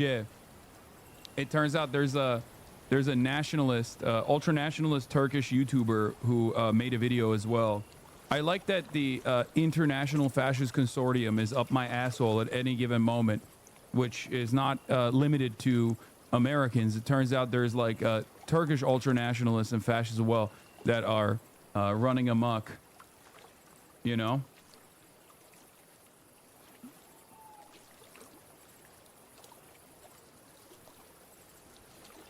Chris Hayes, the new reporting from the Wall Street Journal tonight, that message that Trump posted to Pam Bondi online was meant to be basically a DM that he accidentally posted publicly. Pam was surprised to learn that it was public. Bondi, upset, called the White House aides. It turns out Trump is that stupid, by the way. It turns out Trump is actually that stupid. New reporting at the Wall Street Journal tonight that message that Trump posted to Pam Bondi online was meant to be basically a DM that he accidentally posted publicly. He meant to send a private message urging her prosecution of FBI Director James Comey and his other favorite targets. We can't. I like that people are so unrestrained with their racism. Like there was a chatter that said, speaks like a terrorist in English and speaks even more like a terrorist in Turkish. Cool, man. Speaks like a terrorist in English and sounds even more like a terrorist when speaking sand people. If it looks like a duck and quacks like a duck.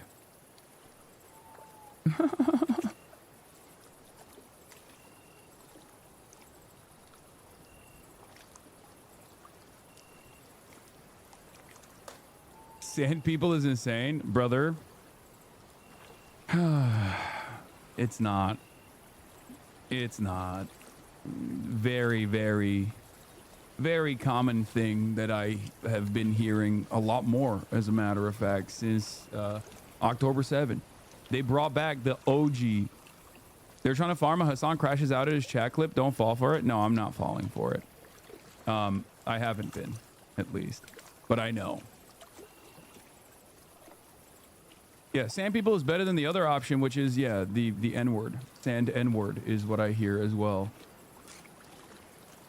Who signs their text messages with President DJT? Turns out, President DJT does that. Delaying no longer, it's killing a reputation. He believed he had sent Bondi the message directly, addressing it to Pam, was surprised to learn it was public. Bondi grew upset, called the White House aides, Trump, who then agreed to send a second post praising her as doing a great job. 5 days after the Saturday evening message, Comey was indicted. It strikes me that that's materially irrelevant to the filings that Pat Fitzgerald's going to make on Comey's behalf, Joyce. I do think it's fucking awesome that this administration is so unimaginably incompetent that they are basically giving the courts, they're giving any kind of legal counsel, any kind of defense attorney, the biggest layups of all time, okay? Because this is so clearly biased, directional, like completely unacceptable. It's just like any defense attorney that's like remotely competent could just look at that and be like, do you see this? Look at this. The fucking president is demanding, after firing the previous prosecutor for not finding enough indictable evidence for his political enemies, has now gotten this new attorney general to forcibly indict his political enemies. It is so clear cut. It is so transparent. Anyway, let's see what Obama had to say about Palestine now that the GOAT, Donald John Trump, actually facilitated a ceasefire that that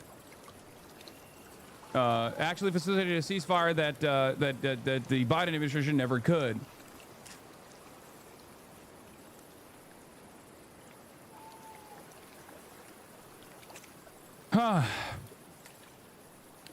After 2 years of unimaginable loss and suffering for Israeli families and the people of Gaza, we should all be encouraged and relieved that an end to the conflict is within sight, that those hostages still being held will be reunited with their families, and that vital aid can start reaching those inside of Gaza whose lives have been shattered. More than that, though, it now falls on the Israelis and Palestinians, with the support of the U.S. and the entire world community, to begin the hard task of rebuilding Gaza and commit to a process that, by recognizing the common humanity and basic rights of both peoples, can achieve a lasting peace. Incredible stuff. Wait, what? Finnish journalist arrested after asking Finnish President Stubb about Israeli arms deals? Is it appropriate for Finland to continue arms purchases from Israel, a country that has been accused of genocide by the UN and ICJ? Do you have a comment, Mr. President? No comment. That's our president, ladies and gentlemen.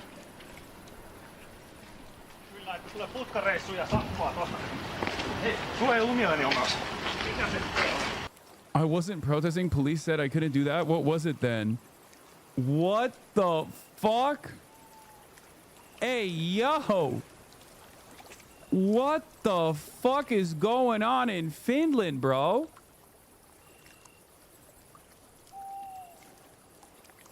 Yeah.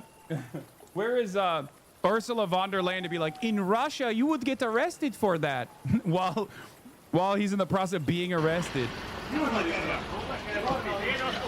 Be careful.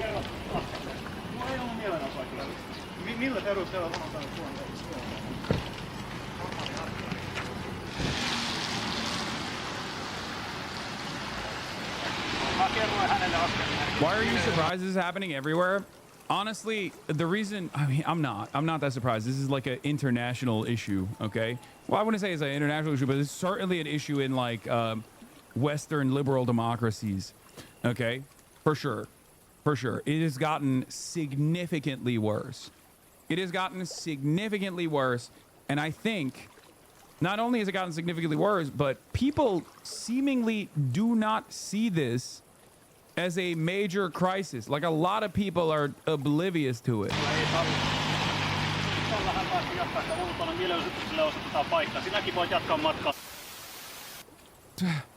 The camera got away despite being threatened with arrest. Thomas, our journalist, went to jail. He now faces a charge of disobeying the police. That is crazy. Elsewhere, journalists like are already in prison or being executed. No, I mean that happens all the time. It's completely unacceptable. But like, that is ridiculous cope to say like, oh well, at least he's not being killed. Like, do you understand that we've lost everything? Like, liberalism has completely and utterly failed.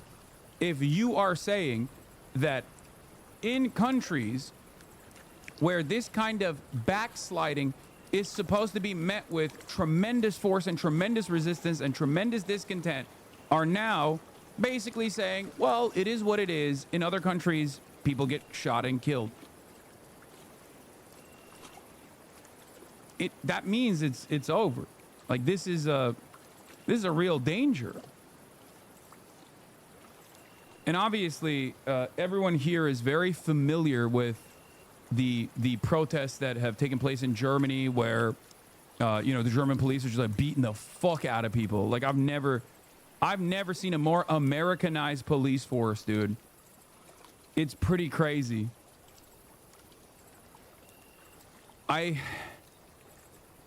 It makes me feel very sad and somewhat scared when I see these images. I see these images of fascism coming from, historic fascist countries. Speaking of Germany, and also its endless support for fascist movements and fascist mobilization, Germany is expected to lift its arms embargo on Israel following the ceasefire agreement. Oh, thank God. Thank God.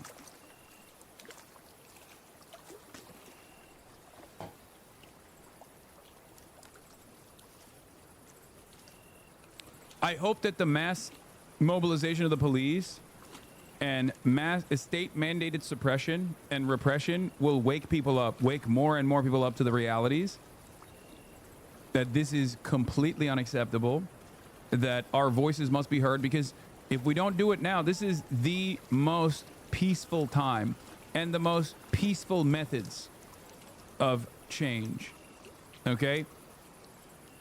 These are the most peaceful ways that we can actually enact some sort of change and turn around before it's too late, even though sometimes I do feel like it is too late.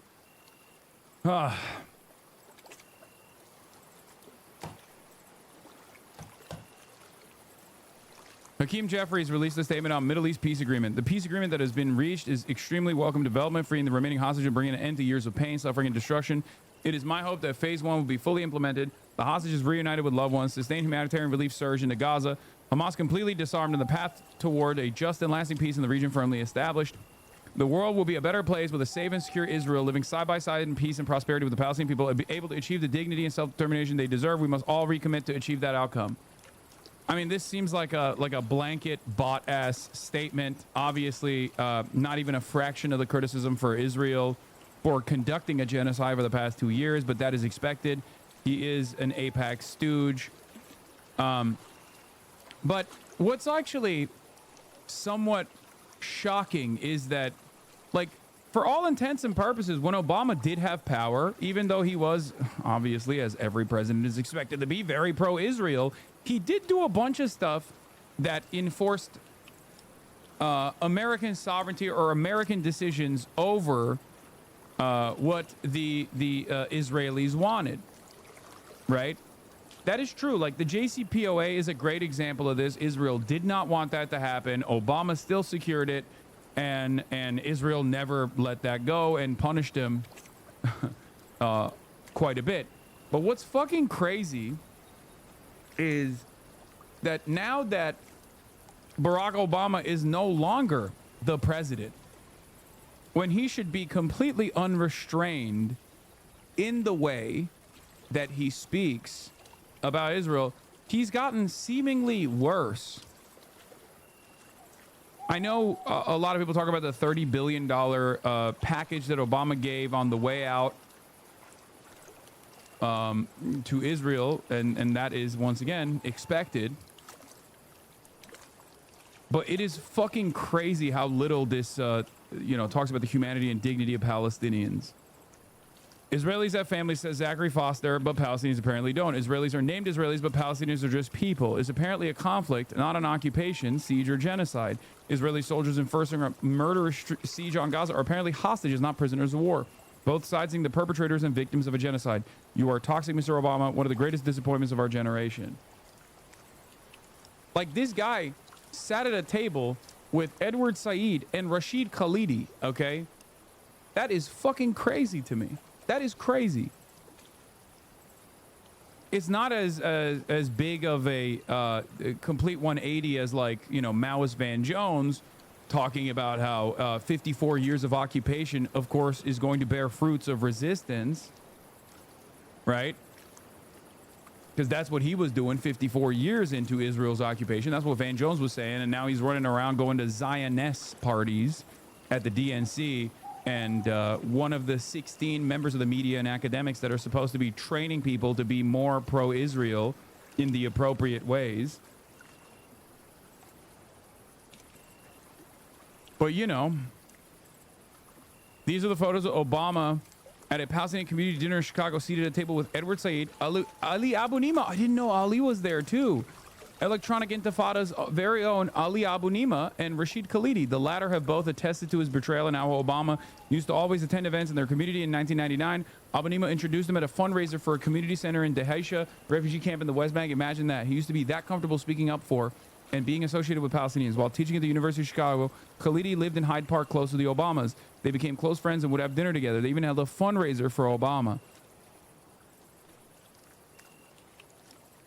Wow.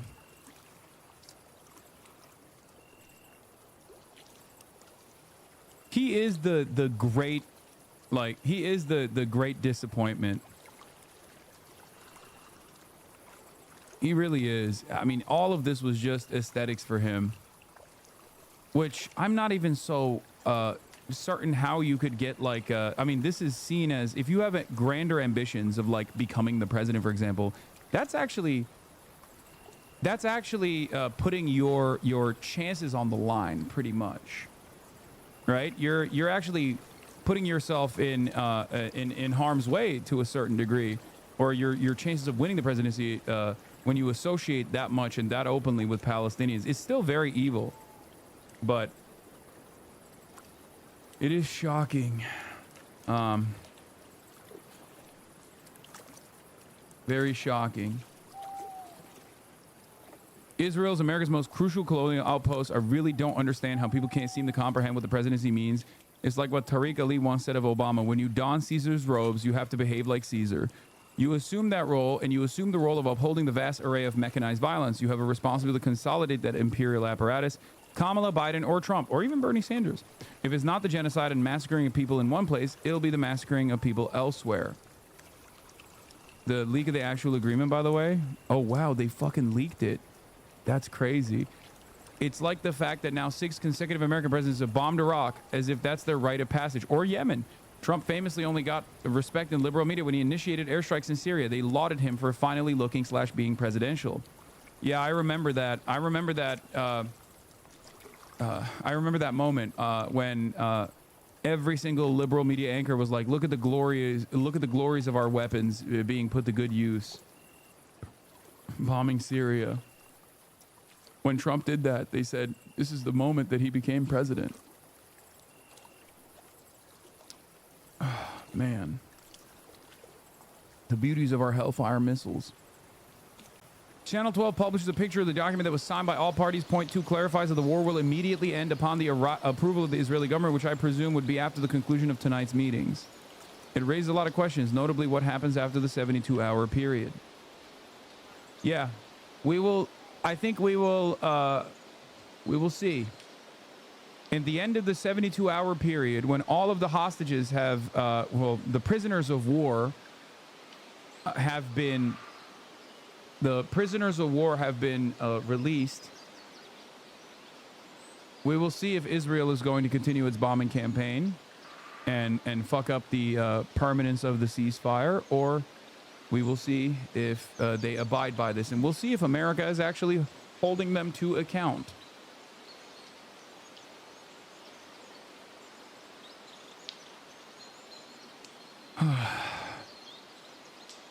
Do you think Israel will purposely screw up the deal by not releasing Barghouti like agreed? Israel has said that they are not agreeing to releasing Marwan Barghouti, by the way.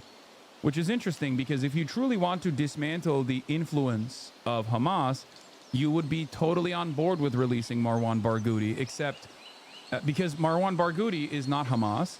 And not only is he not Hamas, but he's also a figure that is much more popular than Hamas is.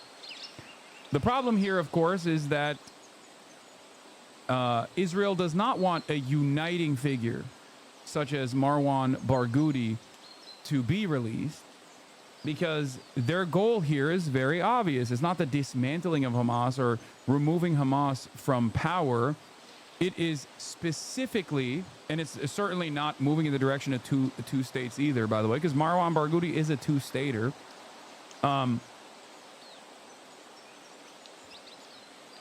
It is specifically designed to destroy any kind of unification initiative.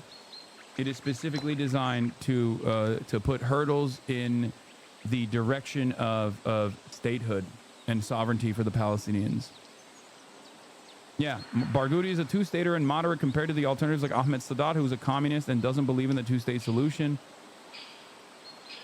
Refusing to release Marwan Barghouti, who embraces nonviolence and a two-state solution, is blindingly clear evidence that the Israeli government, despite their protestations, genuinely prefers Hamas in power if there must be Palestinians at all. If you are not pushing for Barghouti's release, you do not want an end to the conflict. You want a permanent war and occupation. Now, what's interesting about this, of course, is that Hamas itself is so openly committed to emancipation as the higher purpose here, rather than clawing back their grip on power over the Palestinians in the Gaza Strip, that they are the ones who have actively tried to get Marwan Barghouti, a much more popular figure, to be released, right? Because as you can see here, according to the PCPSR poll from the 26th of May to the June 2024, and this is the most comprehensive polling on Palestinian attitudes, right? You have obviously Abbas with the lowest approval.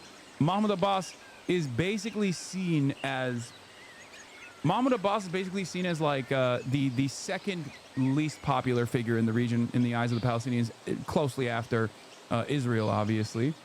But Marwan Barghouti is even more popular than Ismail Haniyeh at the time, before he was assassinated. And Marwan Barghouti himself is also a Fatah person as well. And if he was released, and if he were to sit on top of the, if he was to be released, and there was like any sort of like democratic, any sort of democracy to take place, he would be seen as a uniting figure for both the Gaza Strip and also the West Bank as well, and would most likely be able to bring Fatah back to bring Fatah back as like a political movement and a party that is not seen as firmly committed to what do you call it? Israel's security ambitions. To disagree with the Israeli and US governments on when it comes to Palestine is that the Palestinians Here is Mehdi Hassan talking about Marwan Barghouti on Zateo. do have awful leadership. He's also very much a lib. I mean, President Mahmoud Abbas is 89 years old, and his original 4-year presidential term ran out 15 years ago. Abbas presides over a deeply corrupt administration and leads security forces that basically do Israel's bidding. According to a poll taken last June, about 90% of Palestinians want Abbas to step down. But who'd replace him? If only Palestinians could find a unifying, younger leader with charisma, credibility. Come on, man, don't do Mehdi dirty. No, I love Mehdi Hassan. I talk to him all the time. I really respect him. I think that he is an incredibly important figure in media. I do not attack him as much as like some of the other Palestinian activists do. I do not criticize him nearly as much as other pro-Palestinian activists do. I'm just, giving you a forewarning that he has a more tempered approach, and I think he is anyway, it doesn't fucking matter. It doesn't matter. Okay? Support and the ability to negotiate peace with Israel and end the illegal occupation. Oh wait, they don't have to find him. We know where he is and where he has been for nearly 23 years now, Israel's Megiddo prison. Yes, he's the man The Economist magazine describes as the world's most important prisoner, who The Guardian describes as the most popular Palestinian leader alive, and who multiple writers and commentators have referred to as the Palestinian Mandela. Marwan Barghouti is his name. He's the 65-year-old former leader of Tan. This dude is getting more dangerous every stream he does. Is this the ICE protesters need to be shot take that he had? I'm surprised that liberals, like Twitter liberals, are finally starting to realize that, Asmongold is a right-wing operative. It's surprising. A Palestinian militant organization and an offshoot of the Fatah party that President Abbas also belongs to. And Marwan Barghouti is currently serving 5 consecutive life sentences behind bars in Israel for murder. Now, you might be wondering, how can you compare a conviction? Oh, the prop is missing. How weird. I don't appreciate that these people who are supposedly pro animal safety and security are calling my dog a prop. You're basically giving the game away that you don't actually give a fuck about anything. You're just in here to talk shit. Okay? Because what I don't understand is Kaya gets to walk freely in and around the house. If you look at my stream, there are certain moments where I don't want her to obviously lay on the ground, as I've described many times over, but she gets to free roam. And when she's sleeping, at least in the room, I want her to sleep on the cot. The reason for why I want her to sleep on the cot is because I don't want her to actually hurt her joints. Okay? Because, as you have seen,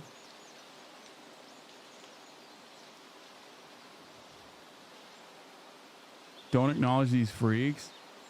You're covering way more important stuff. That's true. They want to get you where it hurts, the bastards, for sure. Your haters make you look like an absolute saint, bro. Did you never do anything wrong in life? Why do they keep making these BS stories about you? It is what it is. Thank you.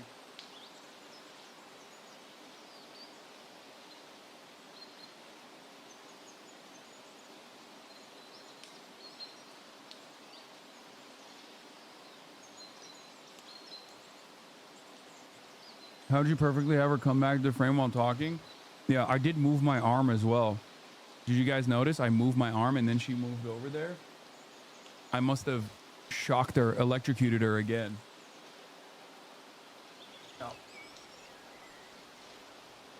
Or maybe what I was pressing, a button that I do have on my table, the only button that I have on my table actually, is opening the door so my food delivery comes in.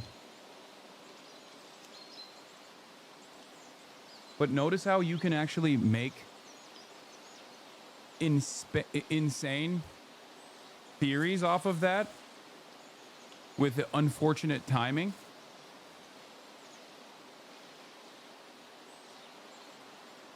Hi. Watch out. Kind of funny you have hogs around again. Yeah, I was excited. I was excited for the hogs to come back. But I realized that maybe I was, I spoke too soon. Because a lot of these guys are not the types of hogs that I like, who come in here and they're like, I love Donald Trump. You're a piece of shit for hating on him. Because those guys make for good content, you know? These aren't hogs. What do you think they are then? They're not hogs.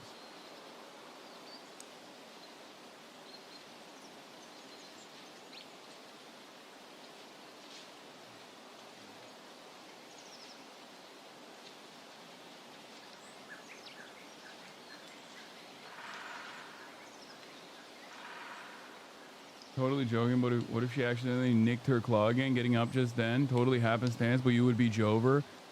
Oh my god, I know. That is something that I've thought about. I do legitimately think that, like, if Kai were to accidentally, like, clip her fucking claw or some shit again, oh my god, I'd be so cooked. I think they would just, like, come to my house and kill me. Which they think would be much better for Kaya's future.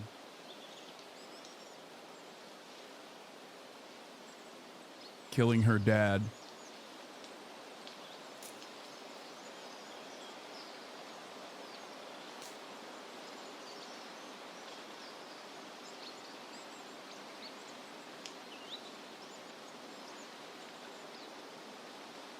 Anyway.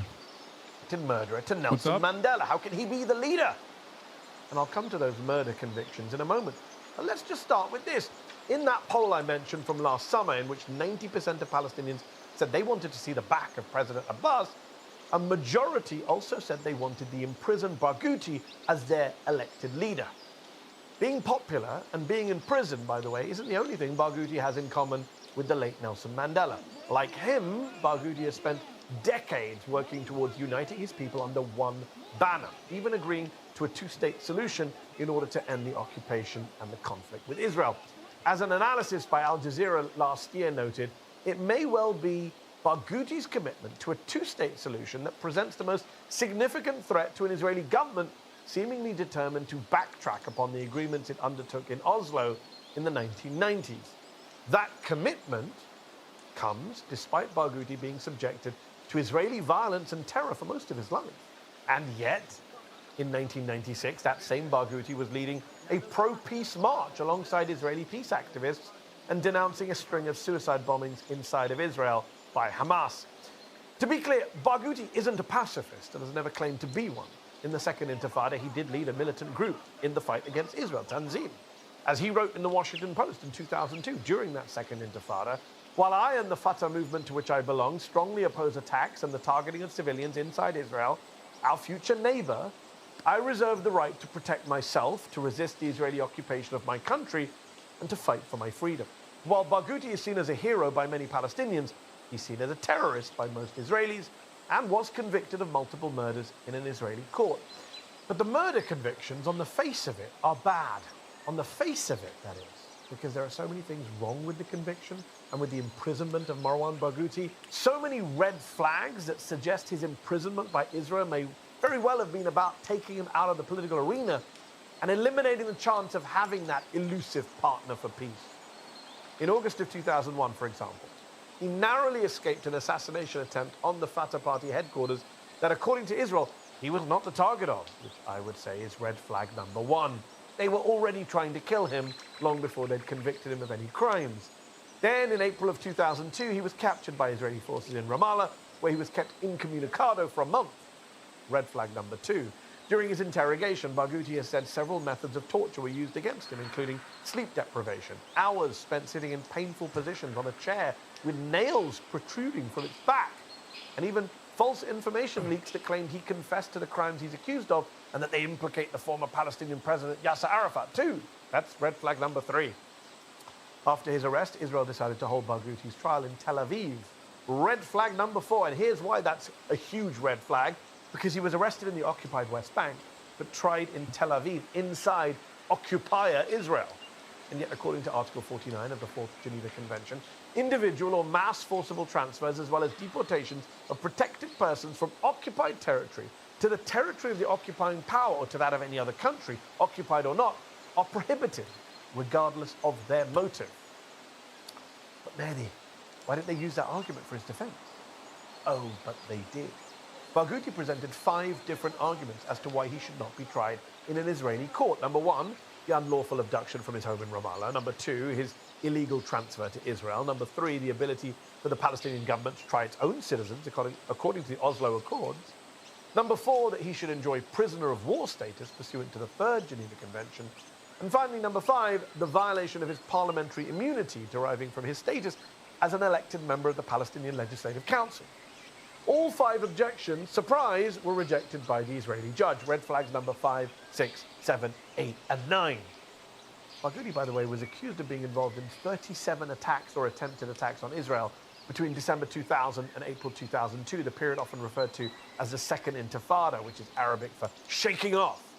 His speeches in court were far from those of a violent criminal, though, who funds or recruits terrorists.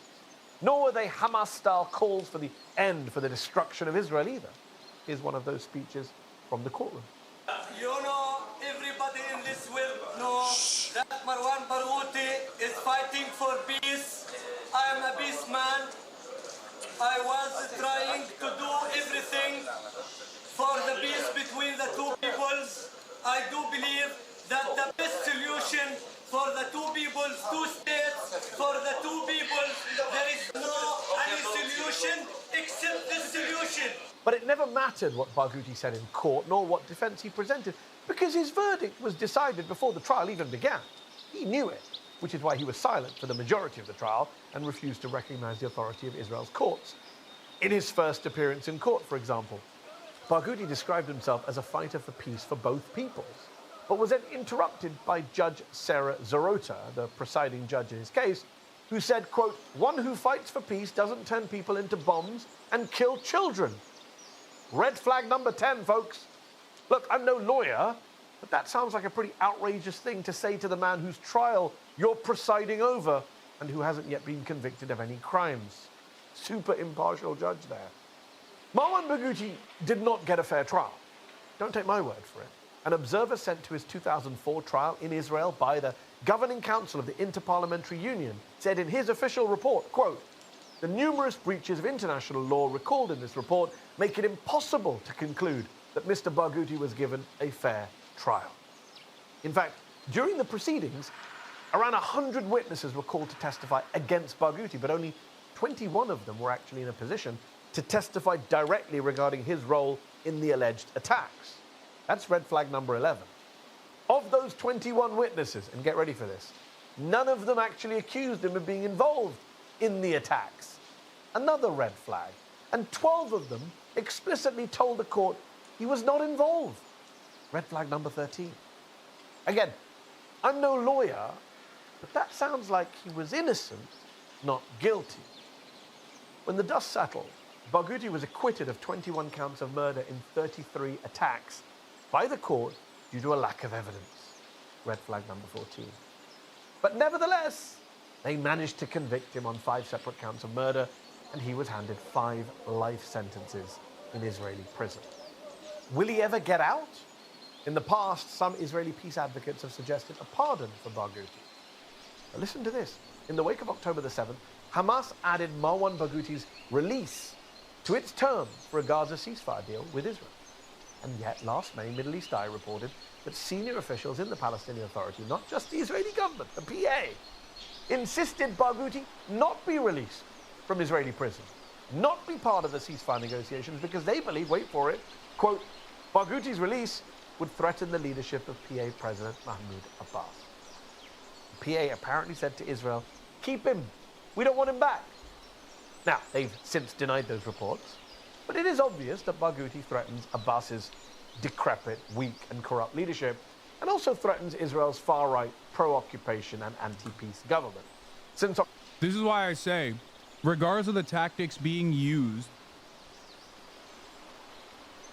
regardless of what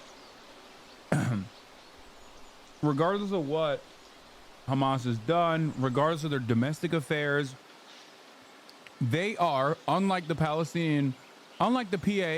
Hamas is placing Palestinian sovereignty at a higher priority. Because if they were as corrupt and as invested in simply presenting themselves as like the only power players in Gaza, they would never demand the release of Marwan Barghouti. They would do the same thing that the PA is doing. They'd be perfectly fine with Marwan Barghouti staying in prison because Marwan actually threatens Hamas's grip on power.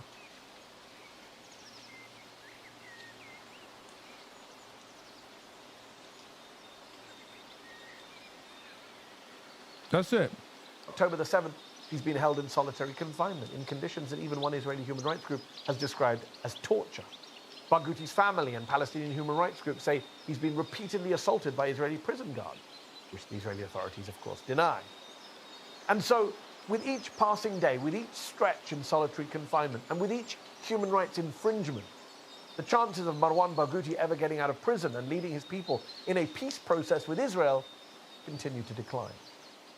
Palestine's Mandela has not yet had his long walk to freedom, and nor, of course, have the Palestinian people. To be fair, people say he's the Palestinian Mandela, but it's actually, given that the Israeli apartheid is worse than the South African one, and this is not my assessment, this is the assessment of people who actually successfully fought and ended the South African apartheid, ironically enough, including, but not limited to, Nelson fucking Mandela.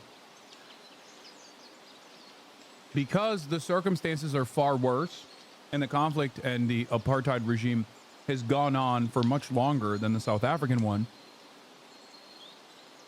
the person that we're talking about, Marwan Barghouti, as a matter of fact, is actually significantly more conciliatory to Israeli sovereignty than Nelson Mandela was to the apartheid regime. Nelson Mandela was placed in prison for going and training with the FLN in Algeria so that his forces could mobilize and engage in acts of direct violence. Nelson Mandela refused to condemn violence.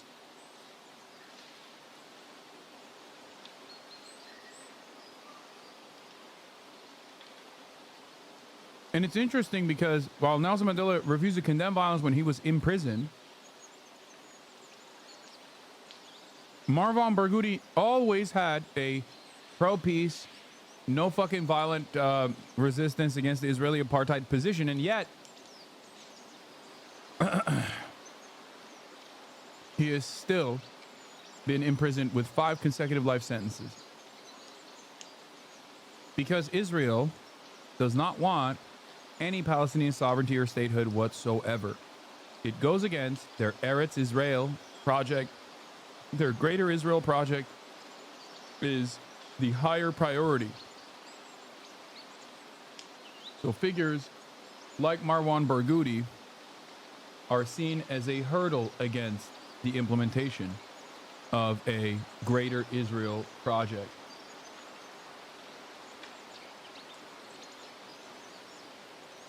Now let's take a look at what our Nazi government is doing. Going to be done. We ended the war in Gaza, and really on a much bigger basis, created peace. And I think it's going to be a lasting peace, hopefully an everlasting peace. Peace in the Middle East. We secured the release of all of the remaining hostages, and they should be released on Monday or Tuesday. Getting them is a complicated process. I'd rather not tell you what they have to do to get them. There are places you don't want to be, but we are getting the hostages back on Tuesday, Monday or Tuesday, and that'll be a day of joy. I'm going to try and make a trip over. We're going to try and get over there, and we're working on the timing, the exact timing. We're going to go to Egypt, where we'll have a signing, an additional signing. We've already had a signing representing me, but we're going to have an official signing. And the amazing thing is all of the countries over there, from Qatar to Saudi Arabia to UAE to all of them, I mean, the rich ones, the less than rich ones, they've all come together, something which is amazing, actually. They've all come together for this, and they're really probably the best relationships they've ever had. So it's been really something. It's pretty funny that while Kaya was away from the camera, people were like, "Where's your hostage? Where's Kaya?" Now that she's back sleeping on her cot, they're like, "Oh, I see. She's still a hostage." It's so funny. When she's away, they're like, "Oh, you released her from her prison," or maybe because she just gets to do whatever the fuck she wants, dummies. As has always been the fucking case. And you guys got duped by some of the dumbest, most schizophrenic content creators on the internet.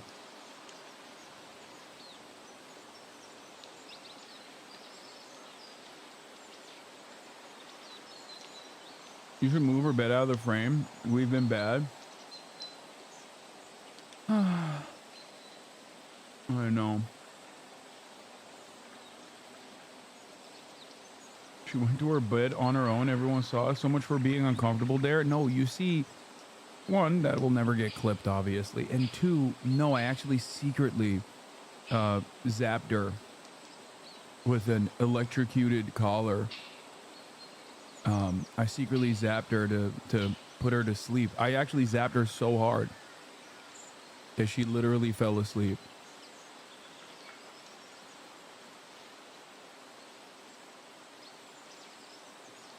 Devastating.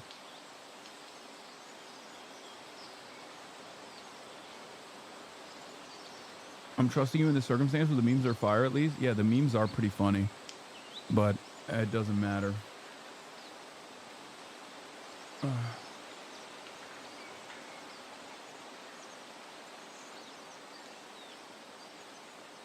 Kai thing makes no sense. The dog's been on camera for years. Why only one incident?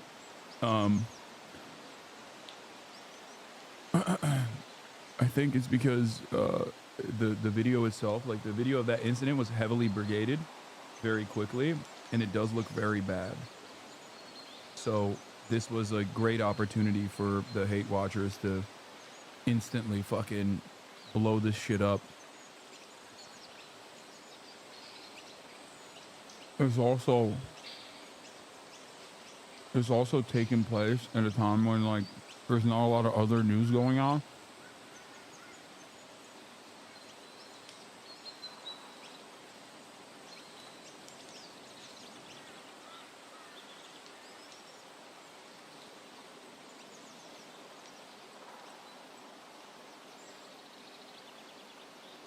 No, from the perspective of slop tubers, chatters, they're not going to talk about the fucking ceasefire.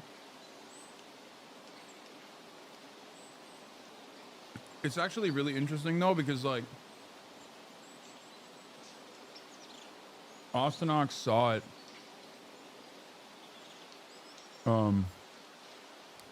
When we uploaded the video, he sent me a message, and apparently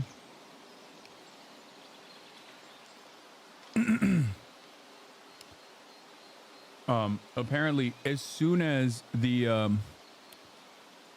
video, my latest video talking about the Kaya Gate came out, which is now sitting at 597,000 views. You were lied to. Apparently, there were comments with 600 upvotes 4 minutes in. The video had just been released 4 minutes prior to this, with only 3 replies. Why does her dog have to stay in that small space for hours on end? 676 upvotes for a comment that came out 4 minutes prior. At the time, the video itself had like 9,000 views or something. The video would have been up for 4 minutes. How is that possible?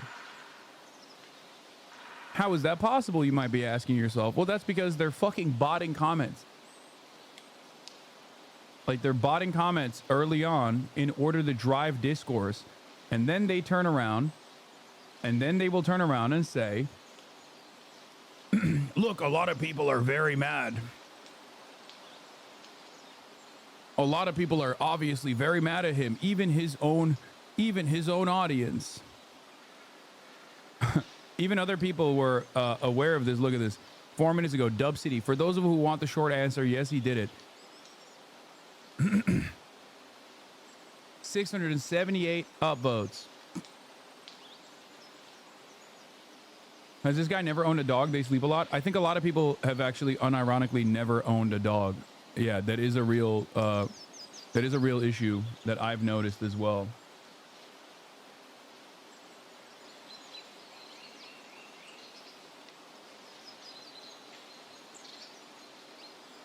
And the people that do have dogs don't actually train their dogs at all. And they just like let whatever the fuck they want. They let their dogs do whatever the fuck they want. And they think like that is actually, the best possible way to like, that's the best possible way to be a dog parent. And it's like the exact opposite. Now, one must ask the question though, why is the Kaya Gate a national story in the nation state of Israel?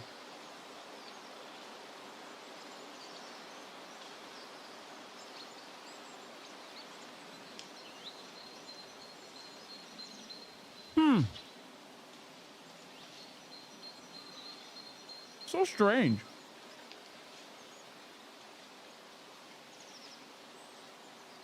Interesting. How could this 10-second incident that betrays thousands and thousands of hours of Kaya growing up in front of the camera, getting trained in front of the camera, having fun in front of the camera, including having a birthday party. How could this brief moment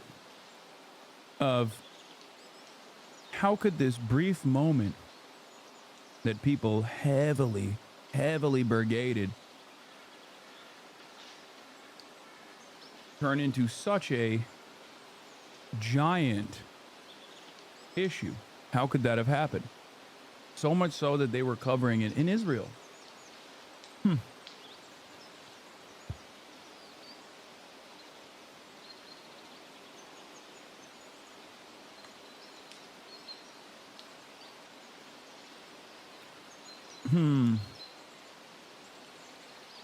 Incredible that nobody thought it was possible to get it done. And very importantly, the hostages are coming back. As you know, they consider them hostages. They talk about them as hostages, but there are approximately 28 dead people, mostly young, mostly men, but and boys. I mean, boys. The one woman talked about her baby. Her baby's 25 years old, but you know, to her it's her baby, and we're bringing them home. We're getting everything, and to those parents, the dead young man is just as important as though this person were alive. It's amazing. I've never seen anything quite like it. I've been very much involved. I've never seen anything quite Bro like it. does not understand But how it's, human beings work. It's really peace in the Middle East. And you remember October 7th was terrible, but also from the Hamas standpoint, they probably lost 70,000 people. That's big retribution. That's big retribution. But at some point, that whole thing has to stop, and we're going to see to it. Gaza is going to be slowly redone. You have tremendous wealth in that part of the world by certain countries, and just a small part of that, what they make will do wonders for Gaza. And I think you're going to see some tremendous countries stepping up and putting up a lot of money and taking care of things. But there's tremendous spirit like I haven't seen. And even the news, I won't call it fake news for this purpose, because they really were very fair today, I must tell you, in all cases.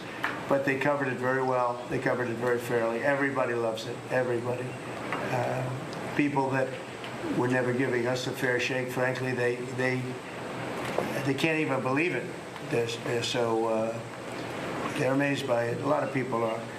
But it was just everything came together. I think the attack was very important on Iran, because let's say that didn't happen, they'd probably by now have a nuclear weapon, numerous nuclear weapons, and therefore, even if we signed a deal, there'd be a big dark cloud over it, and it wouldn't be the same thing. So Iran's different, but Iran wants to work on peace now.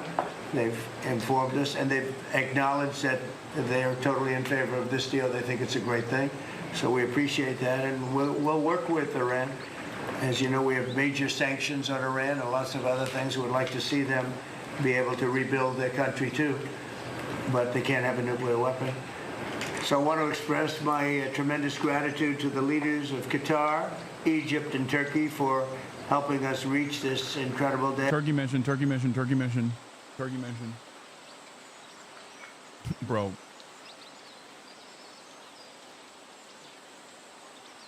It's never not funny that these motherfuckers will look at straight up passed out Kaya in the background and go, free that dog. She's sleeping, brother.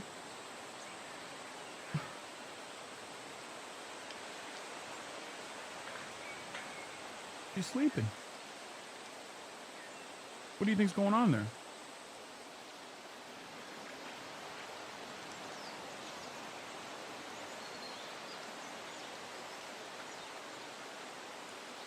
She has no choice but to sleep there? Yeah, that's what you would think if you were a dumbass. But you quite literally, if you were in here like, I don't know, 30 minutes ago, you would have seen her walk over to the cot and go to sleep on the cot on her own volition.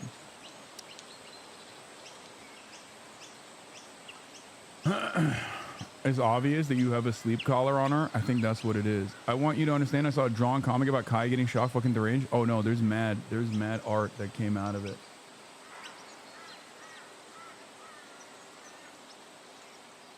I gave her Tylenol. And for being there, they were there with us all the way. And of course, as you know, Saudi Arabia and Jordan and so many. I will tell you, President Erdogan was personally involved in dealing with Hamas and some of the others. He's been great. They've all been really amazing. Indonesia's been amazing. Indonesia's been fantastic. The whole world has come together for this. People that didn't get along.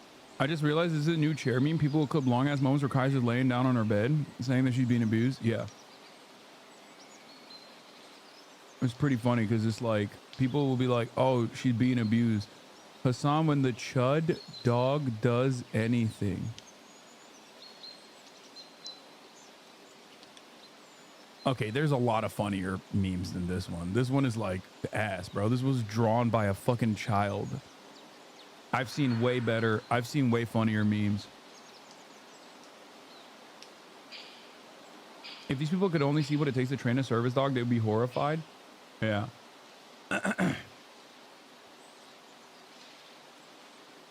The riding ones are pretty funny. I think it's Yeah, I think the writing ones are funny. This is just ass. But at least it's not AI. This one was hilarious.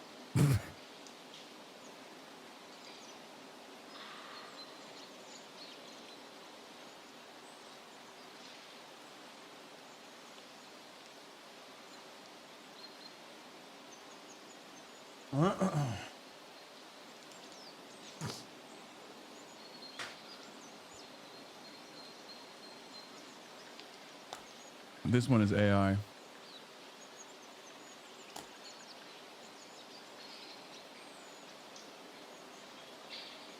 Haters will say it's AI. No, it's real. This is a thing that happened. I am Pikachu.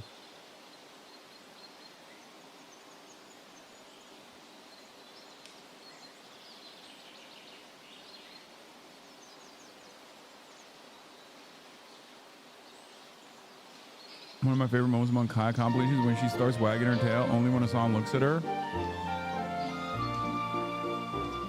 How did you do that? What a menace this girl is. What a menace. Ray was like, oh, here, this is a toy that she hasn't been able to break. Little did she know, Kaya, of course, is capable of breaking all toys. Look at her. Look at, what'd you do to your toy? You broke it. Wag your tail at me like that, little cutie pie. Oh my. Yeah, little do you know, I actually have an electrocution collar that forcibly makes her wag her tail.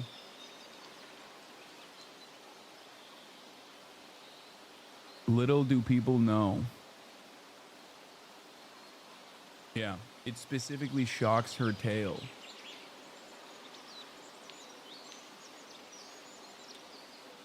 She's using the only language that she can out of fear. I feel so bad for those of you who come in here strictly for the news. I know.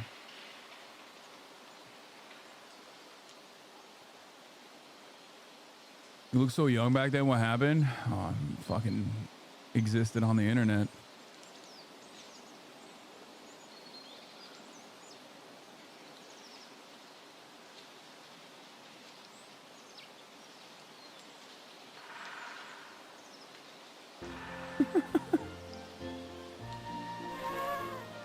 Look at this. Crazy.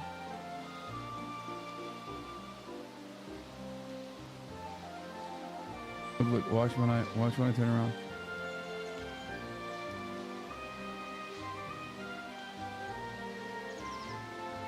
Tail wag stops. Tail wag stops when I look away.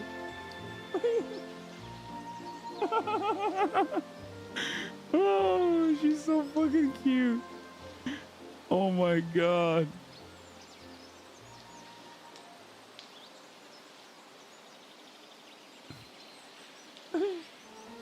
Oh my.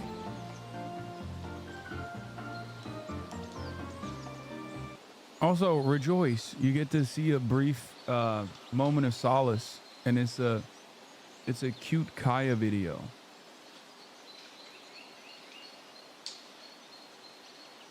Dog enjoyer here. Kai is clearly exhibiting comfort behavior that is very clearly very secure, comforting environment for her. This behavior is not normal, but instead a display of being cared for and loved extremely. And before people say the dog has Stockholm syndrome. Yeah.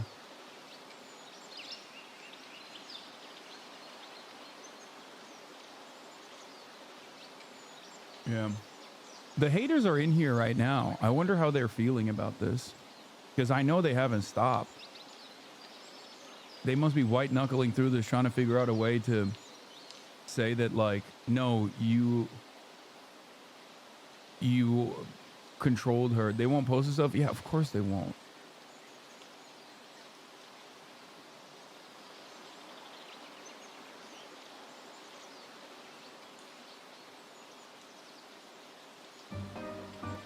What a cutie patootie. Quiet. Don't even. she got bored of eating the chew stick, or she got bored of eating the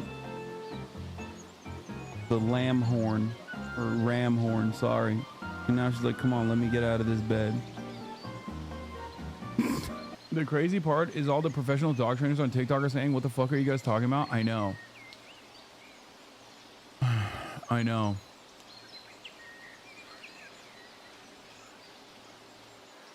It's because there are obviously far more people who don't not only train their dogs or don't understand how like dog training works in general than there are people who are dog enjoyers from afar who don't know what it takes, or dog enjoyers. Dog trainer here yesterday, when you took off the collar to show everybody when you put it back on, she came right over to you. If she was worried about getting shocked, wouldn't she avoid the collar? She clearly has no issues putting on that collar. I know, but that's, once again, you are a dog trainer, so you obviously know that that is not the case. Most people, unfortunately, are not only not dog trainers, but they don't even fucking train their dogs if they have any dogs to begin with. It's just fucking idiotic. Why is she always on the bed? Again, okay, I'm done responding to this. It's because I love torturing her. It's my torture technique. Are you happy? Or maybe because I don't want her to get fucking hip dysplasia by sleeping on the hardwood floor. But then again, it doesn't even matter because she gets the free roam regardless. And she also voluntarily goes to her cot to sleep, as she is doing currently. Unless you think I've perfected some kind of mind control electrocution technique.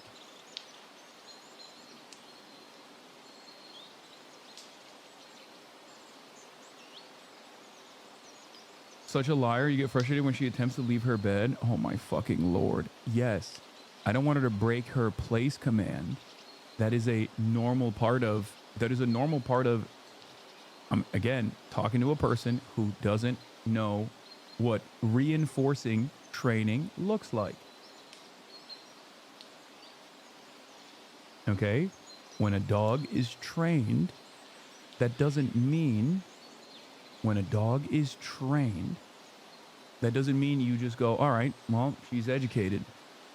Okay, you need to still reinforce training.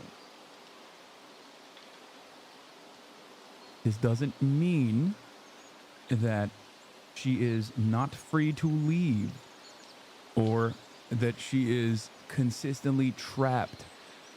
What's one of the funniest, by the way, one of the funniest aspects of this is that, like, there are probably dog owners that are really pissed off about this, who unironically, one, never take their dog out as much as I do, and two, don't actually fucking get to see their dog for the entire day. They just like crate their fucking dog for 8 hours.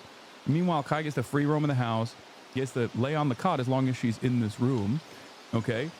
And literally is by her owner every single fucking moment of the day, and also gets to go on another hour-long walk at night.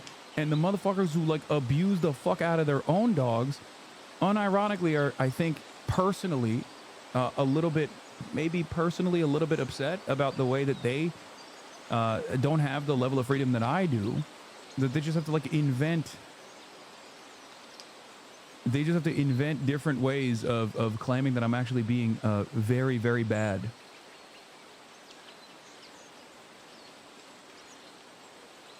I actually have authority to speak on this as someone who has a dog that looks almost identical to Kaya. Hi, big boy. His name's Odin. He needs a bath, but Odin, there is not a shock collar in the world. Also, Hasan is absolutely... Oh, I didn't even realize I wasn't even showing the screen. Hold on. I actually have authority to speak on this as someone who has a dog that looks almost identical to Kaya. Hi, big boy. His name's Odin. He needs a bath, but Odin, there is not a shock collar in the world. Also, Hasan is absolutely right about their joints. My big guy's already had to have surgeries on both of his elbows. Now, I let my big boy roam around, but I have rugs up and carpets in every room because hard floors are harder on their joints. Hip dysplasia is a real thing in these types of breeds. It's not abuse. He is not abusing his dog. Also, she's also much larger than this little chonker too. The haters have no object permanence, thinking that when Kaya isn't in the room, she's disappeared. Yeah. Another point, many dog owners don't professionally train their dogs, which is sad because training teaches a shared language that improves the connection they have with their owner. Oh, 100%. There's nothing cooler than being able to, there is nothing cooler than being able to go out and fucking free roam. Like going to an event, because sometimes I'll take Kaya to like literally events where there's like other human beings. It's like a party or whatever, as you guys have seen. And like, and I can just like recall her if I need to. Like, it's awesome. Or being able to go out even at night. And, you know, I've brought her to meet and greets. I've brought her to like big events. I go out at the park and let her fucking run around. Okay? Let her roam around, and I can just like easily be like, I can tell her to come back, and boom. Because she's petrified, you're gonna shock her if she doesn't return? Yeah, exactly. No, definitely. Or because I have a dog that is not a working dog, but can work in that capacity. Perhaps the truth is different than what you think is going on. You know? so she's part Chow, and Chows are lazy as hell. They just are. Yeah.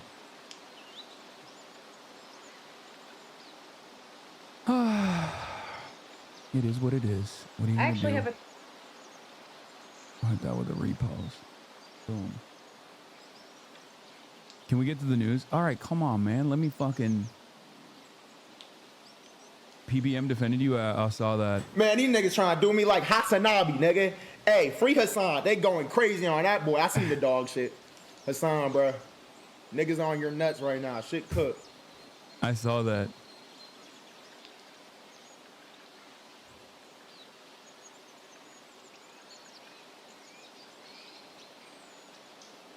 I've never met a dog that's scared of their owner that's able to rest like Kaya. This is bullshit and you're still a go-to dog dad. Bro, if she was scared, I don't think she'd be jumping on me while I'm doing a fucking interview and demanding uppies while I'm in the process of doing a fucking interview. Unless you think that I also taught her a different technique. Unless you think I taught her a different technique to also jump on my lap while I'm doing an interview and I activated the secret electrocution. Like, it's just so fucking... It's just so fucking stupid. I've joined like 3 times. You're still talking about the collar. Look at this.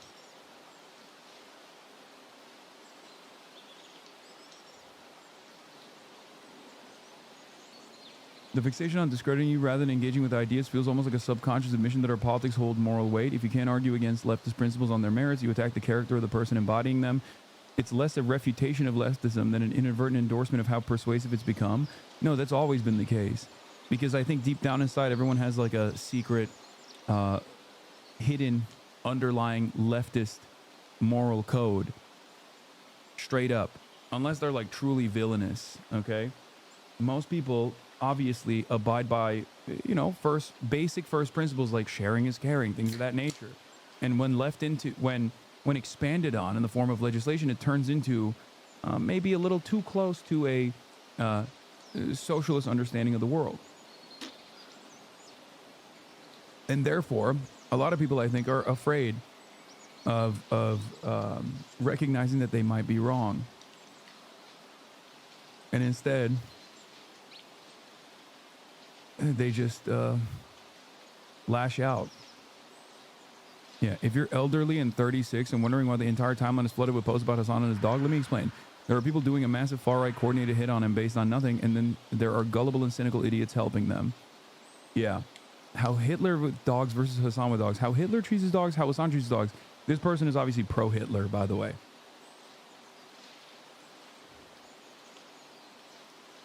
I'm just really impressed on how organized they were in spreading this bullshit. Yeah.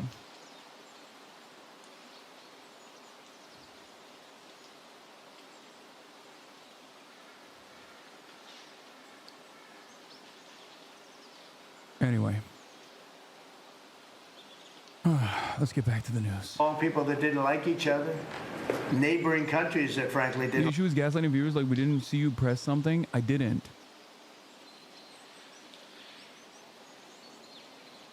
I did not. I know you want me to. I know you want me to. I know it makes it easier for you to believe that I did something like that. But that's not what happened. Like each other, but now it's just this moment in time.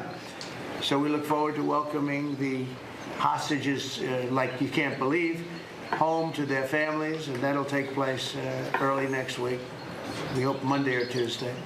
And all Americans should be proud of the role that our country has played in bringing this terrible conflict to an end. And I want to thank, some of the people, JD, you were fantastic, and Pete, you were great. Marco was fantastic. Some of you were very much involved. I'm looking around. So indirectly, I think almost everybody in this room was involved. Susie, I want to thank you very much. You were incredible. You've done an incredible job.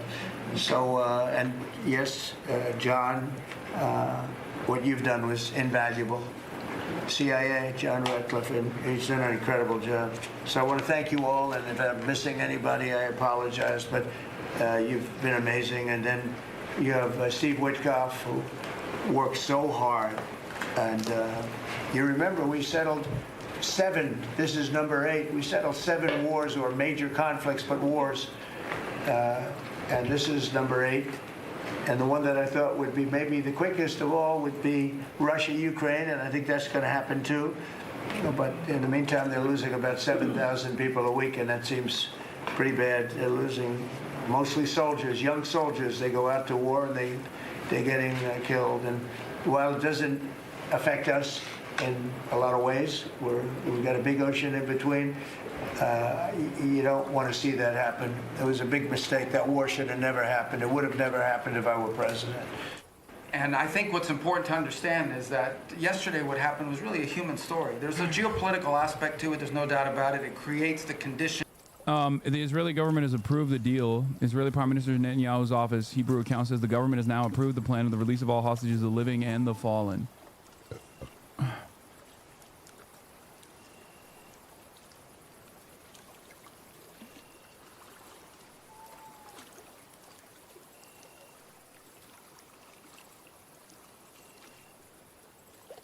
To be fair, it was the first. To be fair, this was the first video I saw that actually made me question you for a short while. It does look really bad in the video, but then I asked myself, am I and all the others could have missed such a huge thing? And the answer was no.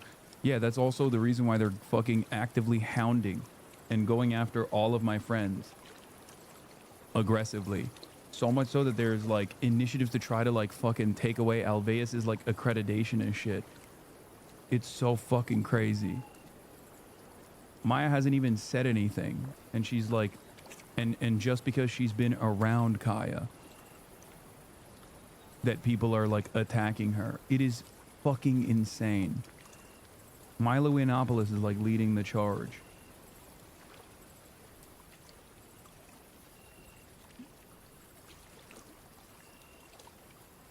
I really hate you for how much you're feeding into this. You're making this bigger every time you talk about it. That's true.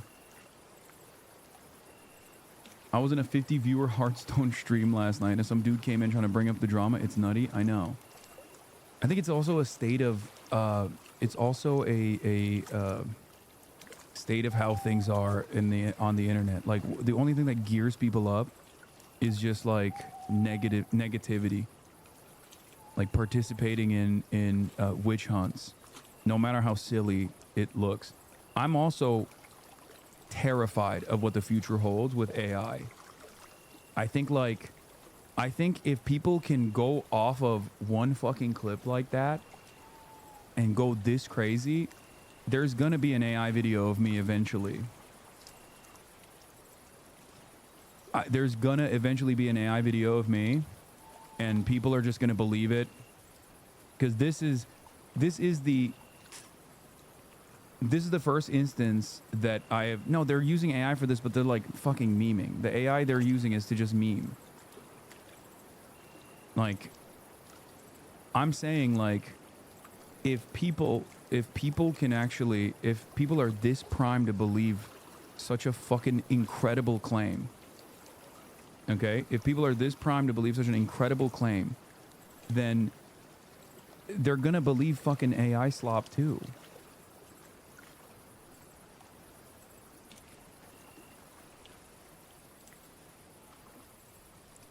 Straight up.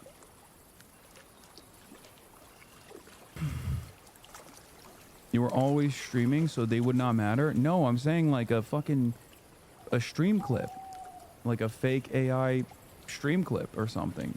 If it looks even like remotely credible, you think these fucking boomers? You think these fucking boomers know the distinction? And do you think these fucking Zoomers who are just angry and frustrated and want to take it out on someone like myself, you think they're gonna fucking... You think they're gonna not use this? There is also a major unemployment crisis too, obviously. But yeah, I think we're just like an incredibly fucking ruthless... We have become very, very ruthless on the internet. For Gaza to one day be a normal place again and people to have a better life and Israelis to be safe. But yesterday was a human story.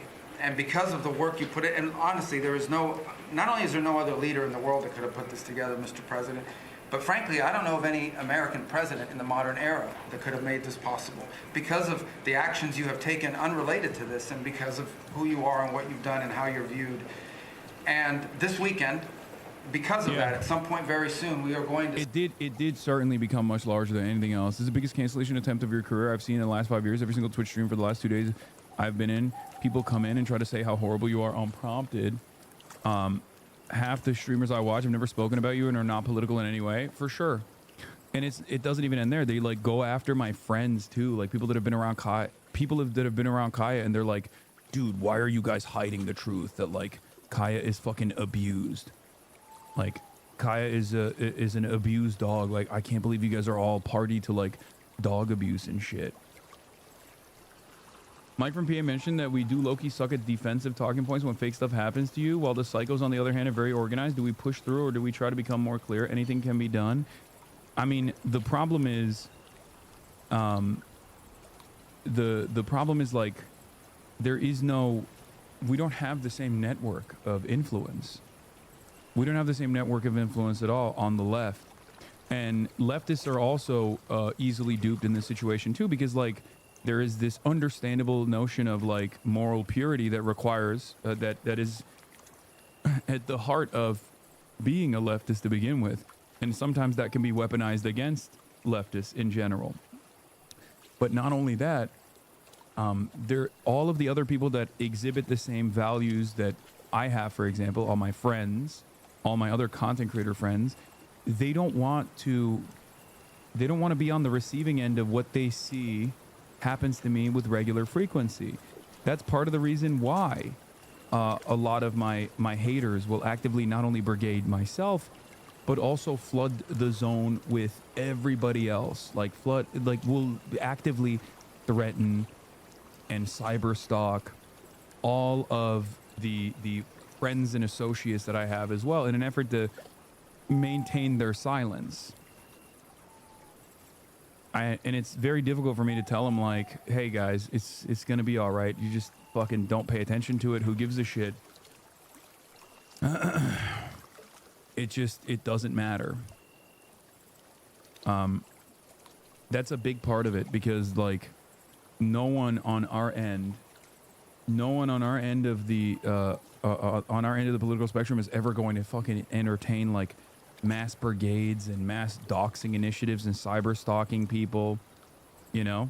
And I'm never gonna be like, we should counter brigade shit. And it hasn't worked so far. Like they want to make me radioactive, they want to make me a toxic person, and it obviously has not worked. But it doesn't matter. They still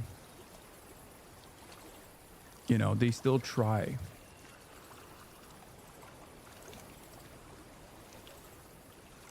Smear campaign. I have evidence. I have screenshots of people being paid to spread the narrative to give you a negative image.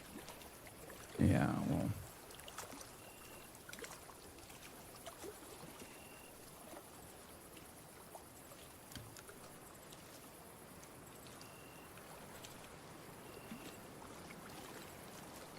Bro, it gets much worse. I saw 500 to 100 AI videos in the last day on TikTok. If you go to the comments, there are at least 60% of people who comment in belief of what the video is. So people do unironically think I'm like, people think I'm like riding.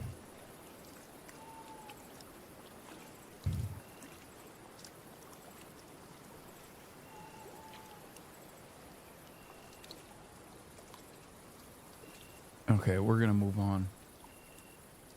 We're gonna move on from this. Oh, you meant general dog videos with like dogs saving like little kids and stuff. Is it comparable to Porsche new house days? Yes. Yes. The GP stream was so fun. I really hate how quickly that moment passed because of this bullshit. No, that was the reason. This kind of stuff happens anytime I'm in the spotlight in a positive way. It's not an accident. Think about it. Anytime I do some shit that gets me like media attention or whatever, you'll often notice like that immediately is followed by like a sea of negative articles written by Hasbara papers, usually like New York Post, Daily Mail. They'll be like, how dare this like Hamas militant get a positive coverage from the New York Times, stuff like that. And it's I think done specifically to like tweak the algo to make sure that there isn't like it's done specifically to tweak the algo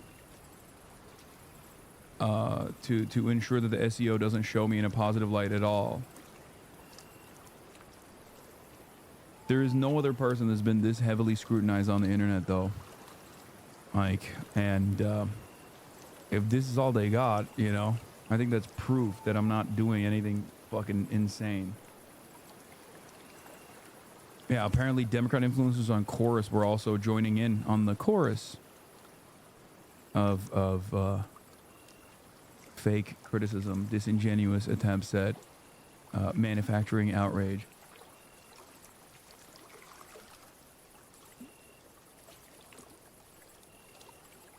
See 20 living human beings emerge from the darkness into the light for the first time in 2 years. And that is because not only were you used the credibility and the power and the prestige of this office and the relationships you created, and you committed yourself to making it happen. And I think it will go down as a historic moment in the history of our country, and something our country should be very proud of. That we have a president that's committed to not just peace, but to the human aspect of reuniting these families. Man of common sense. Okay, any other questions? I'd like to comment on the workforce. Mr. President, a lot of people are calling to give you the Nobel Peace Prize after this peace deal that you managed to achieve in the Middle East. First of all, your opinion on that, and I was wondering about your trip to the Middle East, if you can tell us if you're... You are also not resolved and decisive enough when shit happens. You wasted a day, and maybe you weren't as thorough. It wouldn't matter. They would have said you change the collar instead. Yeah, because I didn't realize it was like this much of an explosive story. I thought it was just like another random like idiotic attempt to smear me, which it is, but I didn't dude, I don't think anyone would have. First of all, they would have found some other fucking reason as to why this is bullshit regardless, right? And they would have been like, oh no, it did happen, but you like swapped it out or something. You're like, you had a fake collar or whatever the fuck, right? Because like ultimately the goal there was not necessarily animal welfare. That much is clear. I don't think any of these people give a shit. It wasn't necessarily animal welfare at all. It was an attempt to smear me. So it's creating an impossible scenario, but also the reason why I didn't like the reason why I didn't like take any thorough approach is because why the fuck would I have thought that this was like a serious thing? It caught me, it fucking absolutely caught me by surprise.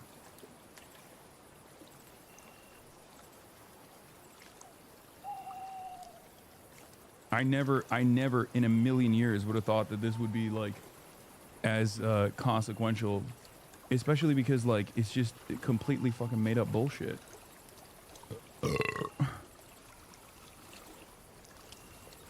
But then again, it doesn't matter, clearly. Considering to speak at the Knesset, at the Israeli parliament. Well, they asked me to speak at the Knesset, and I've agreed to. If they would like me to, I will do it. It's the first time a president has ever done that, so that makes it very interesting, right? Yeah. But yeah, so I. Uh-oh. Did I move weirdly? Did I move weirdly just now? I don't know. Because Kaya went back to her cot. Oh no. My hands are here, I promise. Oh my god.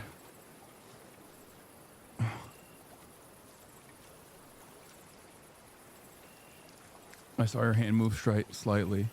I will do it if they want me to. They have asked me to do that. Thank you. I believe the hostages are out in the streets in Israel dancing and crying tears of joy. They're all dancing in the streets. Right now, they're dancing in the streets. They're so happy.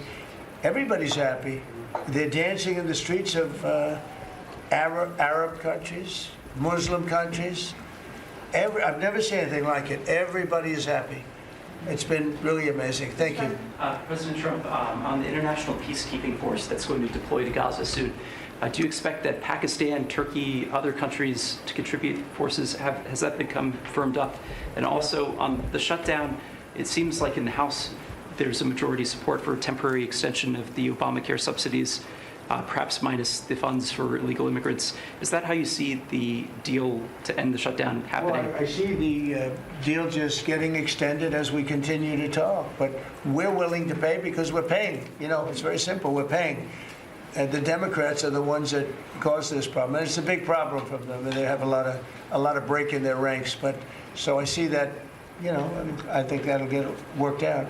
But we want to get back before we do this. We don't want to have a gun held to our head. We don't like that.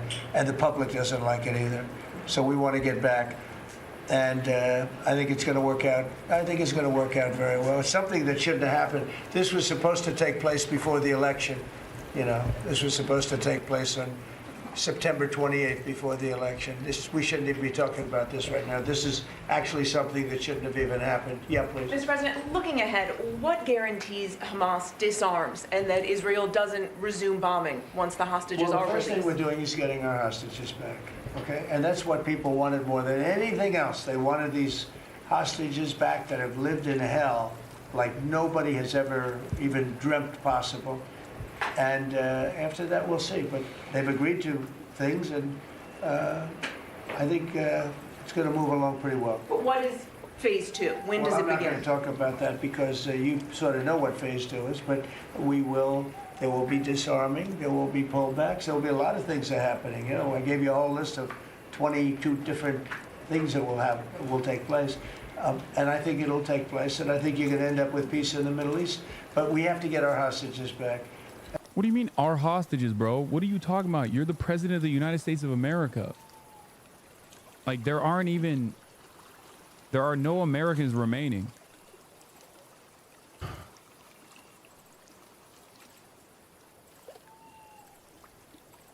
I mean, I guess he's just like,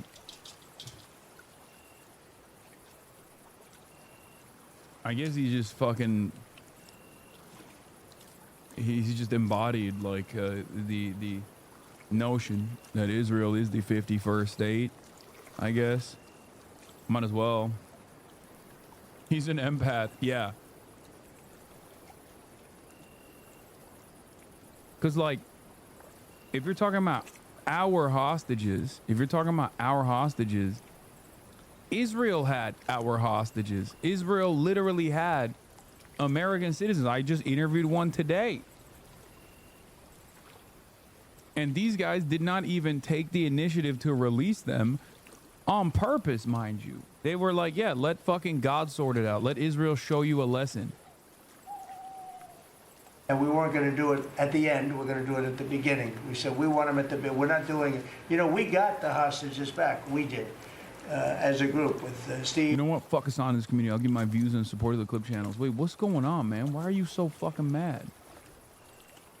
This community makes me feel like I don't belong. I'm done giving my support.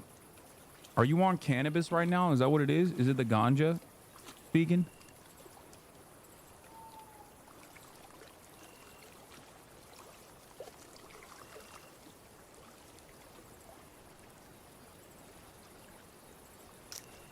He might be just on the, he might be on the cannabis.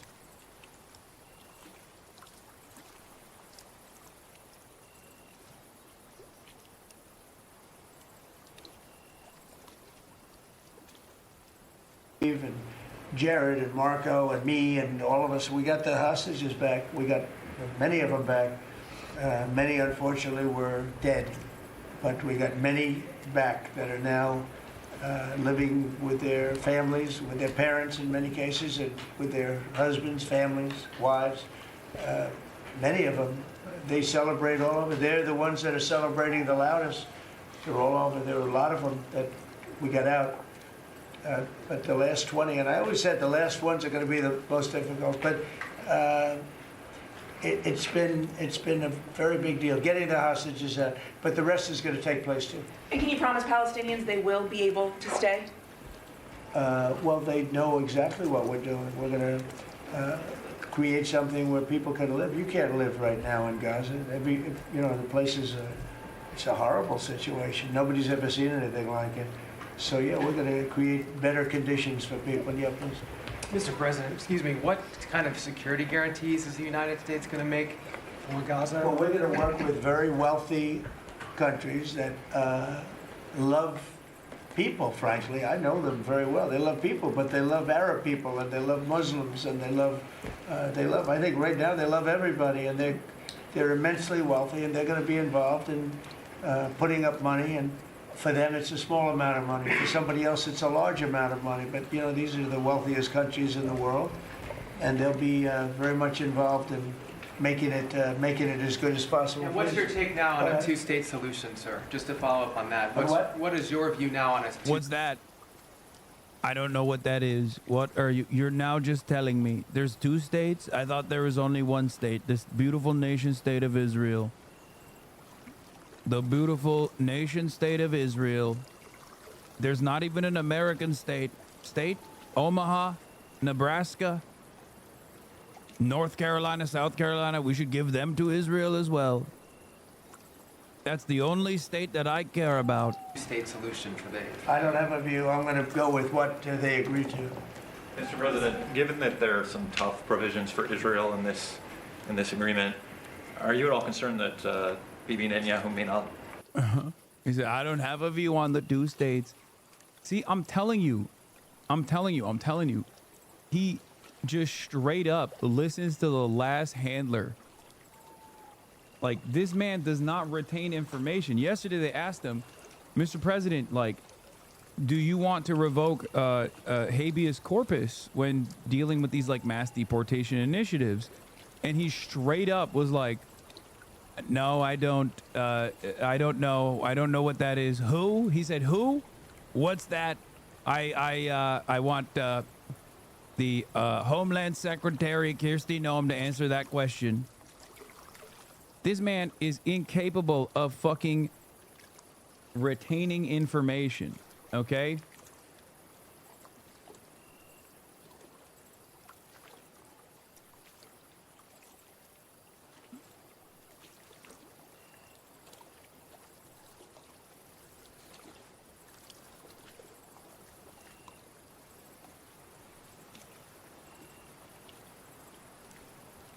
He doesn't need to retain anything when we're winning so hard, brother. That's true. I don't know habeas or corpus. I know Corpus Christi. Beautiful. Beautiful. Continuing his post, he may be deposed. That Bibi may go a little bit out of whack. But he may no longer be prime minister when this is over. Look, that's politics. It could be. I don't know. I think he's very popular right now. He's much more popular today than he was 5 days ago. How you Americans allow this moron to be your president will always amaze me. Brother, I can't explain this to you, but just look at the internet. Look at the American internet, and you will immediately understand why motherfuckers voted for this man and still like this man. His approval rating is still at like 40%. Okay? Just look at the American internet. I think people are even dumber than this. I think we could straight up have an even worse and dumber president.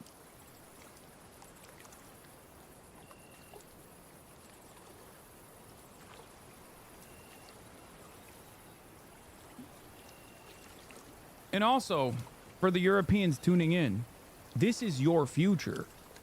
I hope you understand that. I have been warning about this for a decade now. Like, Europeans used to make jokes when Trump was president the last time, and I was like, brother, you don't know what is about to happen. If Americans want to see their future, we can look to Israel. Okay? Israel is America's near future. Europe's near future is the United States of America. And then, of course, Israel afterwards. Every country that is in the periphery, every country that is under the banner of Western imperialism is basically accelerating towards fascism, and the stupidest version of fascism, too. Like, not only is it fascist and it's violent and it's brutal, it's oppressive, it's repressive, but it's also like this incredibly childish version. And I don't know if like previous iterations, when adjusted to their timeline, were also just as childish. I don't know. I don't know that. I haven't studied like fascist movements that deeply to know if like people at the time were like, yo, this Hitler guy is gay as hell. You know, maybe they were like, bro, this Hitler guy is being so childish. What the fuck is this? Maybe they were saying that, you know, at the time.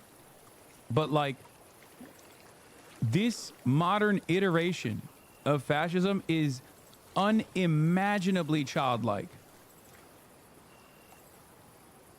It actually is alarming.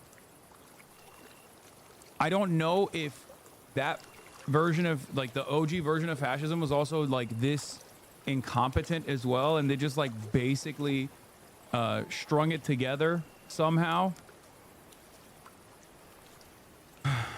Wait, what? Have you studied this in college? I did, but I mean, there's a limit to like my knowledge on the overall environment at the time, and like how they reflected on Hitler in his rise to power, how they reflected on Mussolini in his rise to power as like, you know, this cartoonish figure that was first laughed at, who consistently got in his own way. Like, was it just as petty? Because I think this is an even dumber version of fascism. Like, they're not as organized. They're not as organized. And the things that they care about are so stupid. Every time I hear Stephen Miller or Donald Trump or any of these fucking losers talk, I can't help but notice that in many circumstances, what they're actually complaining about is that they're just not liked. Like, it's a bunch of unfuckable losers who have not let go of their deep unpopularity in high school. It feels like they're not prosecuting in a grand fascist vision. They're not prosecuting a grand fascist vision, but instead they're prosecuting unpopularity, where they're just like, how dare you? How dare you not say how fucking cool I am? I feel like if you gave these guys culture, like even for a little bit, they would just like pipe down. All they want is to be admired. All they want is to be adored. All they want is for people to both fear them and respect them at the same time, and want to demonstrate fealty, demonstrate loyalty, demonstrate reverence. That's what it feels like to me, where what they are trying to prosecute is how big of a fucking loser they are, and how they are not beloved by Hollywood and all these other cultural institutions, right? where it's like, how dare you? I'm gonna prosecute you for saying that like I'm bad. You can't say that I'm bad. I don't know where this goes, but it does feel like their vision is stunted. Their like broad fascist takeover plan is completely stunted by their immediate concerns with being liked.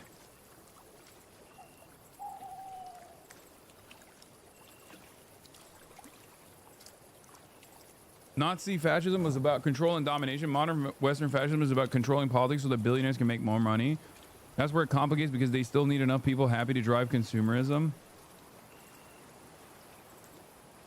You act like this is new. Both Hitler and Mussolini were scorned by what you would construe as the pop culture of their denouement. Fascists are always cringe. Their incompetence might be new, though. Yeah. I guess maybe in the way that I approach Hitler, like when I think about what he did in terms of stamping out art, like dissent in art, it always felt as though they were trying to prosecute, like I believe them when they say they think this is degenerate, right? They want a streamlined approach. They want to go back to like a different artistic vision, a different aesthetic, right? And that's the reason why they were, you know, tackling what they consider to be Jewish art, degenerate art, right? That's what they said.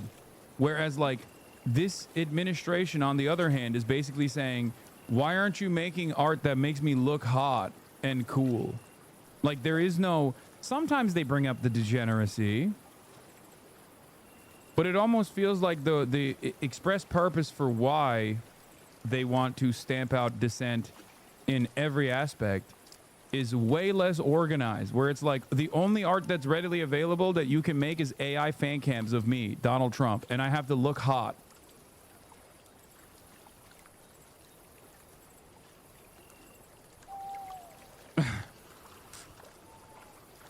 Like there is not even seemingly a higher purpose as to why they're like systematically trying to target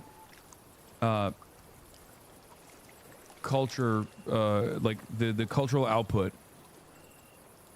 Please finish the thought on how it's coming to Europe. I mean, Europe is already shaken by the same exact right-wing reactionary forces. If you look at every European liberal democracy, there are very illiberal elements now that are gaining prominence, gaining momentum. Reform in the UK, AFD in Germany, the nationalists in France, Geert Wilders. Like, there are so many different figures. Maloney already is a, you know, a proto-fascist or a fascist. So, like, they're just basically existing within the confines of international liberal order, but it won't take much for these guys to very openly say, like, no, we're just a straightforward fascist governance now.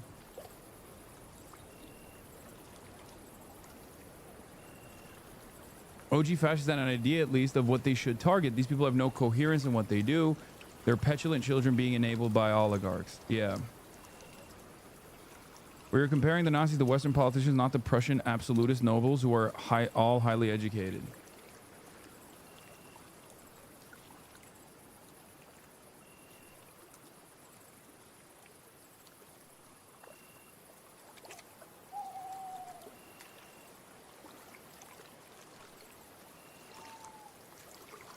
There is also, I think there's also something to be said about, like, there is a major difference with how organized the previous fascist movements were, and there was like a grand vision. I feel like these guys don't really have that, which I feel like is a good thing. But more importantly than that, there was also a very militant apparatus of counter messaging and people that were engaging in like paramilitary activities. Like the KPD was straight up popping Nazis, you know what I mean? And the Nazis and the Social Democrats sometimes and the liberals were also united against the socialists and the trade unionists and the communists, for the record, if we're talking about Germany. So like there isn't any sort of significant pushback in some ways because there is no real organized body that is actively trying to move the country in a different direction either. Right now, maybe people shouldn't run against him. 5 days ago, it might not have been a bad idea. No, Bibi's become, this has been a very good thing. I don't think he did it for that reason, okay? But I think just looking as an analyst would look at this, I think Bibi should be very popular right now. Yeah, please. What will happen if Hamas says that it cannot locate or was not able to find all of the deceased hostages' bodies within the time Well, we'll frame? have to see. I think that's going to be, it's largely been answered. We know where most of them are. Actually, the bodies are a bigger problem because some of the bodies are going to be a little bit hard to find. It's a terrible thing to discuss even, but you understand, we're all people, we're grown-ups, we understand life. Nobody can understand this stuff because this could have taken place, but we have the hostages for the most part, and so I don't think it's going to be overly big. The situation with the bodies, they say 28. Some are going to be a little bit hard to find, but we're going to do the best we can. Yeah, please. If they don't find them within the time frame. Please. Thank you, sir. Regarding Jared Kushner's role in the negotiations, can you explain a little bit about why he came on at the last minute? And then in regards to the WIC program that the Vice President mentioned, do you know when the funding that you promised through the tariff revenue will actually go through to communities? Because there's reports that WIC providers are actually starting to close down today. Well, okay, let me just answer the Jared. So Jared's a very smart guy. He did the Abraham Accords.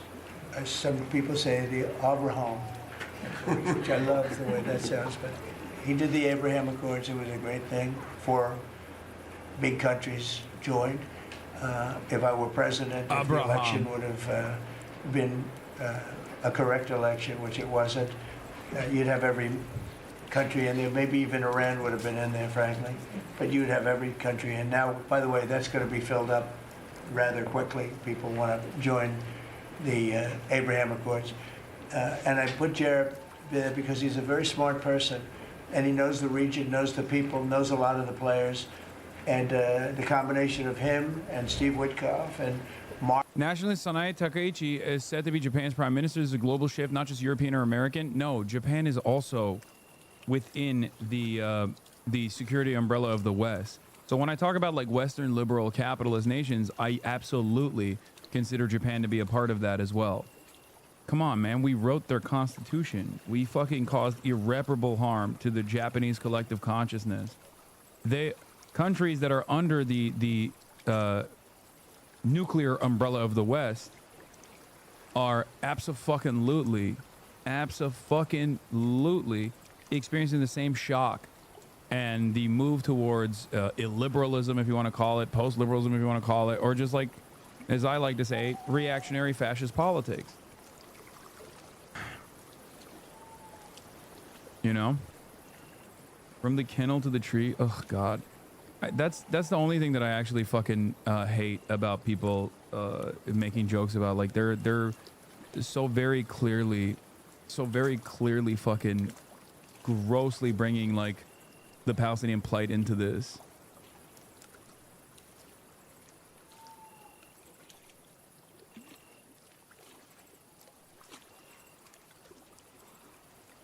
I don't know.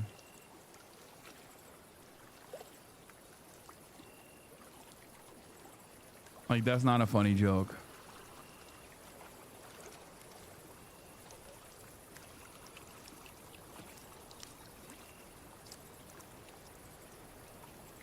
Marco and Cooper, who is, as I hear, has been fantastic.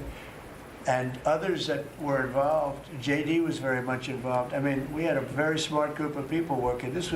We had a lot of different players, different countries, and very diverse countries, very different from each other.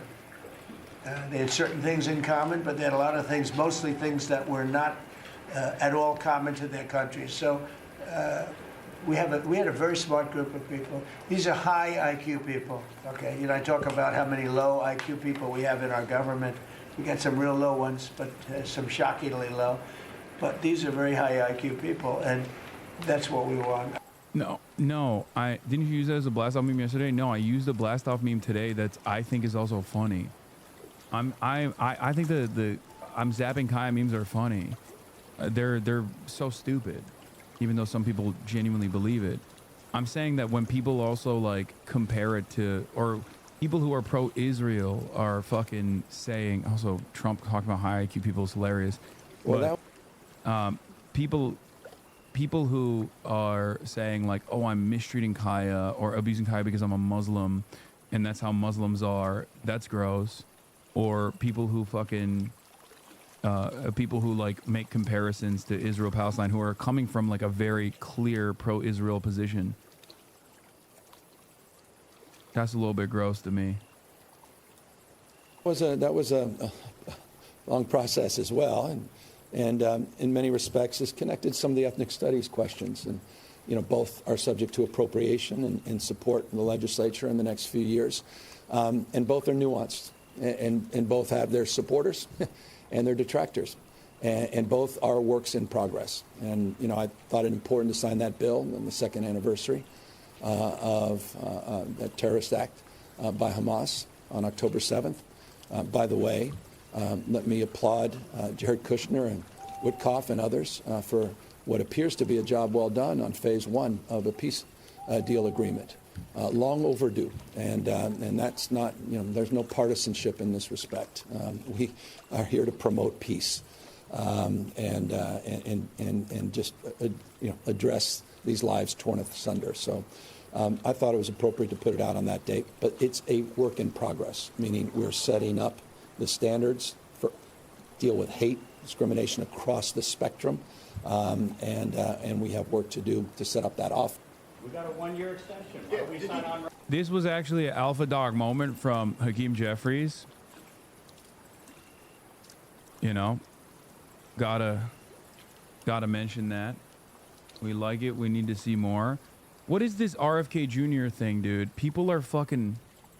What did he actually say? RFK Jr. Children who are circumcised early have double the rate of... Oh my God. Are you for fucking real, bro? Ain't no way. There's also there's many other confirmation studies. Bro, I've never seen a man... What is this? This is an anti-Semitic remark. Oh, come on.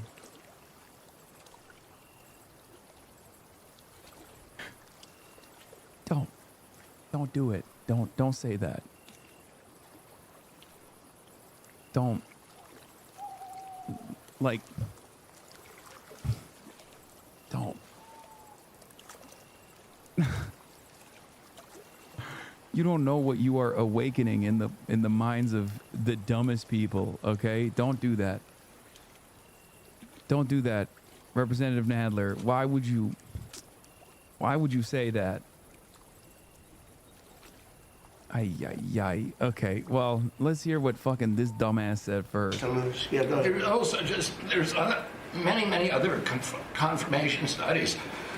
There's 2 studies that show children who are circumcised early have double the rate of autism. It's highly likely because they're given Tylenol. So, you know, none of this is dispositive. Even in that room, there was like, no. It's highly likely because they're given Tylenol. So, you know, none of this is dispositive, but all of it is stuff that we should be paying attention to. Yeah, that's it. That's it. Are they going to do a check for turtlenecks before they send chat the RFK Jr. autism concentration camps? Is that anti-Semitic? No, it's not. And I think that the reason why Representative Jerry Nadler should have never said that is because... Please explain how this is not anti-Semitic. Because there is this fucking anti-Semitic conspiracy that the reason why Americans get circed up broadly is because of Jews. Okay? there you go. As is the case with every conspiracy, intactivists believe, some intactivists, not all, okay? I will maintain the integrity of the intactivist movement, as I am also a brave intactivist soldier. Remember what they stole from us. But there is a conspiracy that is the Jews that made it so that every American has to... Yeah, it's a low-key common anti-Semitic trope, but saying it out loud kind of shines a light on it too much. Exactly. It's like, if you're like a prominent... If you're a prominent Jewish politician, you coming out and saying that is a little bad. It's not even a little bad. It's actually going to fucking really rile up people. Stop it. You're not actually one of those fucking weirdos, right? No, I'm an intactivist, bro. I'm Cirque Gang. They stole from us.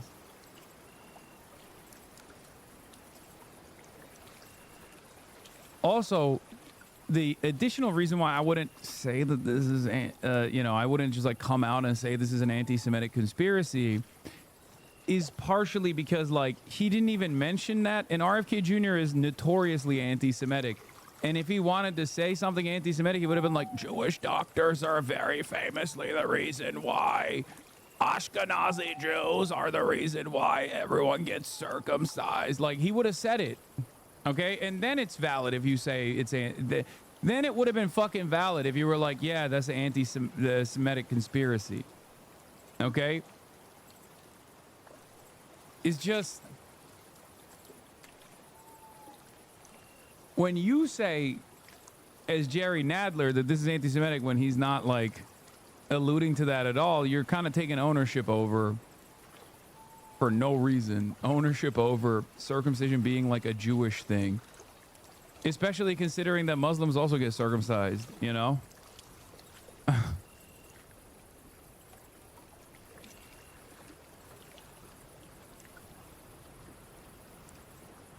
If autism is caused by circumcision, explain why Europe has trains. Checkmate. I know.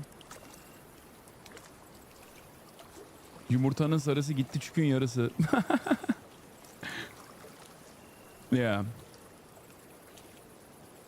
Yes. For those of you who didn't know, yes. I think America's the only, like, majority Christian nation that actually practices circumcision at birth. In other countries, it's like seen as a religious practice, and it's the Jews and the Muslims that get circumcised. But in the United, like, Christians broadly don't. And and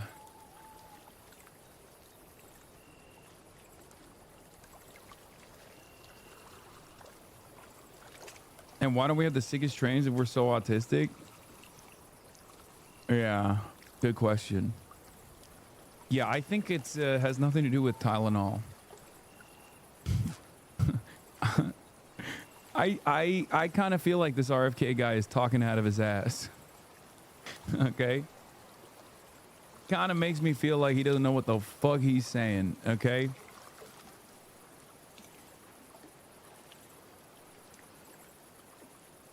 It's because Kellogg wanted to stop masturbation, so he lobbied on circumcision.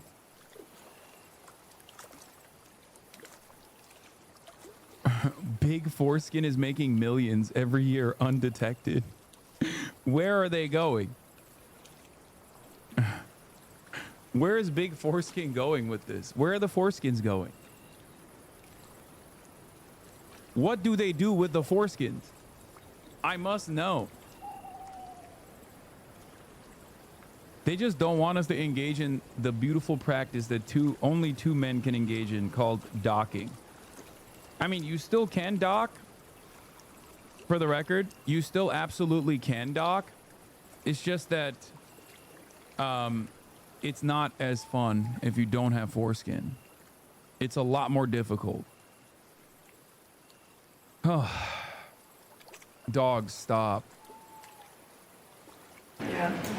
But, you know, there's a tremendous amount of proof or evidence, I would say, as a non-doctor, but I've studied this a long time ago. You know what I mean?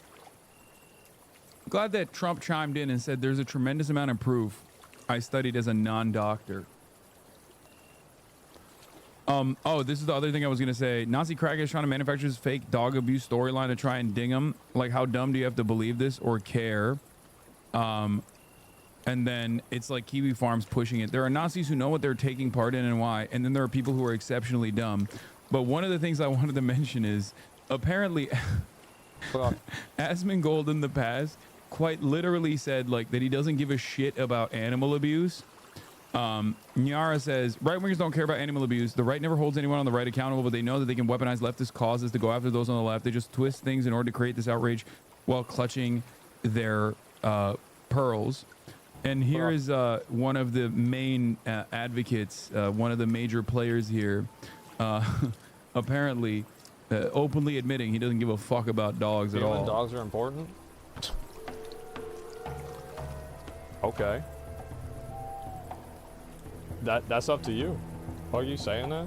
I mean, this was also evidenced by the fact that Kirsty Noem is the Department of Homeland Security Secretary, and she just straight up fucking domed her dog, her puppy, and then dropped the puppy into a fucking pit in front of a bunch of construction workers. Bro, people get their feelings hurt, right? Damn, like that's crazy. Why y'all? How y'all get your feelings hurt over that shit? It's a fucking dog, man. Oh my god. This is so sad. Some people are so emotional over shit. It's just embarrassing. Empathy for life? I was not born with that. I don't know what to tell you. Yeah, I'm not programmed that way. And I'm not sorry. Let's see what we got. Yeah, I gotta run these ads. Okay, the ads are good. I have. Yeah. Also, the other part of this saga that was kind of funny is Gila Klein just posted art made by the same neo-Nazi who made the animation of Gila killing children in the IDF. Apparently. On her Instagram story. Fuck these authoritarian fascist dictators. Silence, okay?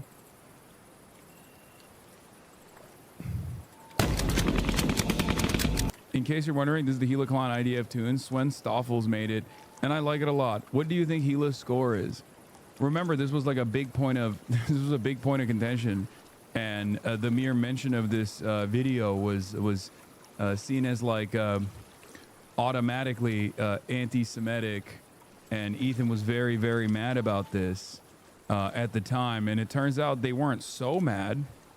That dude is, by the way, that dude that made not only this, but also numerous other works, is a open, straightforward Nazi.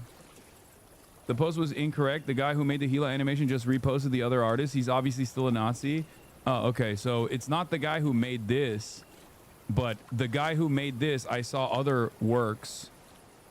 I saw other works from the guy who made this, and he's like a literal fucking Nazi.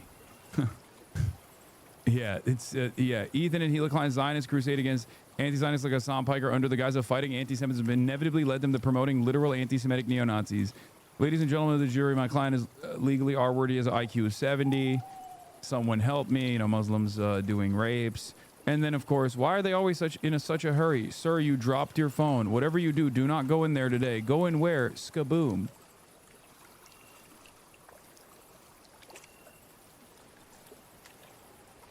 Once again, it doesn't matter if they're bad people. The important thing is that they try to deplatform you. Please, let's move on. No, I just. Oh, Sven Stoffels made the Gila animation. Chatter's fake. No, this is AmericaMan_hero that made the art, not Sven Stoffels. That's what they're saying. The fake news is that the person who made this is also the person who's... Dude, it does actually hurt my soul when I see people who are genuinely talented artists, by the way. Like, because this guy has, like, a unique vision. And it's just, he's using it for evil. It's just such a fucking waste of talent. I'm not just saying that because he made my head large, okay? I'm not saying that because he made my head large, which is the appropriate size. That is the size of my head. You guys are fucking pieces of shit. I do like the guy. I always think about that guy who's like, who made the Joe Biden comic where it's like, you ain't black, and then the woman is like, no, and then like she becomes white, and Joe Biden like steals her blackness. Like that dude is actually good. No, not Stone Toss or whatever. Stone Toss fucking sucks. But like, there are some of these guys who are actually talented animators, who are actually talented artists. Like their artistry. What do you want? What do you? Oh God, here we go. Here we go. He wants uppies again. Okay, you're gonna pull. Get out of there. Kaya. No, no, no, not that way. No, you're gonna get out of there. She's so fucking big, dude. Back to more pet torture. Yeah, she almost pulled my mic cord. What? What do you want? What do you want? What do you want? What do you want? What do you want? Hello. Okay. Just wants to put her head on my lap. That's what we wanted. That's all we wanted. What? What? What? What? What? What do you want? I know, the most mistreated, most tortured dog in...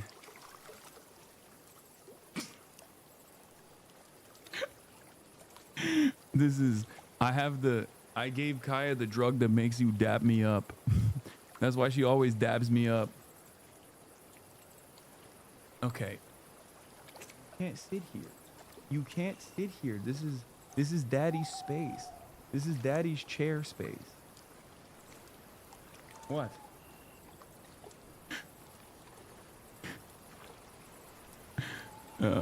Hasan choking dog off screen? Yes. But what was I saying? Stop lecturing it and shock it into obedience instead. I know. Well, famously. You know what else is apparent that these people about drama farming this? They don't know what love looks like. I know.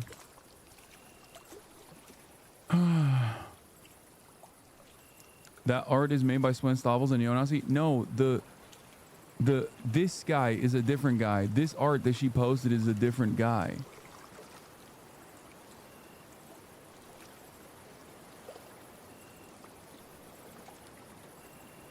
Anyway, it doesn't fucking matter. He's also anti-Semitic. There's two different Nazi artists. Hiya, watch out. Up, up, up, up, up. Oh. All right. Let's get back to it. No, it's the same guy. Wait, really? Swen Stavels is the same fucking... Why am I looking at this neo-Nazi artist? Oh, wait. You're right. It is the same fucking dude. Oh, my God.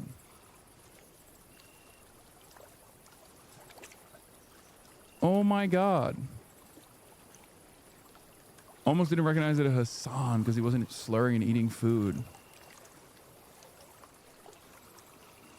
This Sam Hyde 19, this Limp beta preaches violence against those who disagree, cowers out of regulated boxing match, and horribly mistreats an animal dependent on him. We don't hate him and his supporters enough. He posted on his story laughing at her? No fucking way. Lol. Hila Klein reposting my comic. What can you say? I'm so glad. Not the first example of a prominent pro-Israel person siding with neo-Nazis or even historic Nazi figures. I saw... Where is the fucking...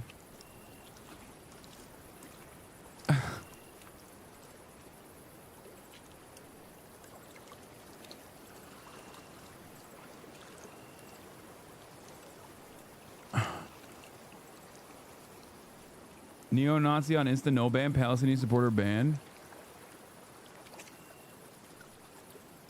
He made art of you too, which she posted on her story. That's literally what we're looking at right now. He's making fun of Now he has a clip of you reacting to it, Lemafal, like the story. Yeah, probably. Okay. But I know that he's a fucking neo-Nazi, and that's the difference. I'm not like reposting that shit. God damn, she really, really hates you, dude. No, I know. The other one was the Maya Poet one. Can you imagine how H3 would react to you reposting art about them from a Nazi? Yeah, this guy fucking seemingly hates Gila and Ethan and is an anti-Semite, right? Can you imagine if I posted that fucking Gila kills babies meme? Can you fucking imagine? Oh my God, how many fucking days of coverage would that be? How many fucking days of coverage would that be? Ethan would be eating so good. He'd be like, finally, we got him, boys. We fucking got him.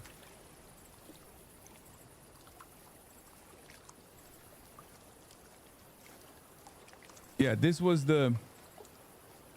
the funniest version of that Maya peace poet, the one that detransitioned because of Hamas. The Hamas detransitioner has decided Hassan Piker actually makes Hitler look like a good guy. You have to be a special kind of evil to make that happen. For this person who used to be an anti-Zionist and now is like ultra pro-Israel and a detransitioner,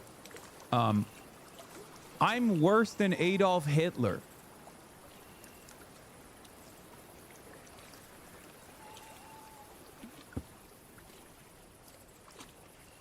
Also, given the fucking ear positioning of this dog, it kind of feels like Hitler abused the fuck out of this dog. Which, once again, is not really that high in the magnitude's worst crimes that he has committed. That's just kind of how evil he is. He shot it and killed that dog. Meanwhile, you got fucking neo-Nazis on the internet. Hitler with dogs versus Hassan with dogs.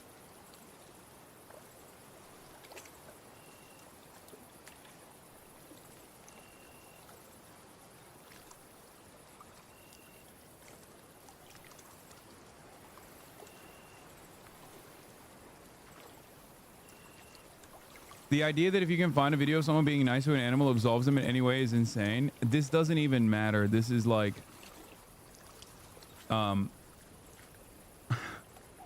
like, that's not... I don't think this is absolving Hitler. I think this person just hates anti-Zionists that much and is just truly, truly fucking brain broken.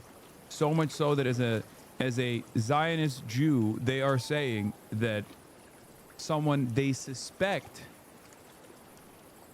of abusing their dog is worse than Adolf Hitler. Not someone who actually has abused their dog, of course. It's fucking awesome. It's just so bad form you that you can't admit you did something wrong. No, that's not true. I did admit that I did something wrong. I should have immediately checked on her instead of checking on her after the fact.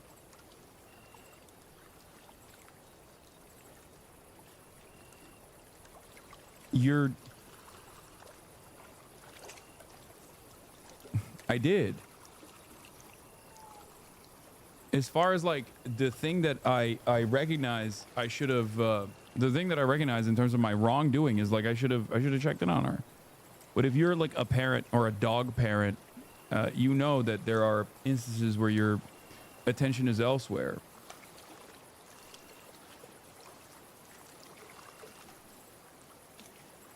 There's also, ironically enough, there's also something that I did admit.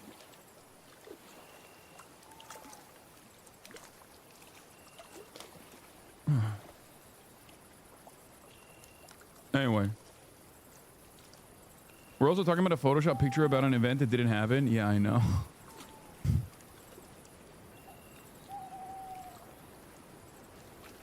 Wait, this dog abusing terror supporting person hasn't been banned? Yeah, I wonder why, dude. Possibly because I control the media.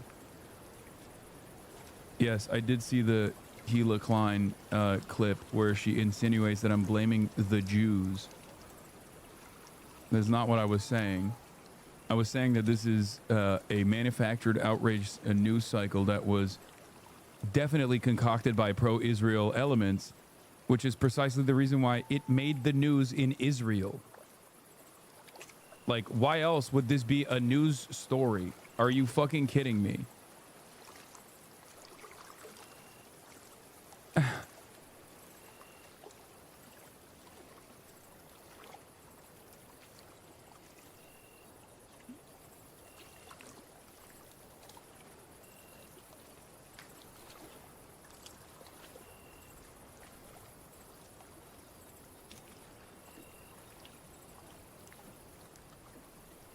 Also, you literally said right-wingers first? Yeah.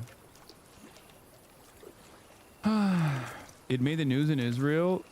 Link? Yeah, it did.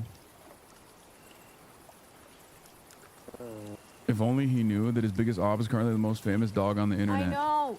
You're pissed.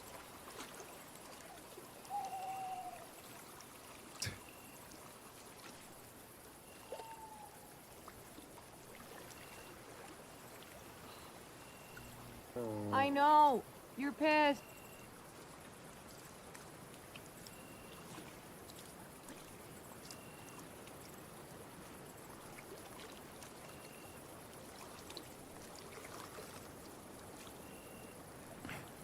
She is goofy as fuck. How's Kai's conversion therapy going? She's no longer gay. I electrocuted the gay out of her.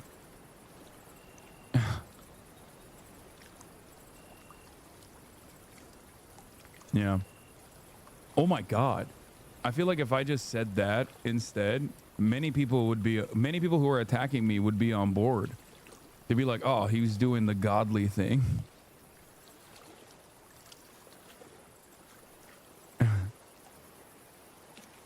Anyway. Yes. New York Attorney General Letitia James is now indicted on federal court as Trump's Justice Department continues to pursue charges against his political enemies. Behaving like a fucking mob boss.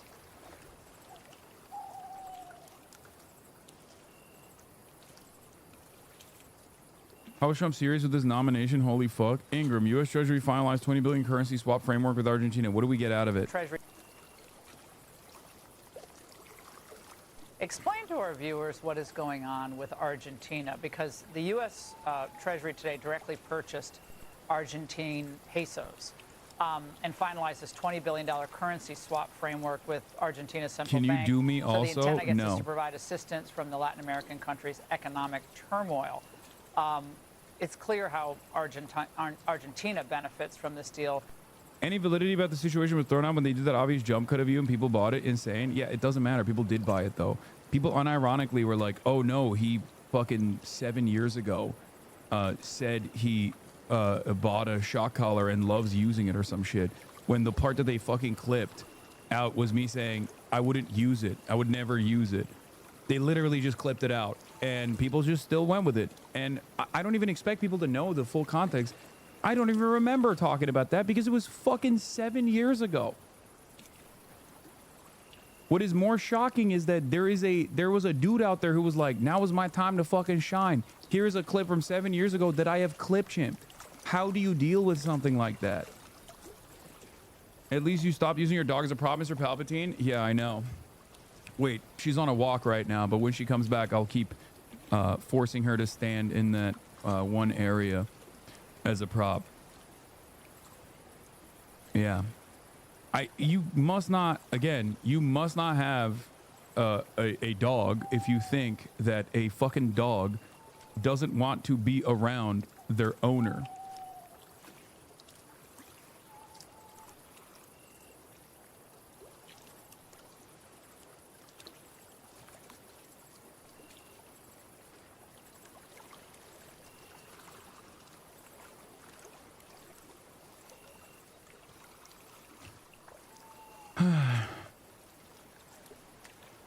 Anyway, let's continue with this Argentina thing. We get a lot out of it. Argentina is a beacon in Latin America. President Milei has done the right thing. He is trying to break 100 years of a bad cycle in Argentina. He is also a great ally for the U.S. He'll be coming to the Oval Office next Tuesday, and he is committed to getting China out of Argentina. They're all over the place in Latin America. And when people say to me, how is this not America first? I'll tell you why it's not. Do you want to be shooting at more gunboats like in Venezuela? We do not want a failed state. So this isn't a bailout? Sorry, it's not a bailout at all. There's no money being transferred. The ESF has never lost money. It's not going to lose money here. I was in the investment business, mostly currencies, for 40 years. You're supposed to buy low, sell high, and the Argentine peso is undervalued. We're going to have an election in Argentina the 26th of this month. We think President Milei will do quite well, and he is putting the Peronist path behind them. And people in the U.S., especially on the left, they are willing to, Senator Warren tried to put a bill in front of the Senate that the Exchange Stabilization Fund could not bail out. What is this? Chalk collars on level 1 to 5 are fine. 8 to 10 kind of not okay unless a violent dog get normal friends. I don't know who you're talking to. Argentina, which I think is rich because she's an American Peronist. Don't cry for me, Massachusetts. And when Joe Biden was in office, what was their idea of foreign aid? It was circumcision. This is what we got out of the aid. Argentine President Javier Milei took on a rock star role during his book launch, performing several hits to a packed audience.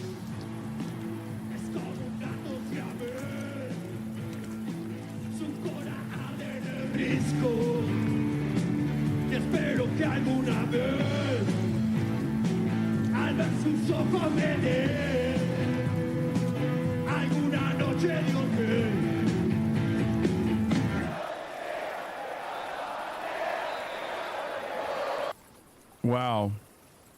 Incredible stuff happening in Argentina.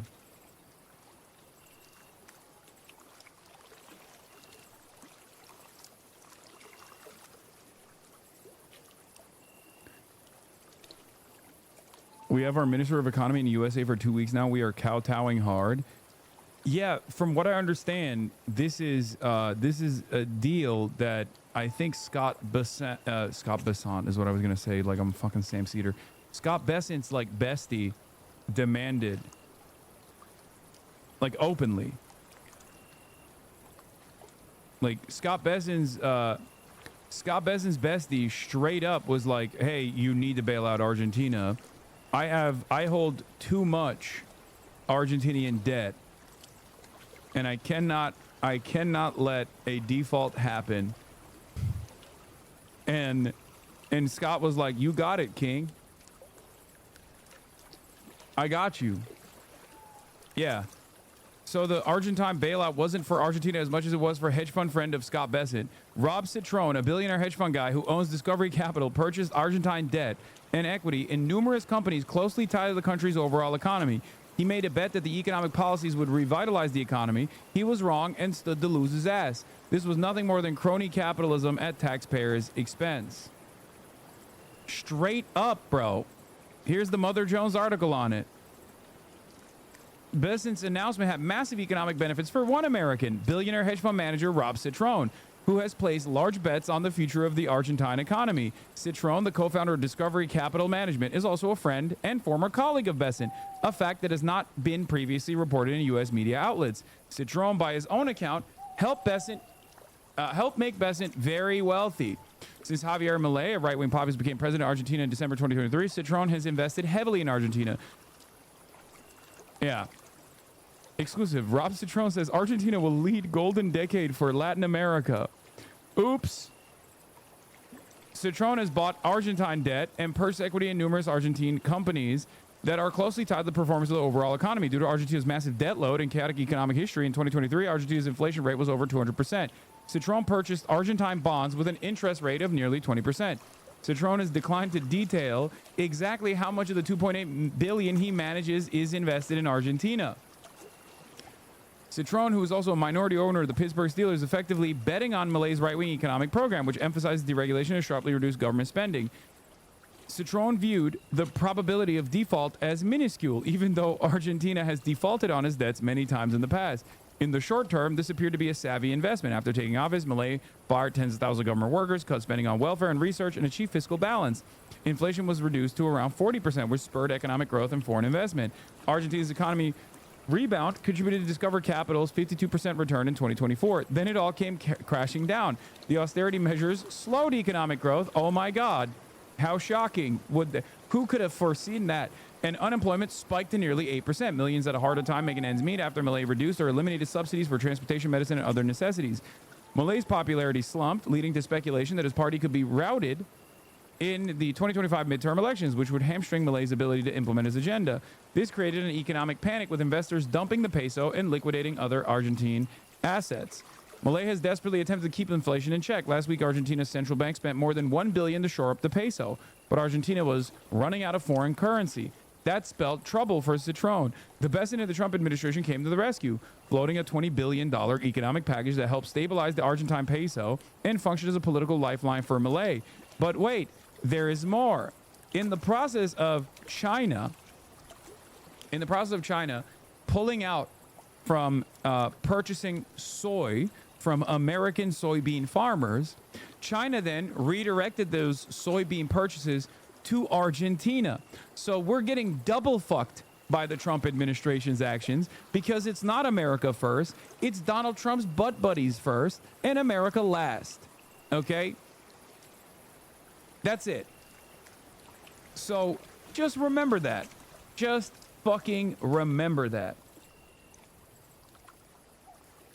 What is this? I really can't get over them buying pesos low. The swaps are bad, but buying the Argentine peso outright at this moment is like buying an entire city block of houses that are actively on fire. And the fact that they're not disclosing how much they bought is fucking bone chilling. We have a lot of fun on here, and I like to make a lot of jokes, but in all seriousness, take all your money out of the bank right now. They're trying to molest your money. Don't let them.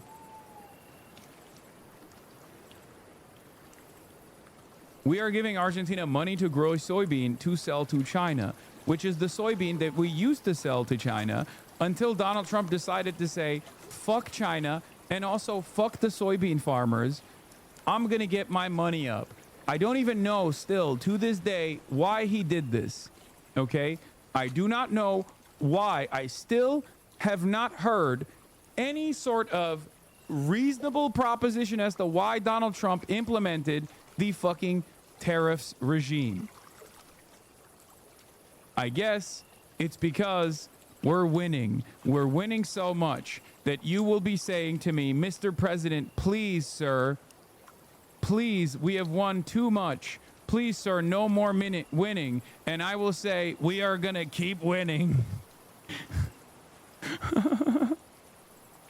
Fucking awesome. Okay? Yeah. In early September, days before Besant's announcement, Citron, no way. Wow, this guy's a real future seer, huh? Citron bought even more Argentine bonds days before Scott Bessent's announcement of a $20 billion bailout. Wow. That's some real Nancy Pelosi, Paul Pelosi style scheming right there, huh? Future foresight. Incredible. I'm glad that this one specific billionaire who is besties with Scott Bessent is just making out like a fucking bandit. Bessent's personal and professional relationship with Citron has spanned decades. Okay? It's not me, I swear, says Sick-tron. Interesting. Gift some subs right now to prove that you're not him. Or I guess that would kind of prove that you are him. No, he wouldn't have any money to give subs right now. So this way you can actually prove that you're not him. If you have enough walking around money in your pocket. It's a stick up.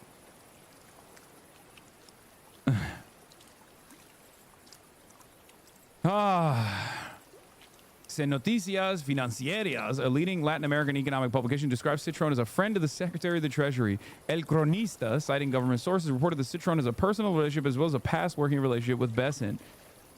Citron has also reportedly leveraged his relationship with Bessent to gain access to Trump. According to Noticias Financieras, in November, Citron gave a case of 4 red wines to Javier Milei during his visit to Mar-a-Lago in Palm Beach in his first meeting with Donald Trump. Oh, there was also the IMF deal that was secured. Besson traveled to Argentina to meet with Milei and other top Argentine officials. It was an unusual choice for the Treasury Secretary's first foreign trip. Citron arrived in Argentina at the same time as Besson, meeting with Milei just before Scott Bessent did. During those meetings, Bessent emphasized U.S. support for Argentina's economic agenda. Oh shit, Citron with a 10 gifted. I guess you are not. I guess you are not him.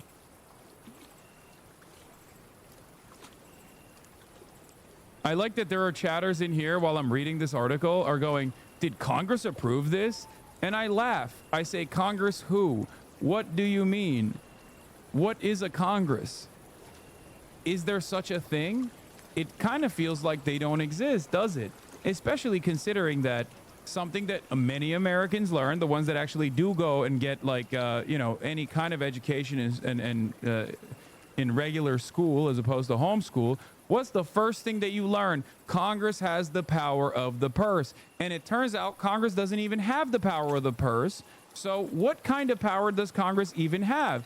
What does it mean that Congress gets to fund initiatives? For example, if the Trump administration can decide later down the line, no, we don't want to fund those initiatives. As a matter of fact, I don't like to fund those initiatives. I like to fund my friends. So what power does Congress have? This is part of the government shutdown political football that's going on right now, as a matter of fact. The unlikely heroes of the story, Chuck Schumer and Hakeem Jeffries, are unironically trying to bring back some of that, claw back some of the separation of powers that used to exist in this fucking country, that no longer exists under the Trump rule. I know a lot of this stuff comes across as fucking boring. I get it. It's hard to follow. It's kind of boring. Why the fuck do we care about this stuff? But it is kind of significant. You just need to know who's fucking you in the ass, okay? Sometimes, even if it comes across as boring, inside baseball or some shit like that, you have to understand, like, there's a reason why I'm covering it, because you just need to know. You just need to know who is fucking you. Yes, they just some bills. Yes, they only some bills, and they sit in there on Capitol Hill. Yup. It hasn't affected me, so it's not important. Fair. I paid $37 in tariffs on a $75 item yesterday. Can't stop winning. America's so hot. Here's a farmer on how the Argentina bailout As a farmer, fucks we them. get up one morning and you give Argentina, which is our second biggest competition in the world. You know, half his fucking homies, maybe himself as well, voted for Donald Trump and would do it again, by the way. We're the largest exporters of soybean meal in the world. So I get up one morning, I turn the news on, and you give $20 billion of taxpayer money to my competition. And then the Chinese buy, I think the figure is 30 or 40 containers, ships, which is about 65,000 metric tons per ship, which is like 2.2 million bushels. So they buy 12 or 14 billion dollars. I need you to understand something. I know for a fact that if given the opportunity, these motherfuckers would vote for Trump again. Do you want to know why I know that? Because Trump did this the last time, and they still voted for him. Do you understand? It's not new. Trump did this the last time, and they were like, oh, I can't believe he's doing this. They're really fucking me over. What the hell? And then they turned around and fell for it again. What do you say to this guy? How do you get a guy that literally is a business owner, okay? Because remember, these farmers aren't like, you know, they're not farmhands. They're like owners of business, kulaks, if you will. How do you get that guy? I don't know about this guy in particular, but I know many fucking farmers exactly like this guy. They did vote for Donald Trump again, and Donald Trump had fucked them in the same exact way. Maybe not this hard, but in the same exact way last time he was president. Again, with the China shit. What happened? What happened? I thought there's one thing that you're supposed to care about more than anything else, which is money, okay? Your pockets. And your pockets were hurting. Yeah, it's not like, guys, he didn't do this with anything but soybeans. Like, this literally happened with China specifically because of soybeans. So soybean farmers that got fucked over last time because Trump did this exact same thing, maybe not to this degree, but a very similar deal making took place, and China said, okay, we're lowering the amount of soybeans we're purchasing from American soybean farmers in order to fuck Trump over. And they literally were like, oh no, Mr. President, what have you done? And Trump was like, shut up, here's some fucking bailout money, okay, suck my dick. And then these guys turned around and went, yeah, I think I'm gonna vote for him again. I think I'm gonna vote for him again. Hopefully he doesn't do the soybean thing that he did, okay? Last time he did that. Yeah, at least a trans person won't be able to use the bathroom in the Starbucks 3 states over. Yep. Fucking fantastic.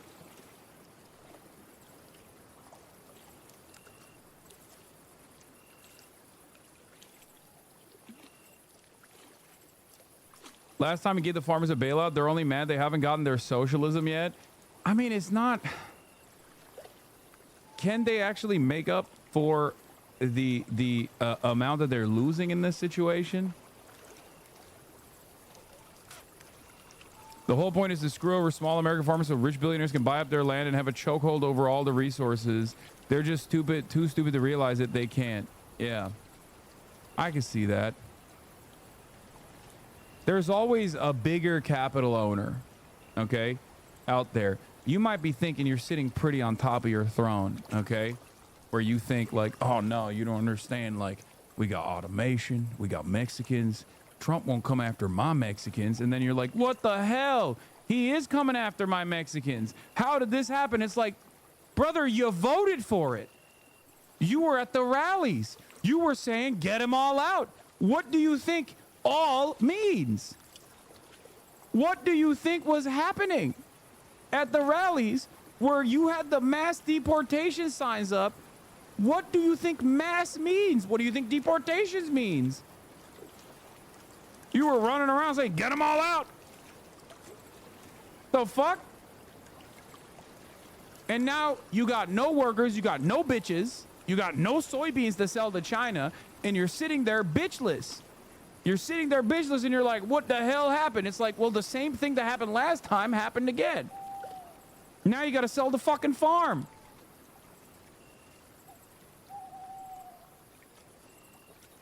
Worth of soybeans from the Argentinians after the tax holiday. And here's the caveat to it. They give $2.30 over the November board while I'm getting... Imagine banning people for saying you shouldn't harm your dog. Brother, we're not banning people for making like a neutral anti-dog abuse statement. You're making a fucking ridiculous accusation. That's why you're getting banned. I don't get it. I'm just anti-dog abuse. Or I guess you're pro-dog abuse. It's like, no, dumbass. It's because you're saying I'm doing that. Let me explain it to you. Where is the dog? At your mother's house.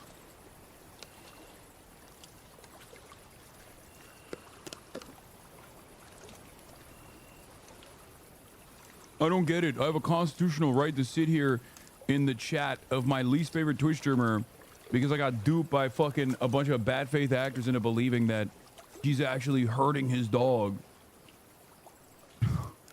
Why can't I just fucking... Why can't I just sit here and yell at him and call him a fucking dog abuser, bro? What the fuck? Why'd you ban me? It's like, oh, I don't know. Maybe because you're out of your fucking mind. That's a bear, man. Whoever sold you that dog gave you a fluffy bear. Yeah. The designer bear that I purchased for $1 million. 50 cents under the November board. So that makes the Argentinian soybeans about $12.42 a bushel. I think that's the real figure they gave. So all my premium went. Scott, I just lost you there at the end. You said your premiums go.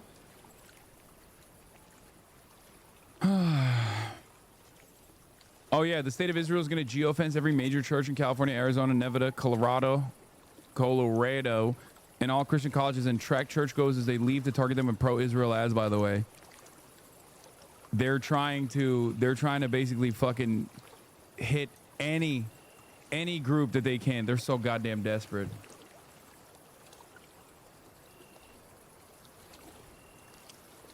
Oh, there was some new information on the Colbert background as well, but here is actual aura. I defended you in a 100-viewer card game stream. I got told I need to be castrated and that I endorse dog killing. Lesson learned. That shit drained me for the day. Don't bother, chat. Okay, well they want you to shut the fuck up about it so they can just like run their mouths. Okay, so no, that's not the best lesson here. Like that's the whole point. Anyway, the thing about farmers is political tools that they're objectively a tiny fraction of a percentage of not only the population but economic productivity overall. So when you want their votes, you elevate them as a class. But then when they speak out against your policies, you can easily ignore them because they can't exactly band together in any serious way.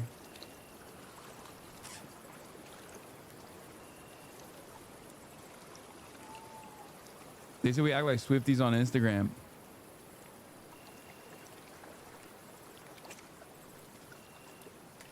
Anyway.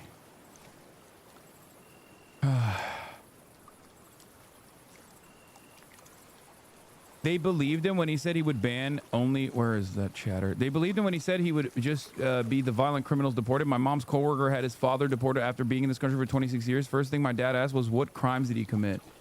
I know. That kind of stuff, that kind of anecdotes are so common that kind of anecdote is so goddamn common. And it blows my fucking mind. It blows my mind how stupid some people are, bro. Like, no disrespect to your dad, but kind of like crazy how he genuinely thought that. Like we are a lot dumber as a country than even I suspected initially. All right.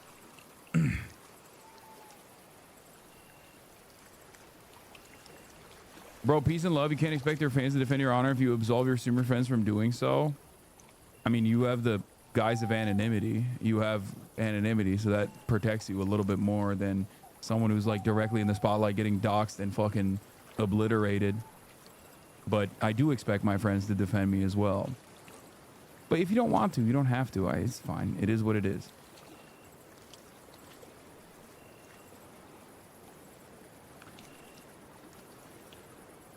Because unfortunately, there are a lot of very stupid people out there. It is what it is.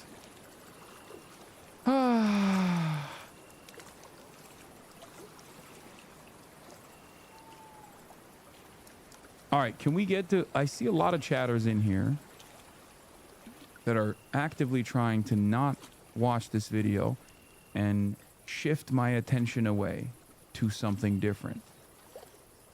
Okay? And I suspect it's because a lot of you are worried that you are going to immediately nut with the uncontrollable sexual aura that is emanating from Hakeem motherfucking Jeffries. And I know you're afraid. Your bussies and your pussies and your penises and your gocks, they're quivering. You're worried. You're about to bust. And it's fine. Hakeem the Dream Jeffries is here. Keep your mouth shut, Dem leader. House Republicans go nose to nose in hallway spat. I did see this video and I did think it was aura, like a little bit. I like that. I like what Hakeem is doing here. Let me ask you a question. Did you get permission from your boss? Why don't we sign on right now? Did your boss Donald Trump? You can easily extend the Did ACA your right boss now. Donald Trump He's give not you my permission? boss. Yes, he is. No, he's not. And by the way, So let me ask you a why question. did you vote to Let me shut ask the you a government question. down? You Why know did I you vote to didn't- shut Let it me down? ask you a question. For years, you always lectured about how we need to keep the government open. You're making a show of this to No, make it's yourself sad. relevant. It's sad. You could easily sign on to You're this. embarrassing You yourself could right sign now. on to this. The only You're embarrassment chasing here is you. clout. You're an You embarrassment. could sign on to the bill. Let me ask you a question. You have 4 Democrats on here. Let me Why ask you a won't you question. sign on Let me ask to you a it? question. It's a Let clean me ask you extension a for 1 question. year. You voted for the one big Clean ugly bill, extension. correct?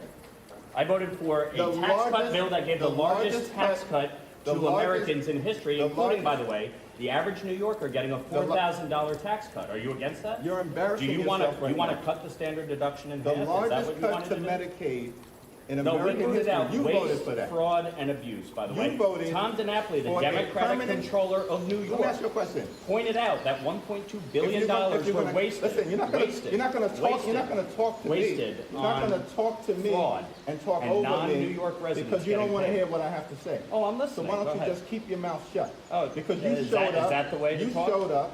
You showed up. Yeah. And so you voted for this one I big signed ugly on bill. for this.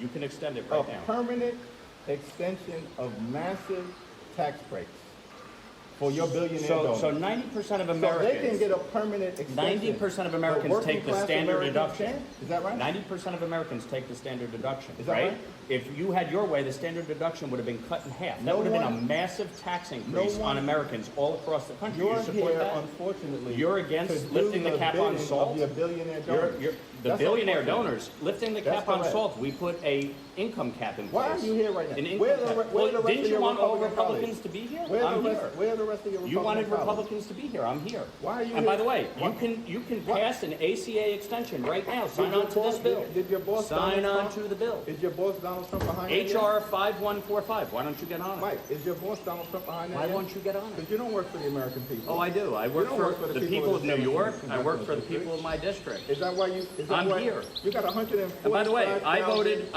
people for on a Medicaid. clean CR to keep the government open Mike, and funded. you're- You voted to shut it You're down. embarrassing yourself right Yeah, leader, with all due Well, as we respect, would say you're back the in the- one. why are you playing yourself? You're the one Why are you who playing actually yourself with voted these to shut theatrics? the government down. Actually, you It's know sad. that's not true. It's sad. You voted to shut the government Listen, down. Do Republicans control the House, the Senate, and the President? Right, and correct? you're smart enough to Is know that you right? need 60 votes in the Senate, Is right? that right? No. Do you need 60 votes in the Were Senate or no? 60 votes needed to pass your one big ugly bill? Reconciliation, which you Was did with the IRA, was and 60 boy, that really reduced inflation. Are you did a trying to great job elevate there. yourself because you're afraid I'm not you're trying about to lose elevate myself. re-election? No, I'm not going to lose Let me ask you a re-election. question. You spent $42 million last cycle. You didn't do Mike, that let me great. ask you a question. Why aren't you running for governor right now?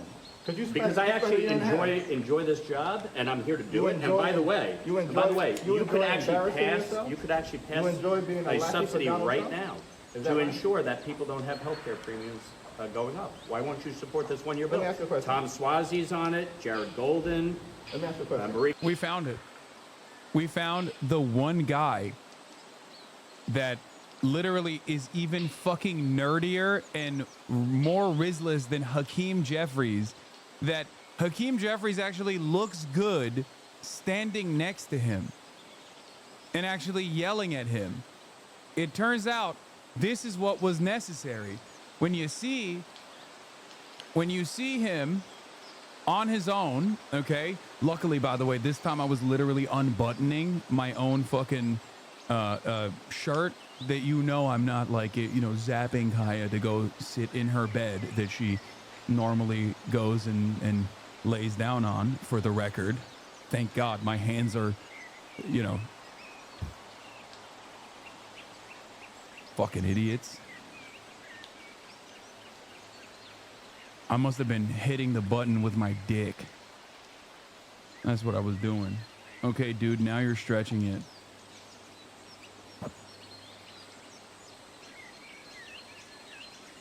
Kind of a shocker you're still talking about it. Is it really?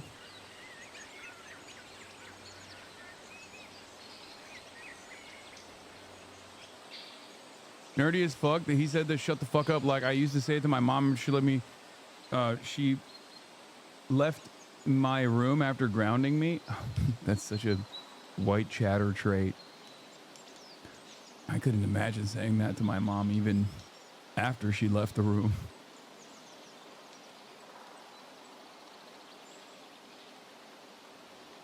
Losing Let me ask Camp you a question. Perez, Let me ask are you a they question. wrong? Your John other, Davis? your other boss, Are they wrong? Your other boss, Mike Johnson. I challenged him to a debate.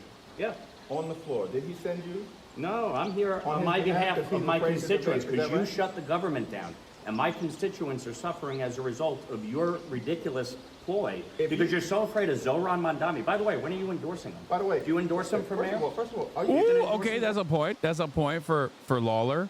Okay, point Lawler. Man, listen, you're a complete and total embarrassment right now. Oh, why is that? Because you don't want to answer the question? Is this supposed to be a video for your failed You don't want re-election? to. You don't want to answer the question. Do you support Zohran? By the way, did you see his statement yesterday? Listen. An embarrassment on October 7th, blaming the Jews. You support that? Should he be the? Oh no! Oh no! I didn't see this full video. I saw a short version where he looked like he had aura.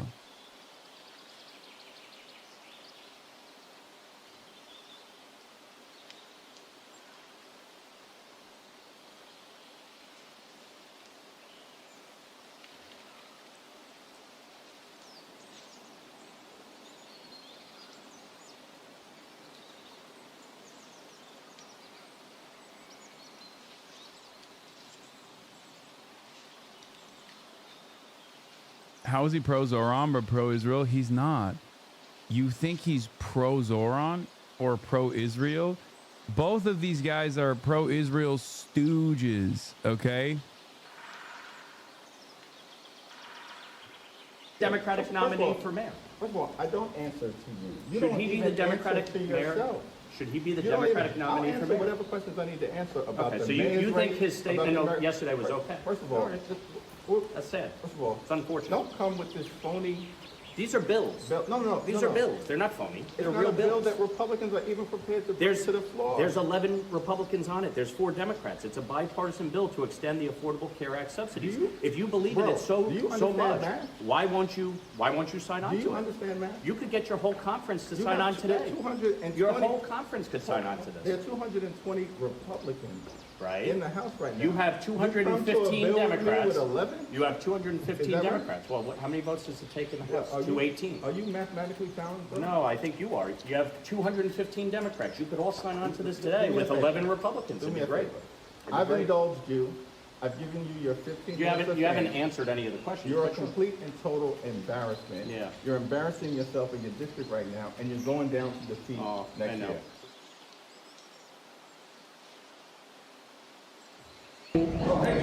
Hey, Speaker. Appreciate it. Good to see you. Ruben Gallego, Mark Kelly confront Speaker Johnson, intense exchange.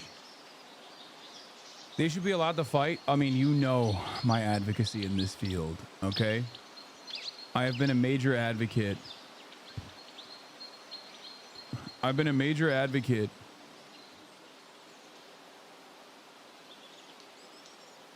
Lawler, $392,669 from AIPAC versus Jeffries, $866,550 from AIPAC. God damn.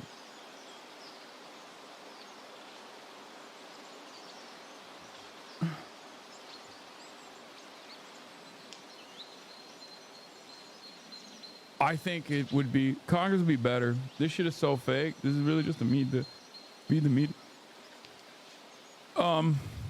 Yeah. A lot of it is.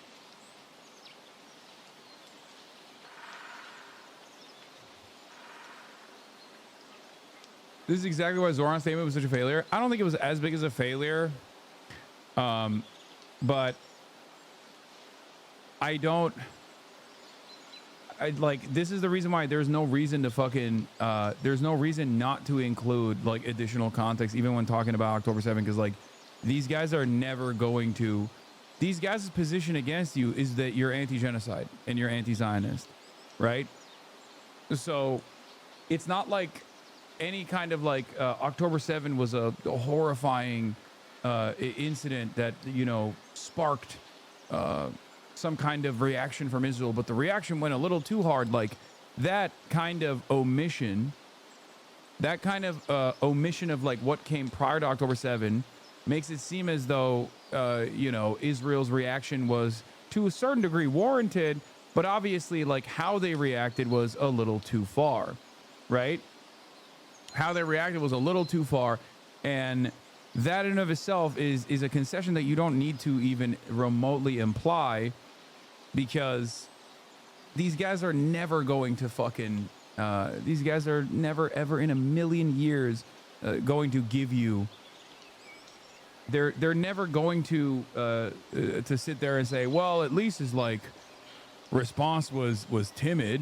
His response was like moderated. He mentioned October 7th. Like, no one's gonna fucking say that. Yeah, attempting to concoct a statement that everybody will be satisfied by is a losing game, and Zoran's team needs to stop these increasing attempts to chase after it. Like, the Israel Foreign Ministry straight up came out and we're like, this is, you know, you're fucking crazy. He stands with Jews only when they're dead. Shameful. Randy Fine literally came out and was like, we need to deport this man or something. Like, he was just going crazy.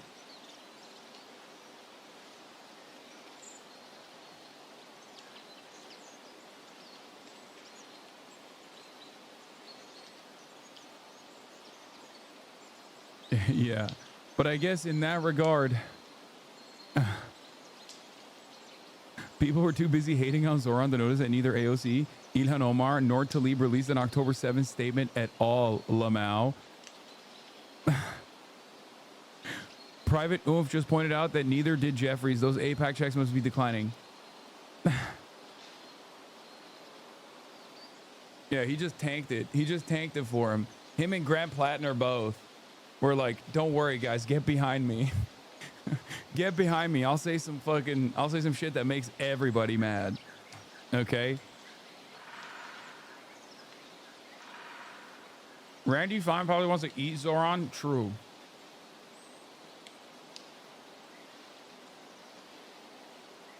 He really does.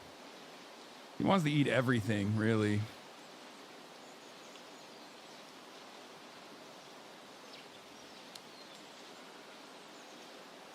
Yeah, like, I don't care that much that Zoran said it, but it's honestly better just to say nothing. I mean, sure.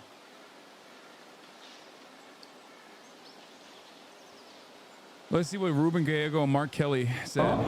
Hey, so here's Congresswoman. And, so many cameras, bro. This reminds me of, this is like, you know what this is? This is like going to a fucking phase pool party. That's what it feels like to me. These are all... This is like when influencers, myself included, go to like a phase pool party or TwitchCon or something, and there's cameras everywhere, and we're just like trying to fucking find some aura moments. Okay? This is... Hey, I'm gonna walk up to the speaker.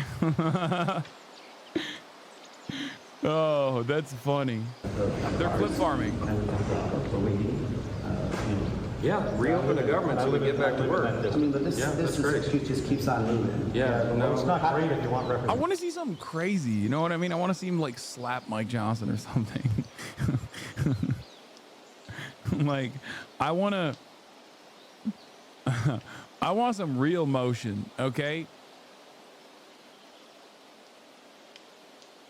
I want something real. I want to feel like they're real. Don't say that. Okay, like I just calling for political violence, like not like a serious violence slap. I mean like a little, like one of these.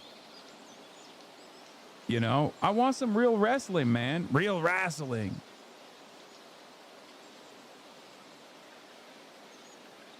Why isn't there some real wrestling? If it's fucking WWE, might as well just go into it. Wait, let me answer the question. We're happy that she got elected. She's filling her father's seat. That's fantastic. We have a long tradition here and a process of how we administer the oath to a member. You know, you served here for a while. We're going to do that as soon as we get back to work, but we need the lights turned back on, so we encourage both of you to go open the government so we can get everybody back to regular session. Republican swore the person No, the exception is there were two Floridians who were elected in a special election. This happened a couple months back. They were here on a day, they had their families here, they had a scheduled day for the oath of office, and the House was called out of session that day. They had all their family and friends here, so we went ahead and went through the process in a pro forma. Let me finish. Wait, let me answer the question. You're going to ask it. And so that was the exception we did because the family was here. Ms. Grijalva, Rep-elect Grijalva, has not yet had a scheduled date because she was elected after the House was out of session. So I am anxious to administer the oath to her as soon as you guys vote to open the government. You don't want to be on the Epstein discharge. How much? It's totally absurd. You guys are experts at red herrings and distraction. Moving along. No, I'm not. It has nothing to do with Epstein. The House Oversight Committee is working on the Epstein files right now, releasing 34,000 pages and more on the way. Let me finish. The House Oversight Committee. Come up with excuses. This is an excuse so she doesn't sign on to that. This is absurd. This is the longest time the House. Do you want me to answer the question? If you ask the question, let me answer. Actually answer the question. This entirely has to do with Okay. You see, this is a publicity stunt. Let me tell you what's happening. The House Oversight Committee is working on release of the Epstein files. There are some of the biggest bulldogs in Congress in the Republican and Democrat side who are working on that aggressively. I met with the victims before they went out and did the press conference, and the House Oversight is doing its job. Did you know? You might not, because we haven't been in session. The House Oversight has its lawyers in New York City combing through the Epstein estate files. None of that had been anticipated by discharge petitions or anything else. They have subpoenas that are being supplied, they're being followed through on by the Department of Justice. We have more subpoenas that are outstanding for big-name persons, Democrats and Republicans, and there are more documents coming through. They're doing the work, they're doing it methodically, they're doing it with subpoena power, and you don't need an act of Congress for that to happen because they're already on it. So and I was in the room with all of them. Why are you blocking her then? I'm not blocking her, I just This told is you. the longest time that House Oversight has been out of session. That's not in a regular August session. This is the longest time it's taken for someone to be sworn in, and it all happens to coincide with the fact that she's going to be the deciding vote on the discharge petition. I know why you're upset. Mike, you get a lot of heat because the government is closed down and you guys made the decision. You wait, you made it 5 times to keep the government closed. I got a request. Yes. Why don't we do this? Why don't you bring back your Republican members so we can have a serious negotiation with We're them going to have plenty of about this? negotiations as Well, soon as you open the government. Why don't we Let me tell you bring why back- they're not here, because the House did its job. 14 days since July 25th. Yeah, and real people are They've been feeling real on- pain. And they've been on an extended summer vacation. They're not on So you bring vacation. them back. Wait a minute. I have wait an a minute. opportunity. I can Patience talk to can happen. every one of my Republican colleagues down there, and we're talking about this all the time. Yeah, and they're talking about it over here as well. And our Republican members from Arizona, where are they? They're in their district. They're in their districts working. They're sitting. Wait a minute. They're sitting. Oh, hey, Mike Lawler. They did their They're job. sitting in their basements. Come here, Mike Lawler from New York. Tell With them. all due respect, you voted multiple times to keep the government shut down, okay? The Republican members from Arizona voted to keep the government open. They did. So don't sit here and try to lecture us about whether or not we did our job. We did our job. You did not. Oh, you mean the bill that I'm signed on to extend it? Oh, they're like that. This guy is everywhere, huh? Mike Lawler really having a grand old time out here. He's over. He's everywhere, baby.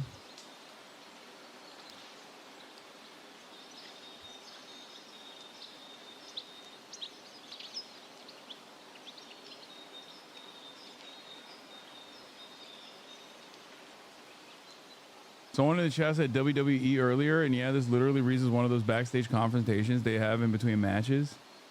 Yeah, it is. When did Veritasium go Republican? Yeah, he is. He's a Republican now. He might be vying for the Trump replacement. It's kind of an open field. People don't like Vance.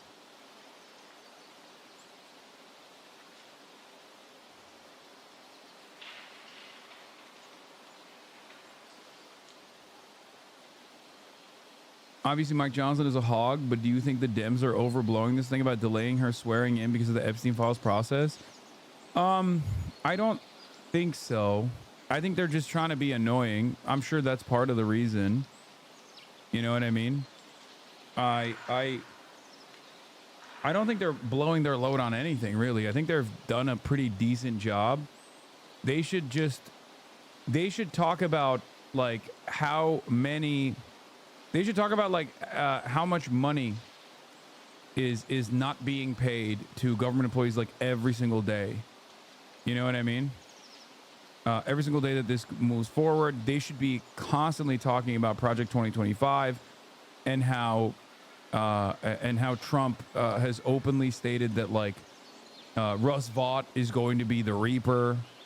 They should be talking about healthcare and how many people are going to lose healthcare, or at least their like premiums are going to go up by how much. Every day they should be talking about that. Every damn day. Do shutdowns usually last this long? Government shutdowns? Government shutdowns can last even longer than this. I believe like the longest one in recent years was 35 days or something. Yeah, like in 2019, it was 35 days, the last one.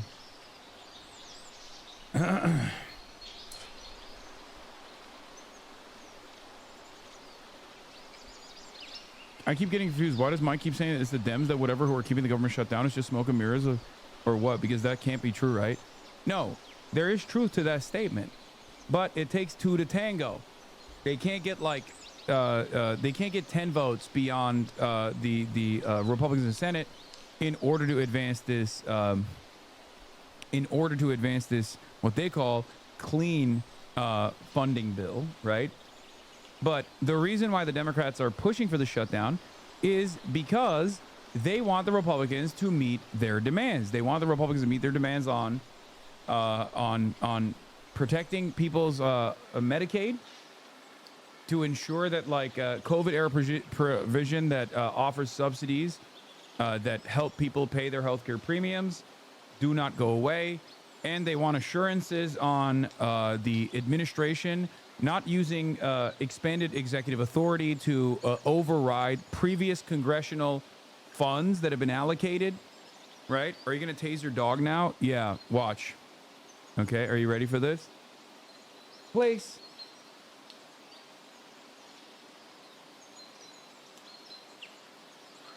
Good girl. Good girlie. Good job. Who's a good girlie? You're a good girlie. I'm tasing her to wag her tail when I speak in that tone of voice as well. When I say who's a good girlie, it's I'm also tasing her to do that.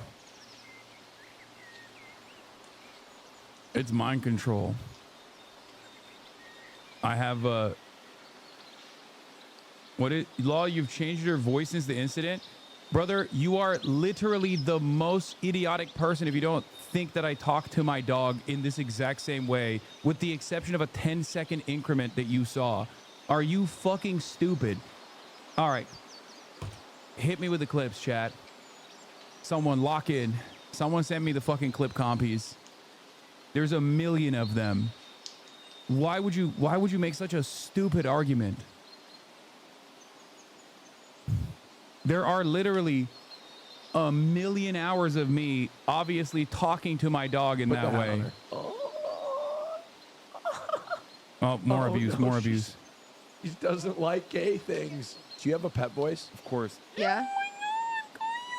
Yeah, it goes even higher than that. Is that an ick? That's an ick. Wait, cutie, let me hear your pet voice. Hiya, come here, little girls. Hi, girlie. Okay, you ready for mine? Yeah. Hiya, come here, Kaya. It's so weird. When he did this You're earlier, such I a was good- like, I thought there was a different person. Such a good girl. I am very understanding of other people's pet voices because mine is like super lame. Yours. Yeah. It's such a funny thing to act as though like I don't fucking constantly adore this little lady. Okay. I think I heard it wrong. I think you said go and die. I was like, Jesus. Iron Mouse Conyo. Okay. Listen, they took my name, okay? Can Hasan post a single clip of him being affectionate towards his dog, hugging and petting her and calling her a good girl? I can't find any. That's insane. That's actually insane. That is such a stupid fucking claim to make. Motherfuckers who did not look will go, I can't find any.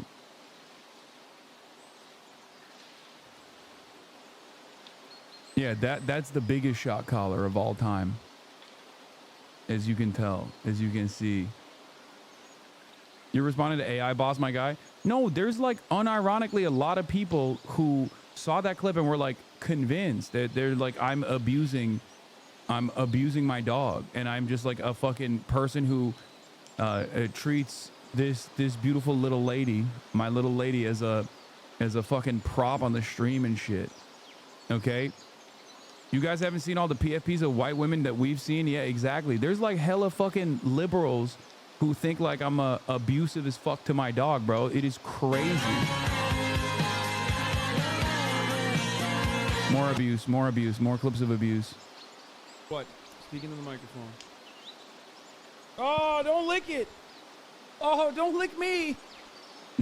That was, oh my God, look at how tiny she was back then in comparison to now. Like, look at her size there.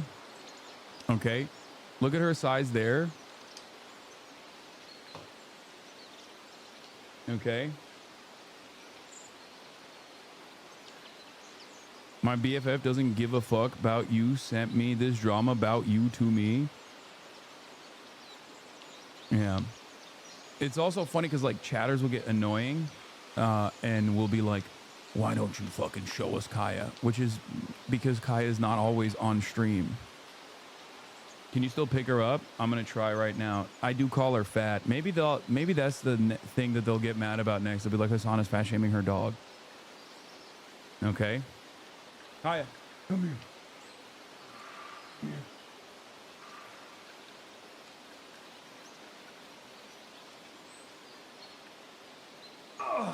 Oh God. Oh my God. Oh fuck. Oh. Okay.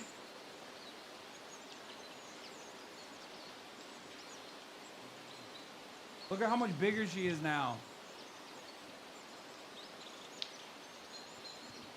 You want to say something?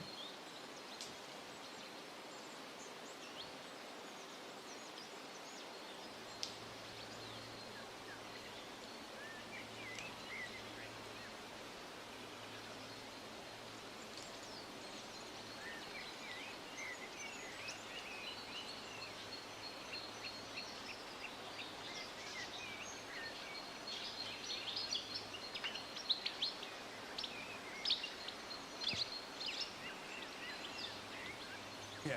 Speak your truth. Speak your truth, lady. Speak your truth. Oh my God.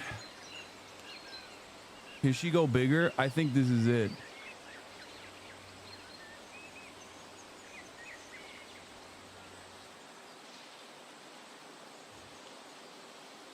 More torture.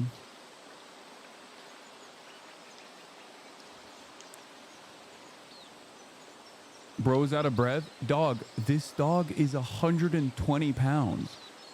Do you have you ever tried to pick up a person that is 120 pounds? It's a little different than just like 120 pounds of like barbell weight, you know?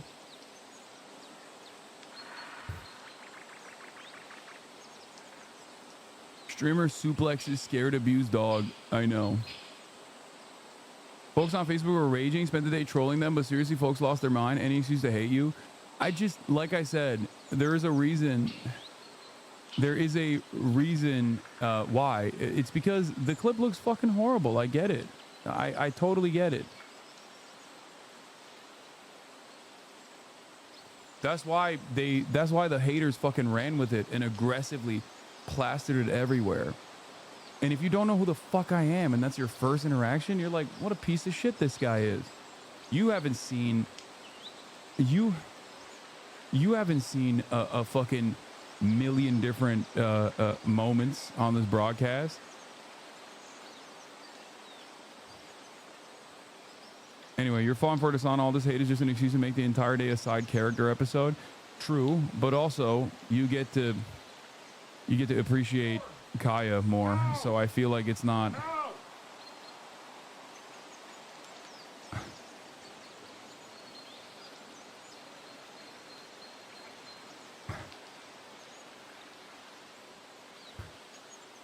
Why don't you let Kaya speak for herself? True, it's because I don't like women. I don't let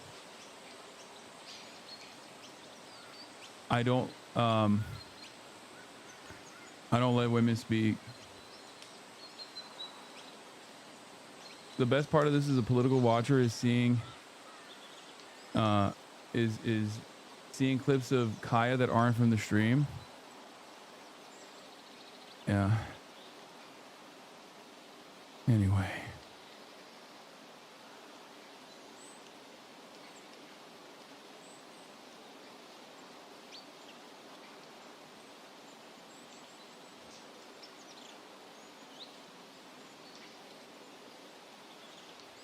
Oh, yeah, When cute, is right, that because you gonna know what? happen? We actually have put forth legislation to do it. You guys just keep pontificating. How about you go down the hall and go vote to open the government up? That would be great. All right, Here's the clean CR. Go vote to open the government up. Thank you very much. We're going to have lots of... Wait a minute. If you bring them back, we will have a discussion with them. It's very simple. You're holding the American people hostage because you want to have a policy debate. We have policy debates here every day. The House works on There's that. no policy debate when nobody's there. You're talking to yourself and this guy here. We're having the debate My all constituents around and the clock. yours, I imagine yours are going to be hurt even worse than ours with these premium increases. We have a lot of issues to work on together, and the Republicans are the party. Wait a minute. Wait just a minute. Oh, the party that's going to kill healthcare. No. By the way, healthcare premiums since 2010, when Obamacare passed, have risen by over 60%. So what Cool you're, stats. what So you're, you want to cut now? You want to cut now? You're not upset We about want to that? reform. You should be upset about Well, then get the kid going. You should Get be your upset people about in line and get. Drama. Marjorie Taylor Greene also came out popping off saying is the Republicans that were Republican One of the leaders most controversial were at fault for the government shutdown. So that was interesting. But I have to shoot the pod now. So that'll be all for today from your boy. But tomorrow is another day, and we will have more to cover, more to uncover, and more to talk about. Yes, once again, another half day. You already know what it is. Have to hit that outro music that you all love and enjoy. And also, Nobel Prises tomorrow. Anyway, love you all. And I will see you tomorrow. Stunning lo-fi introduction. Peace. Starting off the day. Free Palestine. All the chatter's trickling